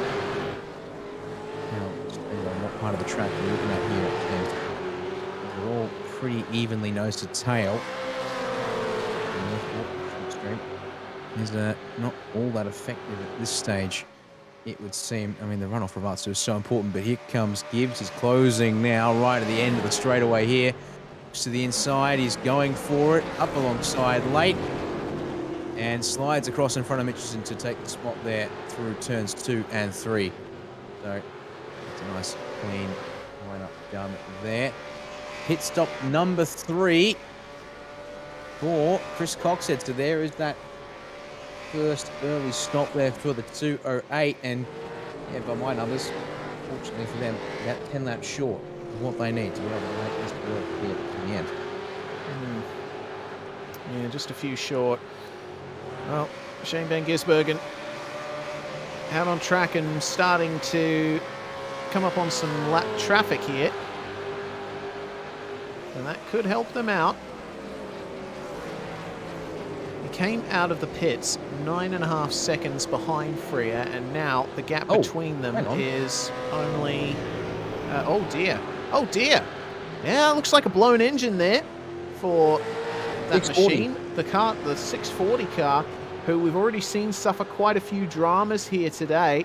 The Fishy Motorsports car, David Coleman, has blown the engine, and this could be a safety car potentially, depending on where he lines it up. It looks like it was the downshift into Tamburello that got him. A little bit too many revs, and the engine just going for a big old pop. We'll get a replay of that. He stopped by the side of the circuit. We could see the safety car there. That's when it happened.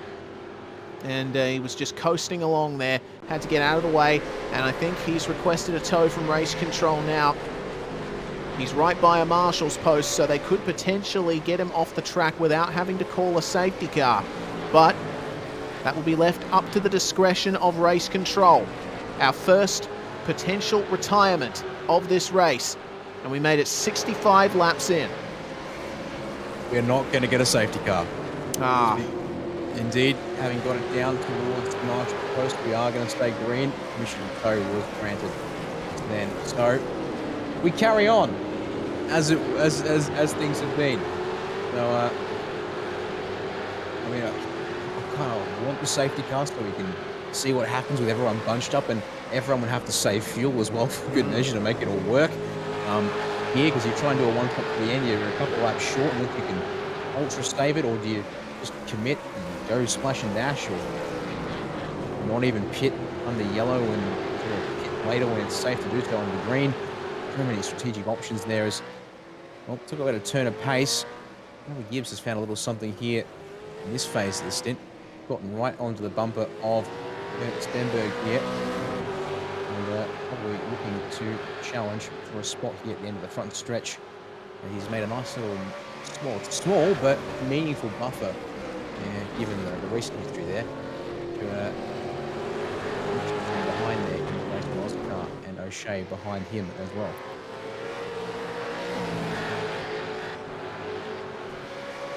Right, so all of these drivers are a good way into their stints now.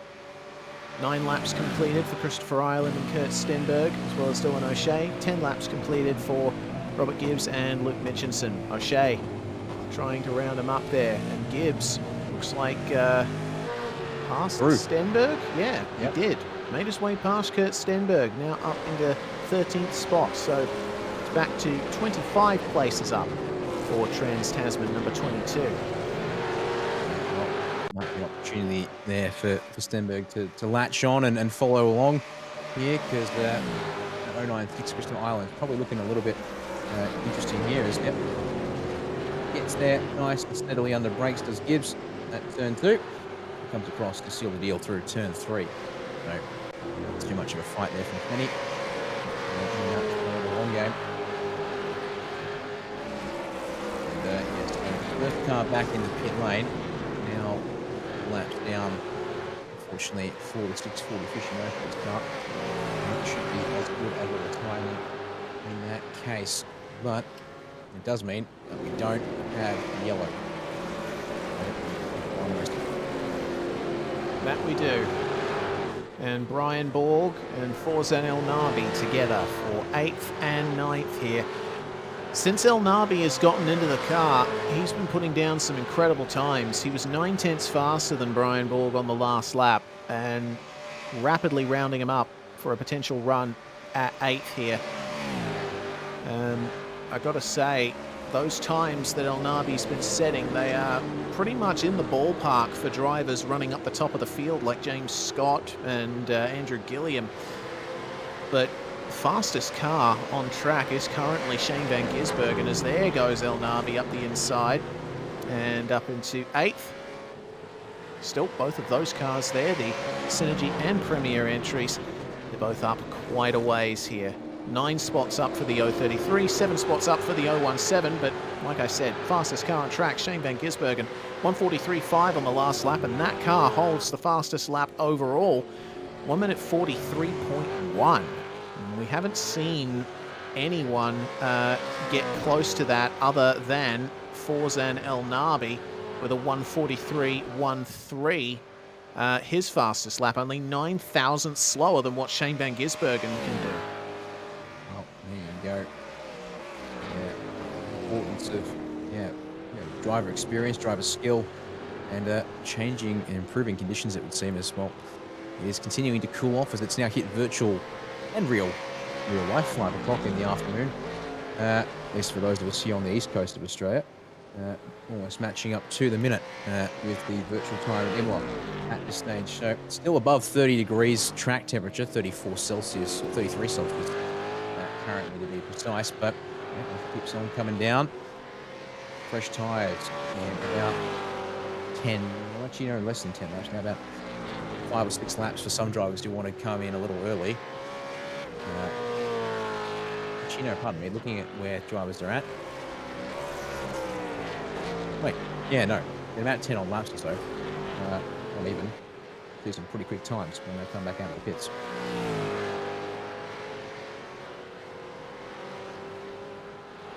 Well, things have calmed down quite a bit from that very chaotic first couple of stints of the race. And a good amount of space has opened up between everyone in the top 11 spots. The real battles start from 12th on down. This fight that is continuing to go on here with Christopher Ireland at the front there in 12th, having taken over from Hayden Harrison some time ago. Robert Gibbs, Kurt Stenberg, Dylan O'Shea and Luke Mitchinson. Mitchinson now at the rear of this 5-car train from 12th down to 16th. There's plenty of places still to be decided back in the field. Thinking about the number 88 of Brenton Hobson and Michael Schreier, they have had a very difficult middle stage of the race, but they're slowly clawing their way back up the field. They recently passed the Fishy Motorsport 080 and are currently in 19th spot. Also got fights going on between Paul Young and Craig Jones for 22nd and 23rd, and then, or 23rd and 24th rather, 25th and 26th, the cars of Ben Morris and Michael Whiting. As oh dear, that's a problem. Is that smoke as well?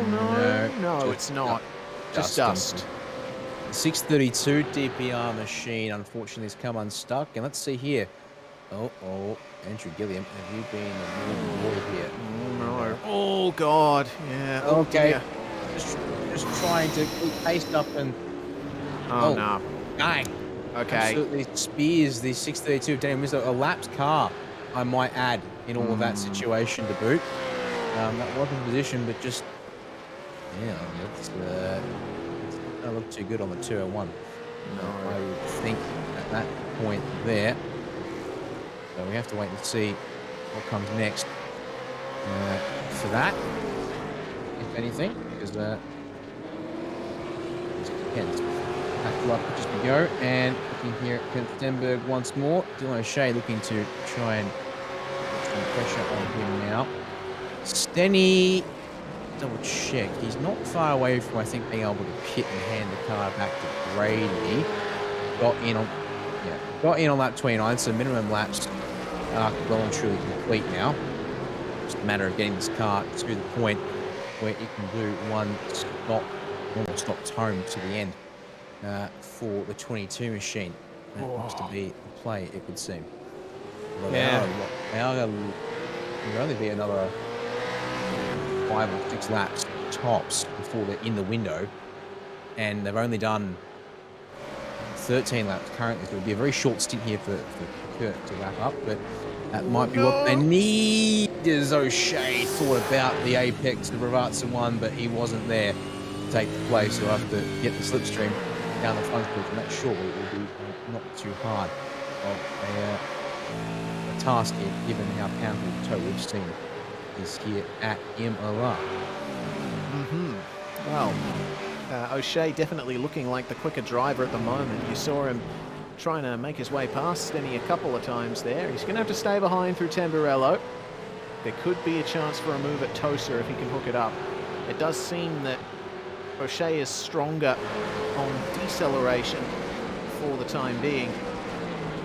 Just just catching up a little bit to Stenny in the braking zones, but once Ooh, you have up the ahead. power down, okay, Robert Gibbs trying to get up the inside of Christopher Ireland, and they got the lapped car of Jason Bent right there with them as well.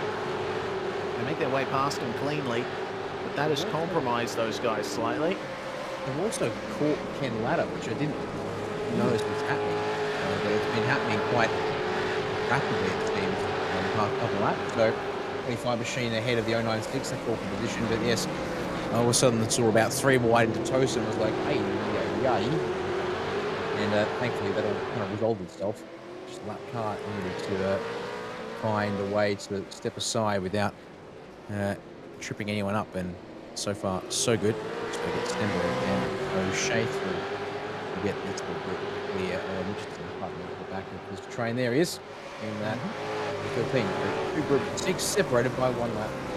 2 groups, 3. I can't count. There's a dive bomb and a half from O'Shea. Goodness. Almost it. Actually made it work. Yeah, pulled it up and okay, it's really backing off a bit there perhaps. I think, yeah, Stenberg saw him coming because he was on the brakes a bit early because Skilbeck, is at the wheel of the 91. Skilbeck, I think, backing Stenny up a little bit, but O'Shea also went very deep into Rivazza. There's an attempt there on Kenneth Ladder by Christopher Ireland, but nothing doing there. Nice defensive line from the driver of the number 25, but you get the feeling that it's going to be sooner rather than later, and a question of when, not if, that Kenneth Ladder gets passed here by Christopher Ireland, who almost had a look up the inside of Tosa there. You can see it almost happening as Robert Gibbs now involves himself in this. And if those two Commodores up ahead battle, the Mustang will be right there with them. You can run side by side through some of the corners here at Imola, but if you do, you cost each other bulk time and it will give a huge advantage to your rivals. Still got Skilbeck in that 091 machine, still separating this. Should be group of 6 into 2, group of 3. So if they can focus on just making a bit of a breakaway here and now, Skilbeck's still in amongst it, and that's not a line that O'Shea will be too pleased with there. Action more. Again, that little bubble will then give them the freedom to fight a bit more as they come down into Rivazza 1. Skilbeck steps aside. Meanwhile, behind out of shot. O'Shea gets through. Stenberg going to try and line up a run down the front straight, it would seem. That was a little messy, unfortunately. You're up on the bumper, yeah. Skilbeck, I saw, was going wide in Rivazza 2 to let Stenberg go, but I think he mistimed it a little bit. He's lifted off early and he's allowed Stenny and Mitchinson to get on through on the run to Tamburello, so drama over for the time being. These guys can resume their fighting, but now they're in 2 groups of 3, and I see Christopher Ireland still right on the bumper of Kenneth Ladder. Meanwhile, Shane Van Gisbergen, who's been making up huge chunks of lap time since he got in the car, is now within a few seconds of Tom Freer, and you see the lap time difference there. He's been taking out nearly half a second every lap. Pushing there, picked up another almost 4 tenths on that one there. 143.9, plays 143.5, and even gets a cheeky 10 back on the race leader. On the road, Jordan Ross on the bumper of Brian Porter. Like that for a little while, if I'm not mistaken. So, J. Ross. Well, J. Ross, indeed, trying his best to line up Ryan Ball. This car has miraculously made its way back into the top 10 after their dramas early on, and they've managed to do it without the assistance of a safety car. That really says something about the talent behind the wheel of the 143. Ross and Briggs, very strong pairing when their day goes right. Very true indeed. I hope I'm coming through okay now. You are. Okay, we are, lovely. So apparently if I just stop talking, things fix it. Last round at Phillip Island when it was said this was happening. Oh. Gibbs. What can Gibbs do here? Ireland could almost be forced to go defensive here. Tried to have a go at Kenneth Ladder, didn't he? But have a look at that. Yeah. Push, it seems. Get Ireland back on the bumper of Ladder. Let's not fight too hard here. Although, flicks to the inside for Tosa. And up the inside, takes the apex. As long as he can get a straight exit. That spot is as good as his. Ireland will try and contest, but no, he will not actually. Drive off of Tosa to take the place. As we check back in with this fight further back of the top 10. These are the next two cars up the road from that trio we're looking at. We were just looking at them a moment ago. So that's the gap they have to try and catch on the road if there be any change in place beyond these little groups here. So, take two here between Brian Borg and Jordan Ross. And they make their way past. There's a lap car up ahead, and oh, that's a mistake from Borgie.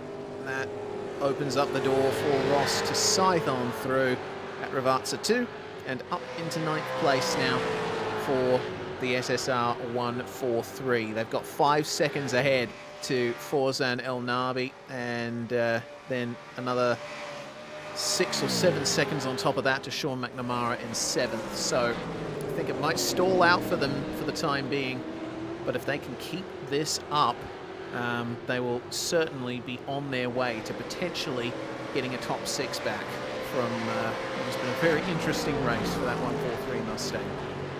Yeah, it's going to be a bit of hard work though to try and get back to P6 to be somehow finding a good 20 seconds to make that work. I mean, certainly got some good pace, but there's definitely some quick guys ahead as well. And well, just confirming we're now at the critical lap for those who can do a 28 lap stint here today. Come in at the end of lap 75, that is. Goes on the lead lap, and he can then make it to the end from there. These guys here at least one more time before they can take the option of a early stop if they want to try for the undercut and push the tyres and get some spots through that there. But with the way the field is so spread out, thanks to 74 and a half laps of consistent, continuous green flag running, certainly be finding a clear track would be a little bit difficult to Yeah, it certainly would. Either way, this fight, it's been absolutely hell for leather. All of these guys, excuse me. And that is a pit stop for one of the SSR cars. Cameron Veacock down in 38th spot. And that's an incident point drive-through, actually. They have exceeded the incident limit in that car. And Stenberg has just jumped in himself. So has Kenneth Ladder. So there we go. Only 18 laps complete there for Stenberg on that stint, but he's completed the minimum driver requirement, so I think they've put Brady Myers in till the end. There is a full stint's worth of laps to go. Oh dear. Yeah. Side by side on the way into Villeneuve. This could be dramatic. Little contact once and twice between O'Shea and Ireland. Oh, because of a little bit of overdrive there from Robbie Gibbs into Tamburello, thanks to the cars coming out of the pit lane. Now, Brady Myers getting in the car here at lap 75. He's about, actually, no, we're 26 laps to go for the race lead.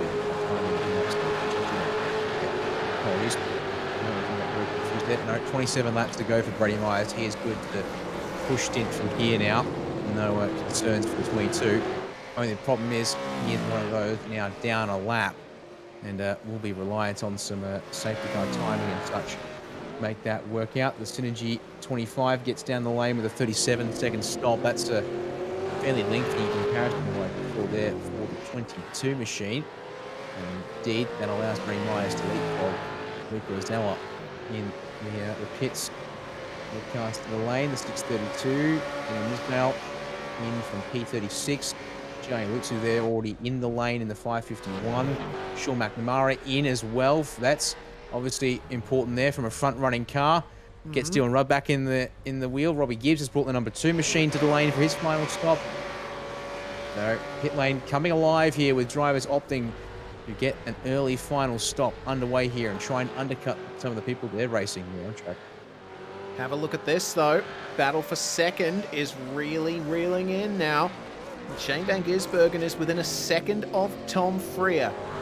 Now let's have a look at the last lap time here. Look at that! A full second taken out of the SSR number 89. That is some insane pace from Shane Van Gisbergen. I mean, look, I think it's a given that Shane Van Gisbergen is going to be quick on any day, but still, that kind of lap time gain is nothing short of astonishing. Yeah, it is indeed.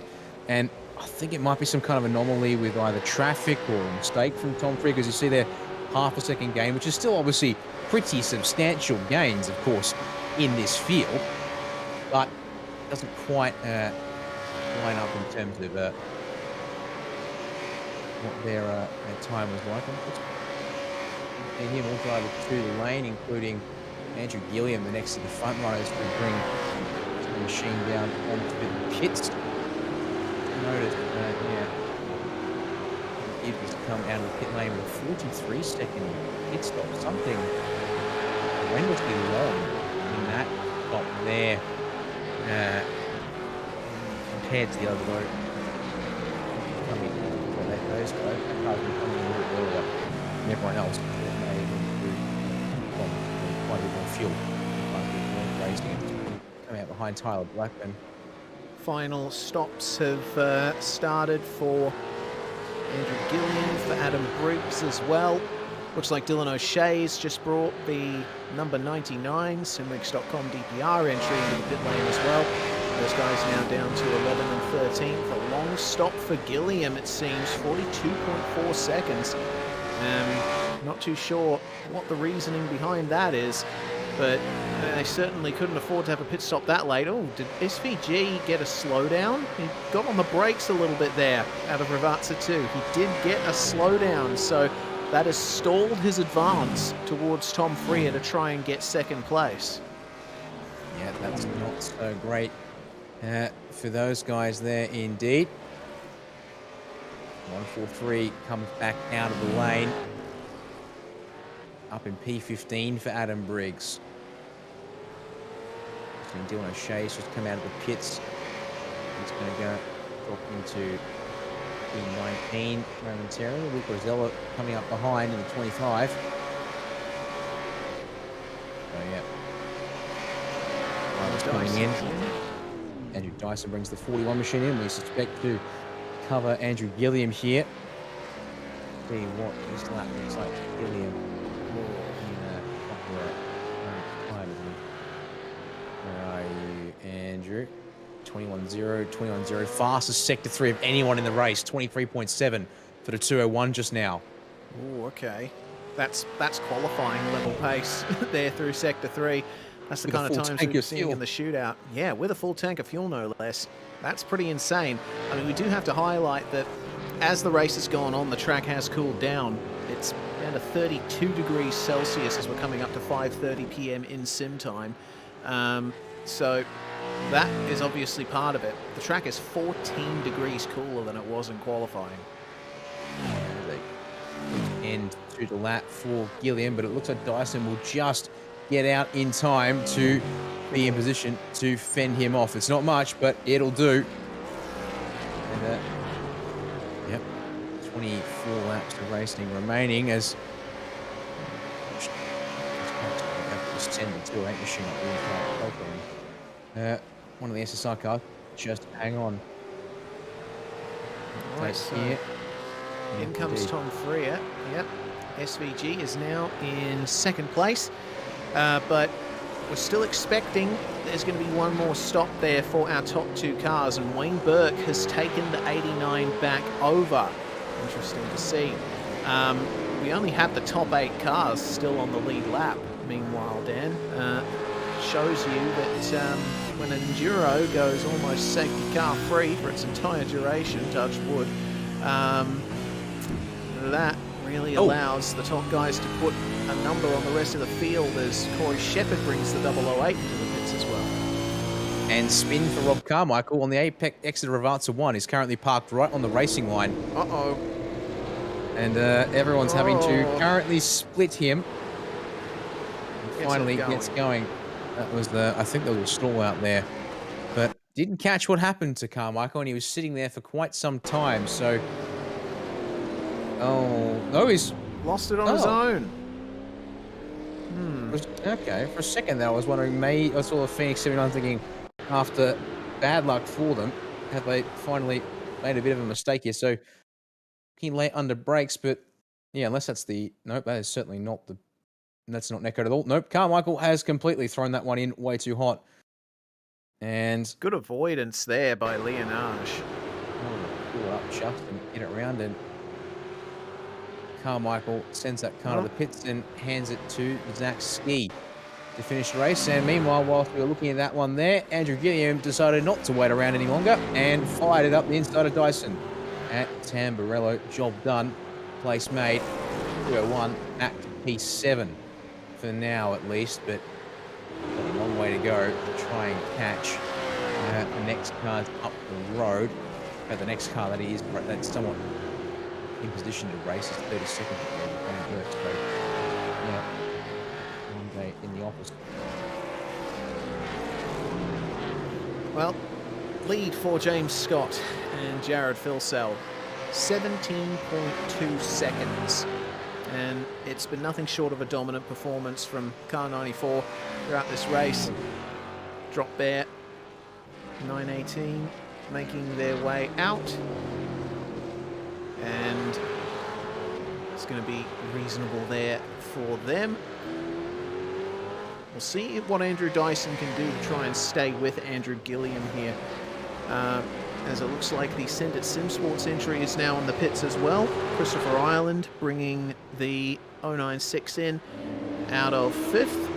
And that'll be their final stop done. It'll be a nice 23-lap stint to the end. Here's something that's gone wrong for Brody Sentence in the Premier Racing Team number 60. And was this a spin? He definitely went a bit beyond the curves there on the exit. Might have been a slowdown for him here. Not too sure what's gone on, but he lost a little bit of time there, as it seems the 143 was chasing him. Either way, they made their way past, and Send It Sim Sports still in the lane there. Christopher Ireland completing his stop meanwhile, 39.4 seconds for them. They will emerge in 17th place, potentially 18th or 19th, depending on where cars are on track. Into the pits meanwhile for Tyler Blackburn and the race honours number 13. They're followed in by many Mustangs in this field. I'll tell you what, Gilliam may have passed Dyson a little earlier, Dan, but he's keeping pace with him nicely, not allowing him to get away. Indeed, that is a good point to make there. And certainly a skilled operator and pretty confident and comfortable with the car after many a year. Here's Andrew Dyson, obviously getting some help in the slipstream, but also just getting keeping up through the mid-sector is trouble for the After Dark sim racing car at the Villeneuve chicane. Jumped on the radio to call something in there, but back in deep in the gravel as your race leader will finally come through the pit lane. 21 laps to go once they exit, as they give us their third and final stop of the race. The analytical race on Oz 04 on the lane as well, as there's something that's gone wrong here for the After Dark entry. There's this contact from behind, getting chased by one of the Premier Racing Team cars and trying around the outside into Villeneuve. And oh, yeah, there's only one way that's going to go, and that was not one of the Premier Racing Team cars. My apologies. It was the number 9, the ANZ Motorsports entry. We'll see what happened here. Ball with Ben Christensen as he tried to make his way up the inside there. Well, that turn, the nature of it is such that if you don't turn in like the After Dark car did, you're just going to go straight off into the gravel. So you're going to try and make a move up the inside there. You have to make sure that you got it down. So Shane van Gisbergen moves into the lead as Jared Filsell takes back over in the number 94 for the last stint of the race. And we should expect SVG and Richie Stanaway to make their way in shortly. Filsell under no threat for second at all as the 033 comes in. Forza Milnabi to take that car's final pit stop of the race. Looked like he pulled it up very nicely coming off the jacks. All right, surely Shane van Gisbergen will make his way in at the end of this lap. Either that or they're going to try and stretch it out another couple of laps and make it as short a stop as possible to try and gain a little bit of track position. Yeah, you'd think given the longer stop compared to the 89 earlier on, well, now to go, as I said, quite a couple laps longer even maybe here, given that in fact they're only on their 26th lap, so they should get at least one more, if not two. I'd say Reese and match up with the 5-odd lap longer they did earlier on in the race. Oh, the After Dark car's bit involved with the 124 PSR car up at Puritella. Meanwhile, all kinds of drama here at the end of the race for the 44 machine. And, Yeah. Again, straight on the radio about it. So what has happened here? So let's ski aboard that 124 Pursuit machine.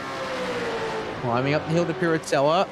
Oh, all right. From that, is the 44 moving across there from that angle, or is that the I don't know. meeting in the middle? So let's have a look. You see this chop running. So they go across to the right, and then it would look. No, it looks to be more of a case of the 124 moving to the right. And yes, it looks like the 44 is moving across, but I think by that point it's being given a hand. Yeah, just a little bit. Well, speaking of that After Dark 44, a few laps before they were involved in that contact with the number 9, and Ben Christensen, driver of the number 9, has been given a black flag by race control for that incident. Trying to make a move up the inside and turning someone around will get you a slam dunk penalty from race control. So last couple of corners here for Shane van Gisbergen. And they're coming up to the end of their 27th lap on this stint, but they are going to stay out for one more lap here. They will make it 28 laps surely with the pace that they've had and the fuel usage they've been going through for the time being. Where will they come out is the big question. You tend to lose about a minute and 10 or thereabouts all up with a full pit stop. So they will likely come out again just behind the number 89, and they'll have to rely on SVG's pace there to try and get themselves back into second. Meanwhile, it's still on for 7th. El Nabi and Rudd. Final pit stops have been completed for both of these cars. On the past 30 seconds race, actually, Forzan's gotten through on Dylan Rudd, and looks to be trying to storm away. Actually did put in a purple sector a moment ago, but He's looking quick. Actually, that was actually on the previous lap. He would have been perfectly clear, and that explain why there. So I think we'll see El Nabi try and break away here from the 951 machine. They're both following your race leader. So, all things considered, not a bad car following around here. Final sector then. Shane van Gisbergen, El Nabi going beyond the curb just ever so slightly. But it doesn't look like he's picked up a slowdown from that. And we're hearing that, well, we caught that incident between Zach Ski and the 44 After Dark car. There is Ski just coming out of the pits, having served a drive-through penalty for that incident. And they're finally coming in the 539 Lobs Falcon Esports car. Van Gisbergen and Stanaway, they've driven a really good race so far. What's happening down at Tamburello? Several cars involved with Justin Morse. That's something completely unrelated. Hello, split the needle for the 25 machine. Okay, so trouble at the Rats. There's trouble at Tamburello. There's a lot of stuff popping off all of a sudden here, up and down the field. So possibly Black Wallboys, which are currently back in 37th and 38th, have come unstuck. And this replay will tell us out. Oh, that's not looking too good for Black Wallboys. He's a long way back, and they end up together down here. He was on the brakes early. There was actually the car losing it ahead. Oh, and then tries to get through and just gets clipped as a result. And then across the track, straightens back up just as the 25, which Luke Rosella, I believe, is now, on board. 25 gets through just in time. And out comes Van Gisbergen. Oh, look how far ahead of the 89 he is. Yep. That brilliant driving in that stint combined with the short pit stop has put them out 6.5 seconds ahead of the pairing of Wayne Burke and his teammate Tom Freer. Fantastic job from drivers of the 539. It looks like they've secured second here with 18 laps to go. I think with the pace that Shane Van Gisbergen has been showing, there isn't much chance of the 89 overtaking them again for second with only 17.5 laps remaining in the session.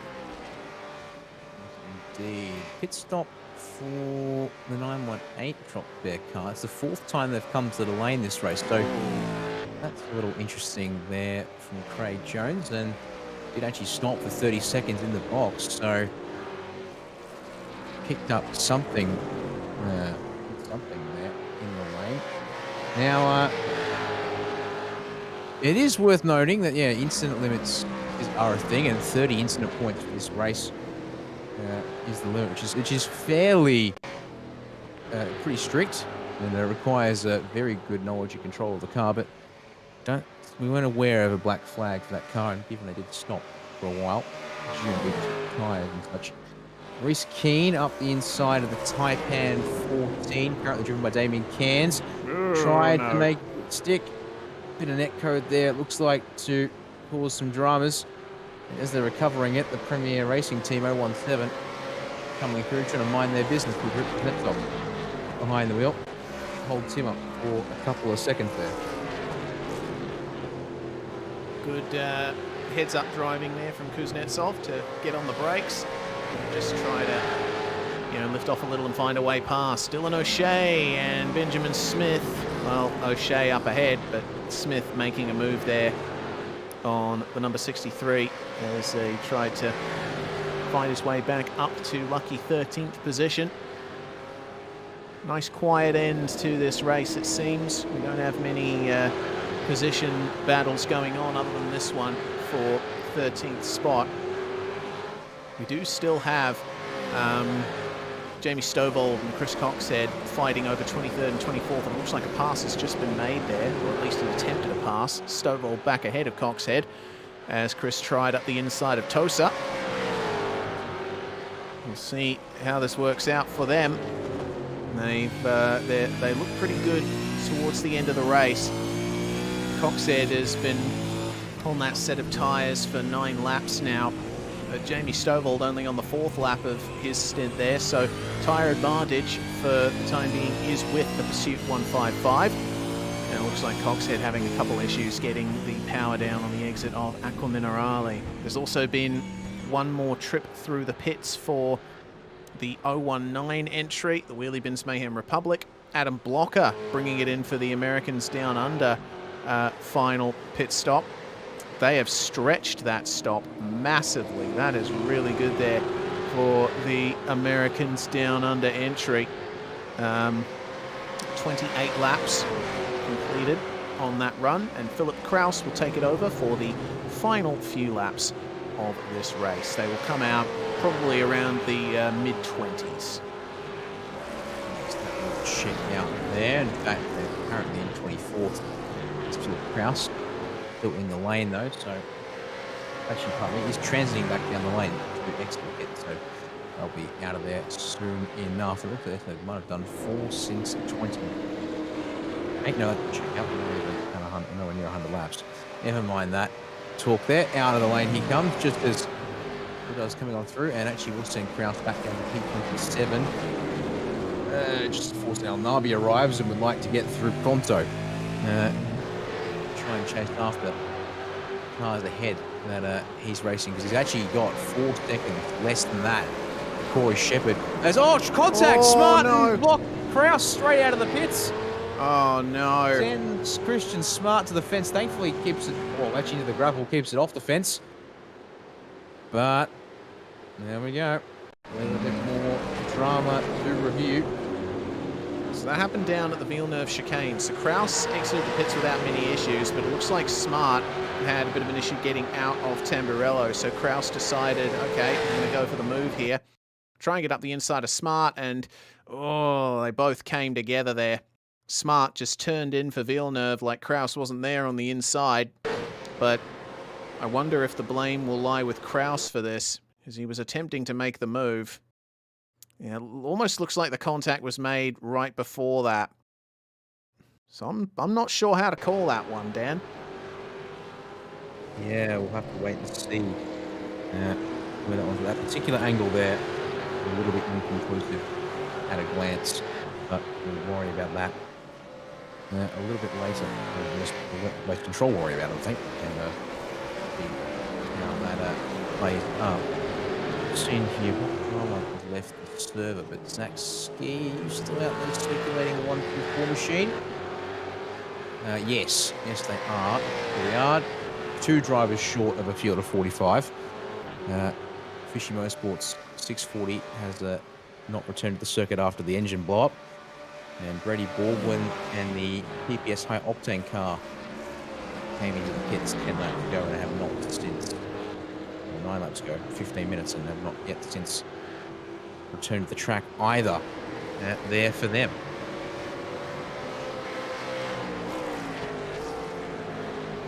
Well, coming up onto 14 laps to go now as the leading car, number 94, on its way to the start-finish line. Still a few fights going on through this field, particularly for 22nd on back. There's still the battle going on for 13th, Dylan O'Shea, having recently made his way past Benjamin Smith. But Smith will try and get him back here. A very aggressive entry to Tosa. Other than that, some pretty big gaps between a lot of cars here. Jamie Stovall and Chris Coxhead, David Kirby and James Shastaner here, Fishy and Banter Alliance battling over 24th place. And it looks to me like Shastaner is the faster car here. 1.2 seconds. That's how much faster he was in the last lap versus David Kirby. So Chasty's really putting himself in a good spot here to try and gain one more place for that car. They're up 17 for the time being. And it looks like the Americans Down Under entry has just made a pass for 26th spot, getting past Craig Schultz in the 9.5, number 43. And Philip Kraus, already involved in a bit of drama on his way out of the pits, will try his best here to get past the lapped machine and put some distance between himself and Craig Schultz. Actually, that was a defense there on Schultz, but he's still putting some distance between himself and that car. The Americans Down Under entry has been the best on stint mileage out of everyone. They did a 29 lap stint to start with, and then 28 and 28 over the last couple of stints there. So O'Shea and Smith still fighting over 13th spot, and Benjamin Smith has the advantage here in terms of tyre life. He's on the 9th lap of this stint. O'Shea is on the 13th lap. And the 04 car is looking at a net position gain from the start of 1 here. If they can just make it 1 position forward, then that will be a profitable night for them. And they are giving it their best here versus the simrigs.com DPR crew of O'Shea and Lobb. They need to be careful. If they start scrapping, Bobby Gibbs is about 2 seconds back, so can't afford to get too feisty.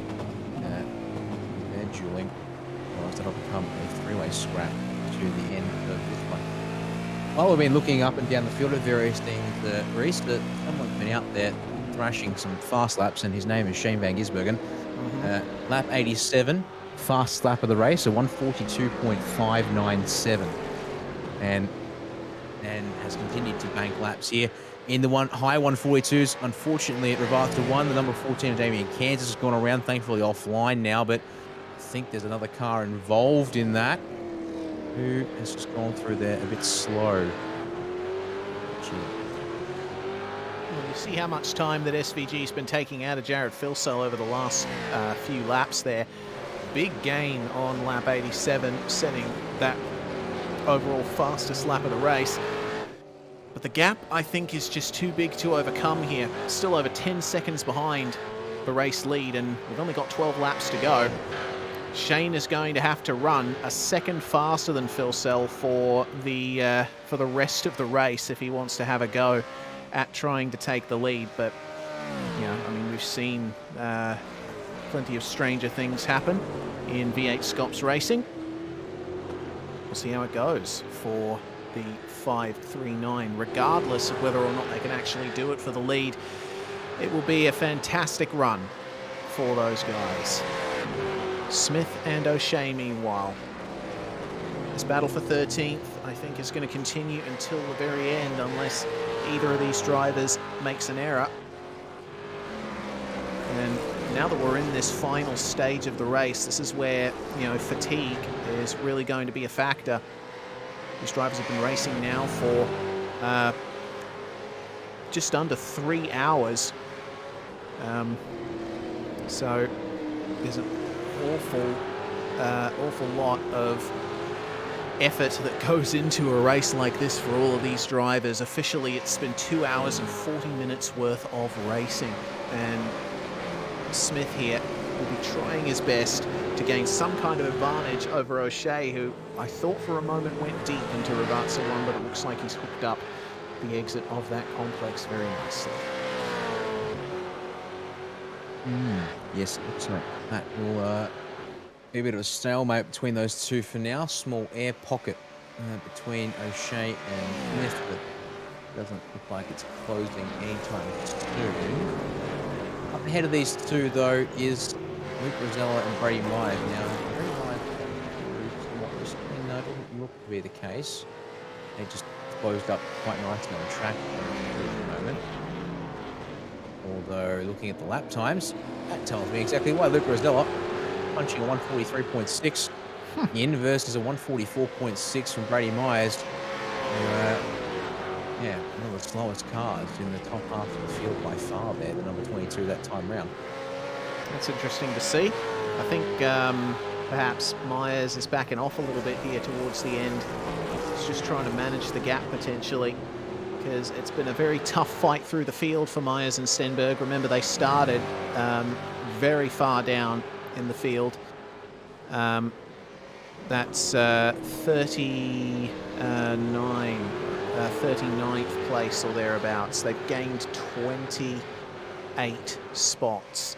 It's been a stellar drive from both Myers and Stenberg. Myers just making up those places, and Stenberg keeping the pace of the car lovely and consistent when Myers was not in the car. Still a battle going on for 22nd meanwhile. Jamie Stovald still trying to hold off Chris Coxhead here. These guys have been together for some time. And I mean, the race does seem to be nice and calm if you're looking at the front of the field, but when you look at these positions further down, still plenty of stories to be told. And Coxhead has been driving magnificently here in the last stint. He's been taking little bits of time out of Stovall lap on lap. And Jamie is trying desperately to keep that Pursuit Sim Racing Mustang ahead. Remember, the 155 Pursuit entry was out of the qualifying session. They weren't allowed to set a time for violating the no escape rule, so the fact that they made up 18 spots is really good. There's an incident down at Rivarta 1 for Christopher Ireland in the Sended entry. That almost took out the race leader. Nearly is the operative word there, thankfully, and no place is actually lost for Ireland. He's sitting in a little bubble of his own there. Leaders and other lap traffic he had to negotiate, though. But it does bring Brett Loxton that little bit closer to about 4 seconds. That might be one to keep a watch on. That could change. But I's going to stay here with this fight between Stovall and Coxhead. That's weird. Either this pairing, the Myers and Rosella pairing, which is well, it's about a second between those two. O'Shea and Smith, still about a second in between them. Robbie Gibbs finally latching on, also about a second back from Smith. Actually, no, that's a lot closer. Smith had a nice run there off of Ratz's 1 and 2. I'll be taking that back, I guess. Okay, well, slipstream for Benjamin Smith. Will he be able to make it past? Oh, outside line. That's good defensive there from Dylan O'Shea. Will he stay ahead? Has to give him room. Oh, trip over the curbs there, and that will be some damage to the floor potentially for that car. And that's brought Robert Gibbs right into it. He says, hello, mate. I'm going to take that position off you. Thank you kindly, sir. And through into 14th spot there for the number 2 DBM machine. It's a shame. Benjamin Smith, he was doing well, and he was looking to try and make up that one spot net from where they started, but unfortunately, O'Shea with that defense putting him off the circuit briefly. Yeah. Aggressive. Presumably carry on from there. Speaking of race control, it looks like they have had a penalty come in for contact on lap 88. Oh, and there's a car stopped. Car stopped. Single file through Variante Alta. Thankfully, the standard is to be single file, but what's happened to Ben Christensen, and why is that car not gone anywhere for a little while? I don't see the yellow light blinking. It's stalled. Was it stalled out? I don't know. It seems that he's lost it on entry and he can't get it restarted. The brakes just locked, I think, on the way in. Either that or the engine blew. So the car's been there for quite some time. We might see a very late safety car as a result of this, because that's in a bit of a dangerous spot. Either that or he's had a hardware failure potentially, because you can see the way he's gesturing. He's just not having a good time here. Oh, man, yeah, it looks like it might be a technical issue for Ben Christensen. He is still stopped there on the circuit. Oh, yeah, he is not happy. Very unhappy there in the number 9. They're falling down the order. 43rd spot now for them. And they are the last car still running, but for how long? If Christensen can't get this thing started. Gibbs and O'Shea, meanwhile, down at Tosa.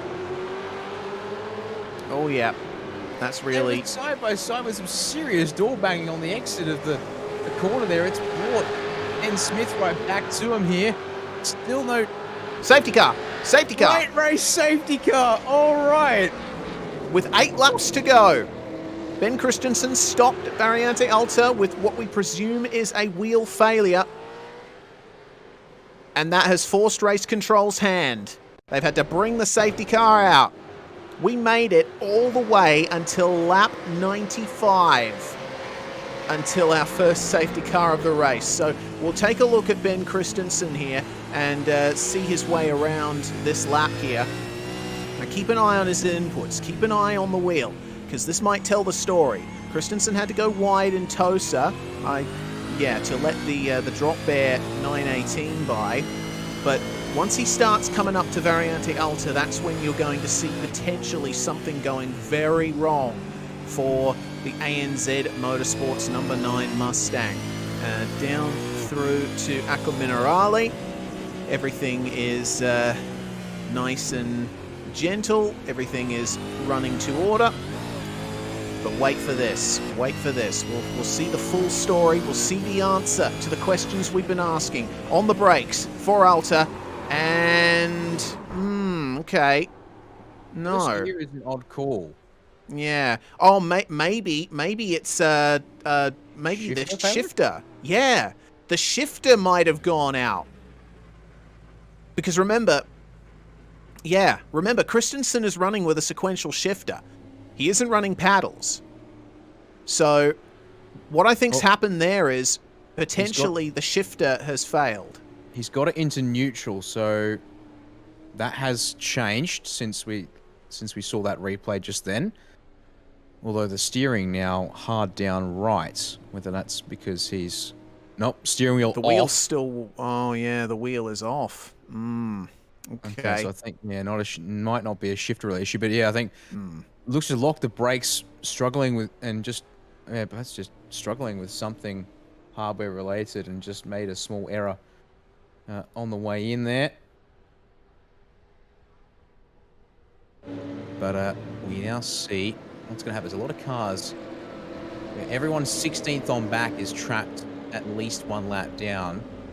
The first, so I'm going to see here, surely wave arounds to let those cars through so that, well, that will then give Shane Van Gisbergen a free shot. Wayne Burke went to the pits, has taken a fresh set of tyres and still come out ahead of Corey Shepherd in P4. This could be huge. Yeah, it potentially could.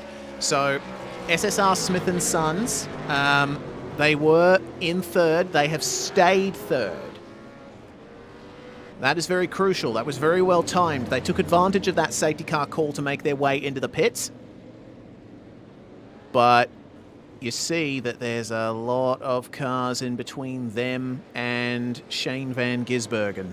So, I'm wondering whether they'll let the lapped cars go here and allow us an out-and-out race to the end.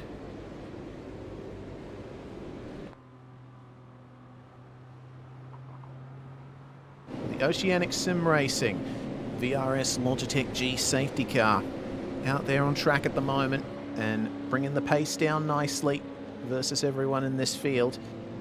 They will stay out for another lap, and if they are going to choose to let lapped cars by, they'll do it once the safety car has crossed the line.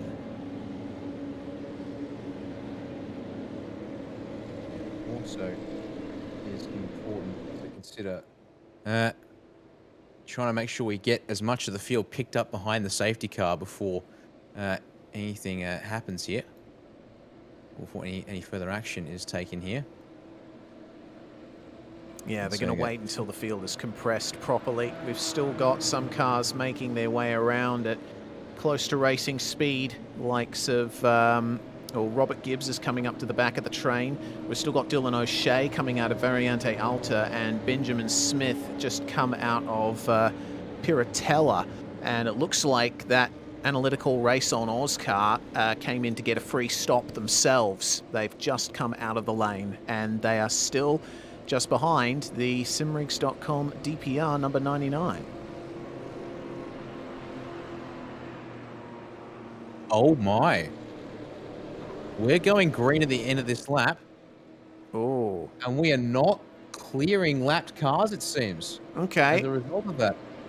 And we're hearing that James Scott actually asking what the restart zone is. Usually, Race Control posts a graphic detailing what the restart zone is, but apparently that hasn't happened for this round, so drivers are somewhat unsure about when they can put the power down. So there's potential here for a controversial finish to this race with this late safety car. It's going to be interesting indeed, and crucially, yeah. Look at that. That's, I count 5 lap cars between Jared Filsell and Shane Van Gisbergen. Yeah, 5. So this is incredibly. I mean, I think I get why this is happening, in the sense that because we do a wave around procedure, we go back to we only get 4 racing laps here. But at the same time, it means that, well, be very surprised if this doesn't basically confirm, still confirm the win for Jared Filsell at this stage. Indeed. Well, we shall see exactly what goes on here as the safety car is pulled away from the field, and they'll make their way into the pits momentarily. So we're in communication with Ben Christensen now to see exactly what failed on his car to make that number 9 stop, but we'll have to get back to racing action very shortly. And Shane van Gisbergen will be hoping that these lapped cars really get the hurry up, because Jared Filsell is going to have the mother of all advantages as he comes around to begin the 98th lap of this race. Safety car is in the lane, and when does he decide to go? Out of Rivatsa 2. Will he hook it up at the apex? He will indeed. 5 laps to go in the Too Easy Finance Imola 500, round 11 of the Virtual Racing School V8SCOPS season for 2022. It's all on here. Shane van Gisbergen has 5 lap cars in between himself and the race leader, but he has excellent pace.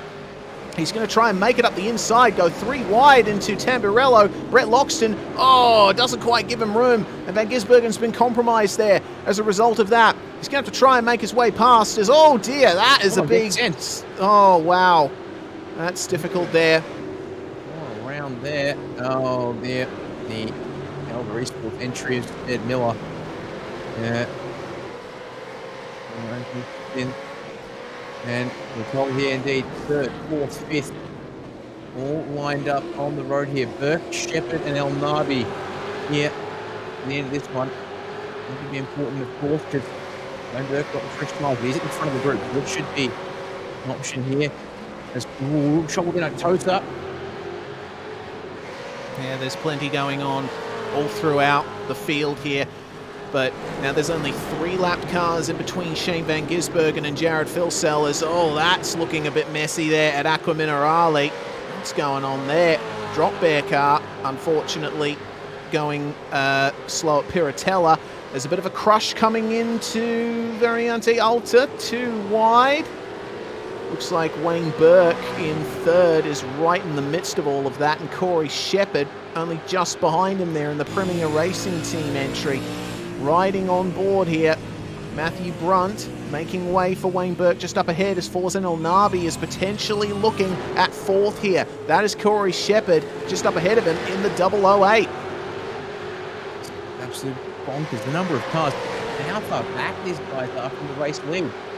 Literally 1.6 between your leader and Van Gisbergen in 2nd, then it's 8.6 back to Wayne Burke in 3rd. Add another 7/10, 8/10 Shepherd and El Nabi here in 4th and 5th. And all these lap cars, they're scrapping with each other. Blue flags are going to be very difficult to deal with here as the leading lap drivers, because the guys they want to get round and get clear of try to have their own race still here. Oh God, it's so difficult here to try and sort things out. Shepherd to the inside of one of the pursuit lap cars. They go wide here to let these battling lead lap drivers go. Oh, just about. Shepherd a little compromised on the exit there. This could potentially open the door for Forzen El Nabi, but Shepherd goes defensive into Piratella. What can El Nabi do here? Oh, bump on the exit. All kinds of pandemonium here too, but I'm just seeing further on back. The lap cars have let Shane van Gisbergen go. Van Gisbergen is clear. He will be able to fight with Jared Filsell from here on out, and Filsell's gone a little beyond the curb on the exit of Variante Alta. Doesn't look like he's picked up a slowdown now. It is on for the race lead. Well, 1.6 seconds, and it's going to have to all come clean air running here. So that's going to be something mega out of the back pocket of Shane van Gisbergen. Filsell and Van Gisbergen are now trading purple sectors here at the end of this race. One of the 868 Synergy car has a big old moment on the exit of Rivatsa 2. Indeed, it is Kokoschki behind the wheel of that one. Oh God, get field this. Streaks on down, and yep. Shane van Gisbergen 0.6 faster than Jared Filsell on the last lap. It could still be on here in these final 3 laps if he can keep that pace up. I'm seeing 10th and a half. Yes, I'm so sorry. I'm so sorry. I was looking at their overall best laps rather than their last laps. My apologies, everybody. It's still the fastest lap. It's still the fastest lap of the race by far. 1 minute 42.445 for Shane Van Gisbergen. We'll see what he can do to try and line this one up versus Jared Filsell.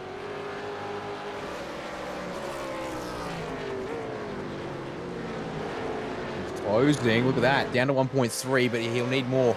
He'll need quite a bit more to make this all work.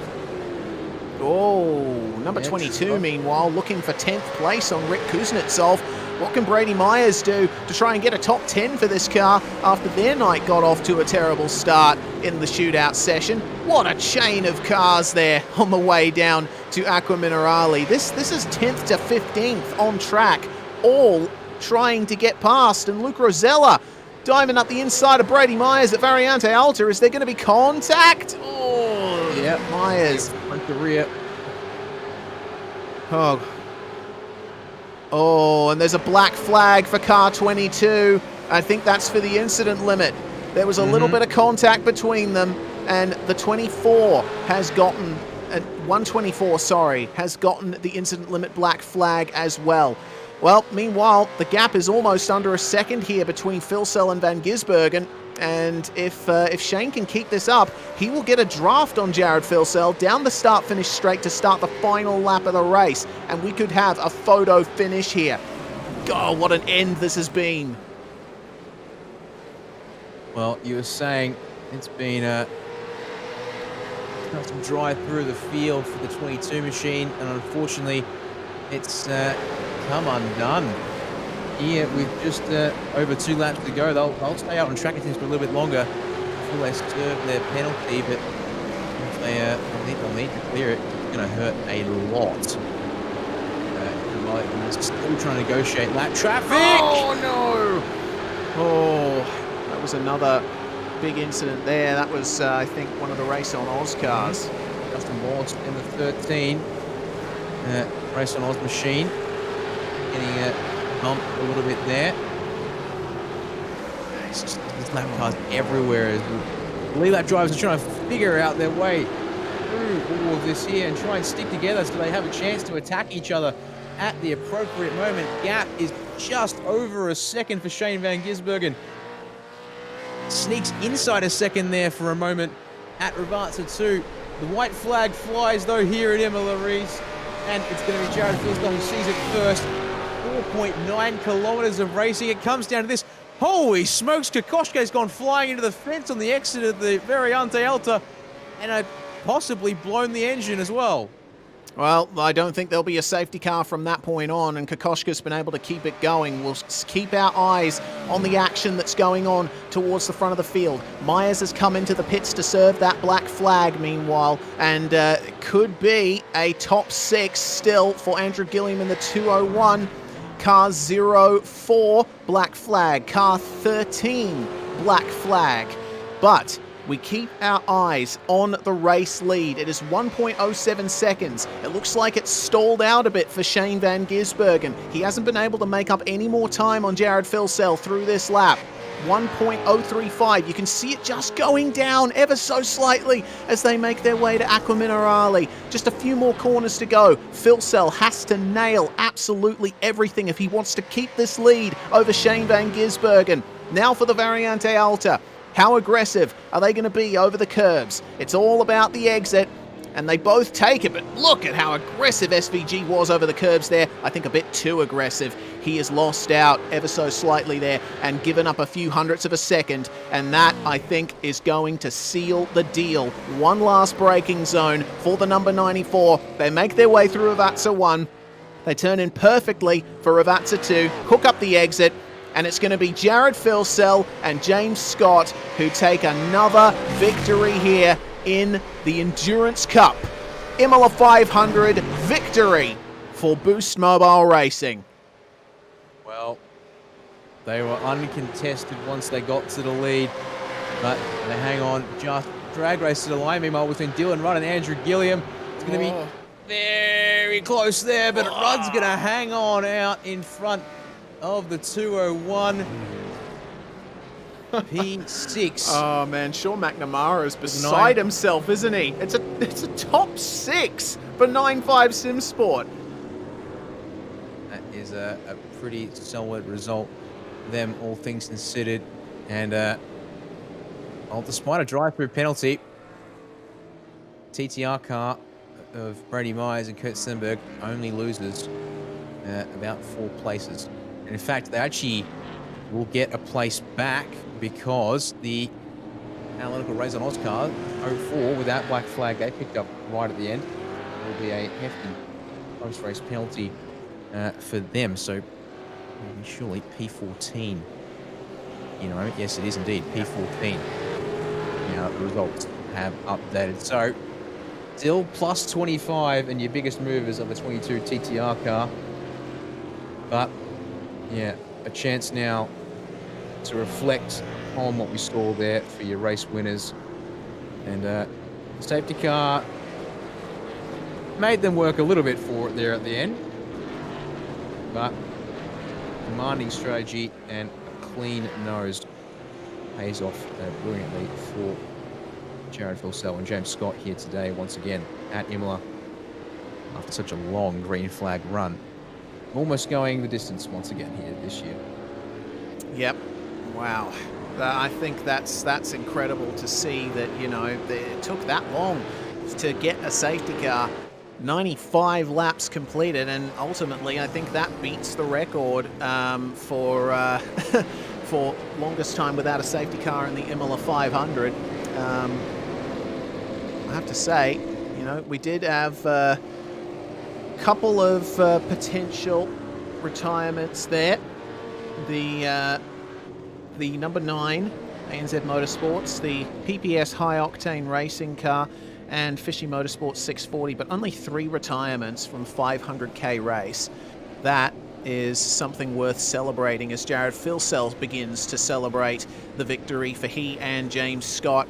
I mean, Brody Kostecki was supposed to be driving with Jared Filsell for the Enduros, but I think Filsell is none too disappointed with the fact that he's had to have his seat filled there by James Scott. The burnouts are on, and he has no use for those rear tyres anymore.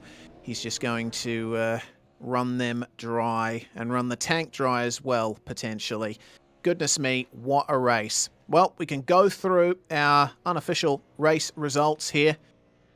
Some post-race penalties potentially notwithstanding. We're not too sure if there are going to be further race control decisions further down the line, but this is how it all ended up.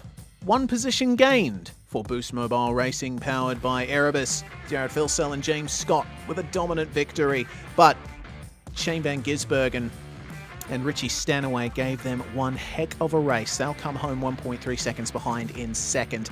It's another nice podium there for the SSR Smith & Sons Racing entry. That was some very nice redemption for Phillip Island from Wayne Burke and Tom Freer. Premier Racing Team 008, Thomas Freeman and Corey Shepherd started 11th but finished 4th in the end. Fantastic job from them. And Forzan El Nabi and Damien Johnstone will bring the 033 home in a top 5 after starting from 17th. The 951 car, probably one of the stars of the show today, with that brilliant qualifying lap from Dylan Rudd. He and Sean McNamara doing a solid job to bring it home in 6th. Pursuit Sim Racing 1, well, Michael Taliancic and Andrew Gilliam may have started on pole, but they had to settle for 7th. Still, they managed to survive the melee, which is the main thing. What a great recovery, meanwhile, for the 143. They come home in 8th. Fantastic job there after getting sent off the road in turn 2 on lap 1. Jordan Ross and Adam Briggs, take my hat off to you if I was wearing one. With the simrigs.com DPR 41 entry, Andrew Dyson bringing it home there with Philip Worley in 9th place, and Premier Racing Team 017, well, Brian Borg and Rick Kuznetsov, they can be very happy with a top 10 after starting 16th. 11th place tonight there goes to the Darren Lobb, Dylan O'Shea driven 99 DPR entry there. And they make a couple of spots up. In fact, you make up quite a handy number of spots there, I should say. 14 places gained. Unfortunately, not quite the same for Ken Flatter and Luke Rosella. They have to settle for 12th. Likewise, Robbie Gibbs, Matt Bowler, drive-through penalty in the mid-phase for Robbie Gibbs. Sets the number 2 back from outside, or inside the top 10 to outside with a 13th place finish here at Imola today. And then post-race penalty for Brady Myers and Kurt Stenberg stymies the run there that they grabbed from 39th to 14th once again, confirming as your biggest movers in the field today there with 25 places gained. Unfortunately, not quite able to get a couple more there to wrap things up today.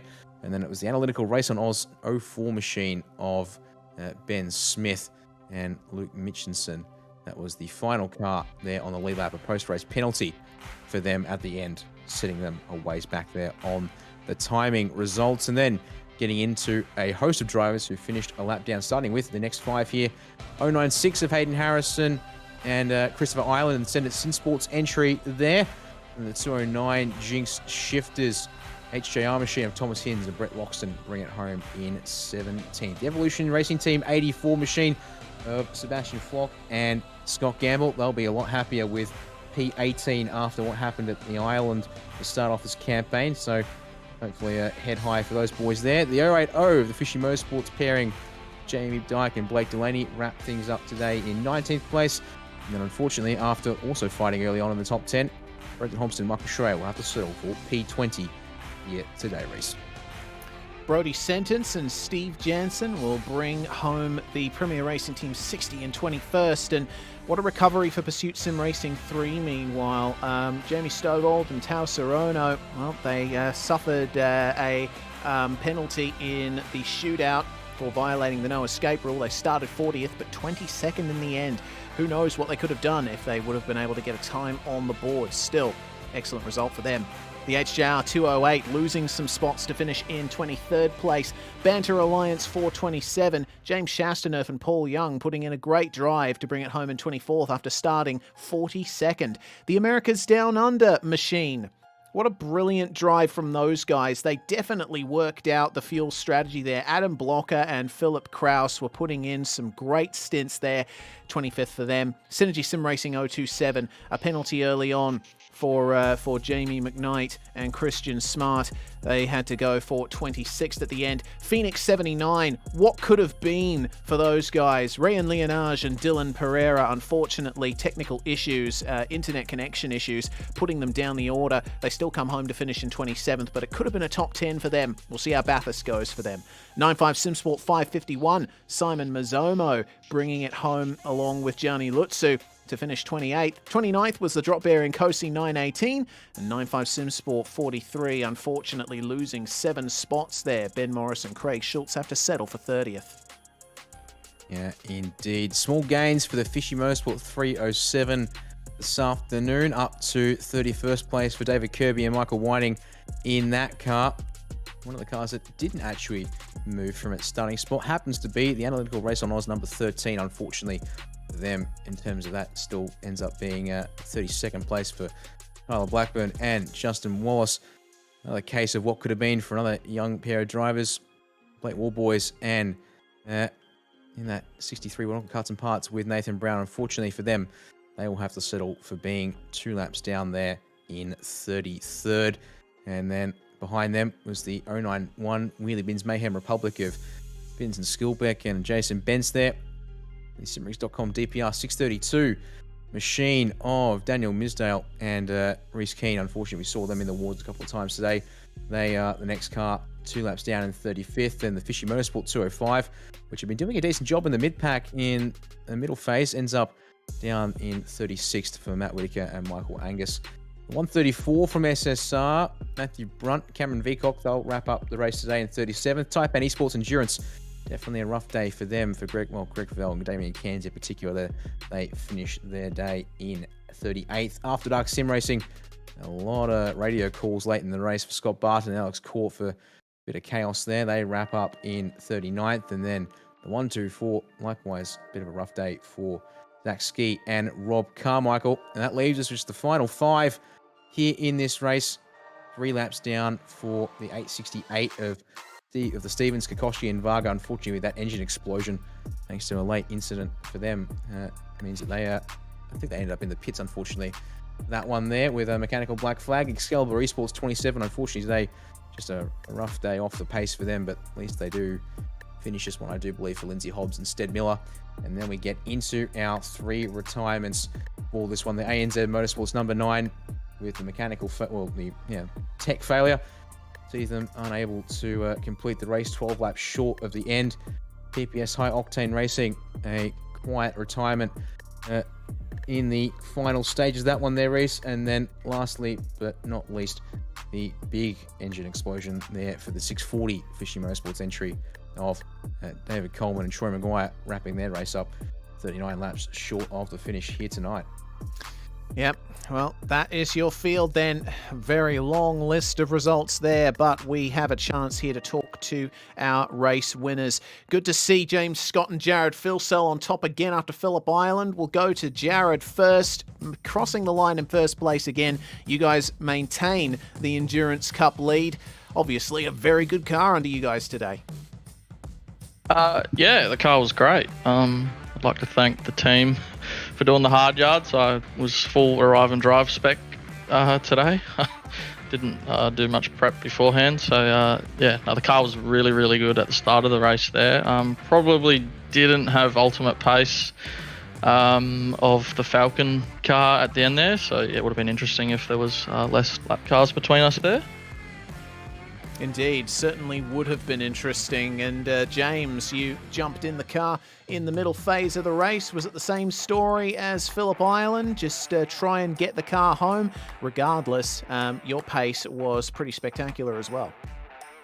Yeah, pretty much the same story as Phillip Island. Although I was trying to really keep the engines down just in case we had to battle or whatever at the end there. So I was able to do that and keep the pace pretty good. So the car was pretty good when I was in there. But yeah, as Jared said, it probably wasn't quite there at the end when it cooled off, but that was just enough.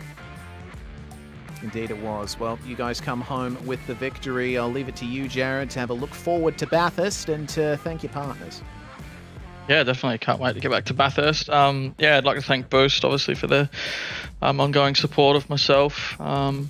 And as well as Wave Runner Performance Centre, although their sticker's not currently on the car at the moment. Still in the paint booth, trying to work out where we can jam it on that livery. So thanks to Jordan as well for his support, and all the guys at Synergy for doing the hard yards with the setup this week. It's been great. Well, James Scott and Jared Filsell, absolutely untouchable, at least until the final couple of laps came around. They will maintain the Endurance Cup lead, as I said. And looks like, Dan, we can look forward to Bathurst ourselves, because, my goodness, it is time for the big one. The Bathurst 1000 is happening on the 17th of September. That's going to be when the qualifying and shootout happens. 18th of September is going to be when the big one comes around. We always look forward to this one every year. It's one of the best sim races in the world, I think. It's certainly one of the biggest tests of man and machine. Sure, it's not 24 hours around the clock at venues like Spa or the Nürburgring or Le Mans, but this is a tough car. Certainly can be a tough track, the mountain, in the best of times. And definitely going to be a high-intensity field like we get to see every year, I would think. And yeah, it's going to be a bumper 3 days of commentary work for us. Because don't forget, Logia V8SCOPS supports will be doing double duty on the Friday evening and the Saturday afternoon and evening, interspersed with the main coverage of V8SCOPS qualifying on the Saturday as well. And then, pre-race and the actual race itself come Sunday. And, 6 odd hours on the Sunday alone, let alone everything else that builds up to that, is going to be a big weekend of coverage from us here. Indeed it will. We hope that you can join us for that in a few weeks' time. Well, we want to say our goodbyes and our thank yous. Big thanks to Virtual Racing School for their support of this series, and to Too Easy Finance for the round sponsorships throughout the season. What a fantastic performance from so many drivers here tonight. Cannot wait to see how things work out at the mountain. There's always surprises, there's always drama, and we'll be there to cover every second of it. I'm Reese Gardner, Dan Yeaman alongside me in the comms box, and Jay Kennedy handling production here tonight. From all of us at SimSpeed TV, we say bye for now, but not forever. Thanks very much for tuning in to Virtual Racing School V8SCOPS on SimSpeed TV. Are you new to sim racing, or maybe a veteran struggling to reach the next level? Have you ever wondered how the aliens reach impressive lap times that seem impossible to achieve? If so, you're not alone. Most drivers reach a certain level and get stuck. But getting faster on track is easier than you think. V8S coaches are some of the best sim racers in the world and offer one-on-one driver skills training at affordable rates to help new drivers learn the basics and help experienced drivers break through to the next level. Are you ready to get faster and get off the iRating roller coaster? If so, V8S one-on-one personal training is for you. If you've invested in your equipment, it might be time to invest in yourself. Just go to virtualracingschool.com and sign up for a 30, 60 or 90-minute session with one of our world-class coaches, and you'll learn exactly what to do for faster lap times and more podiums.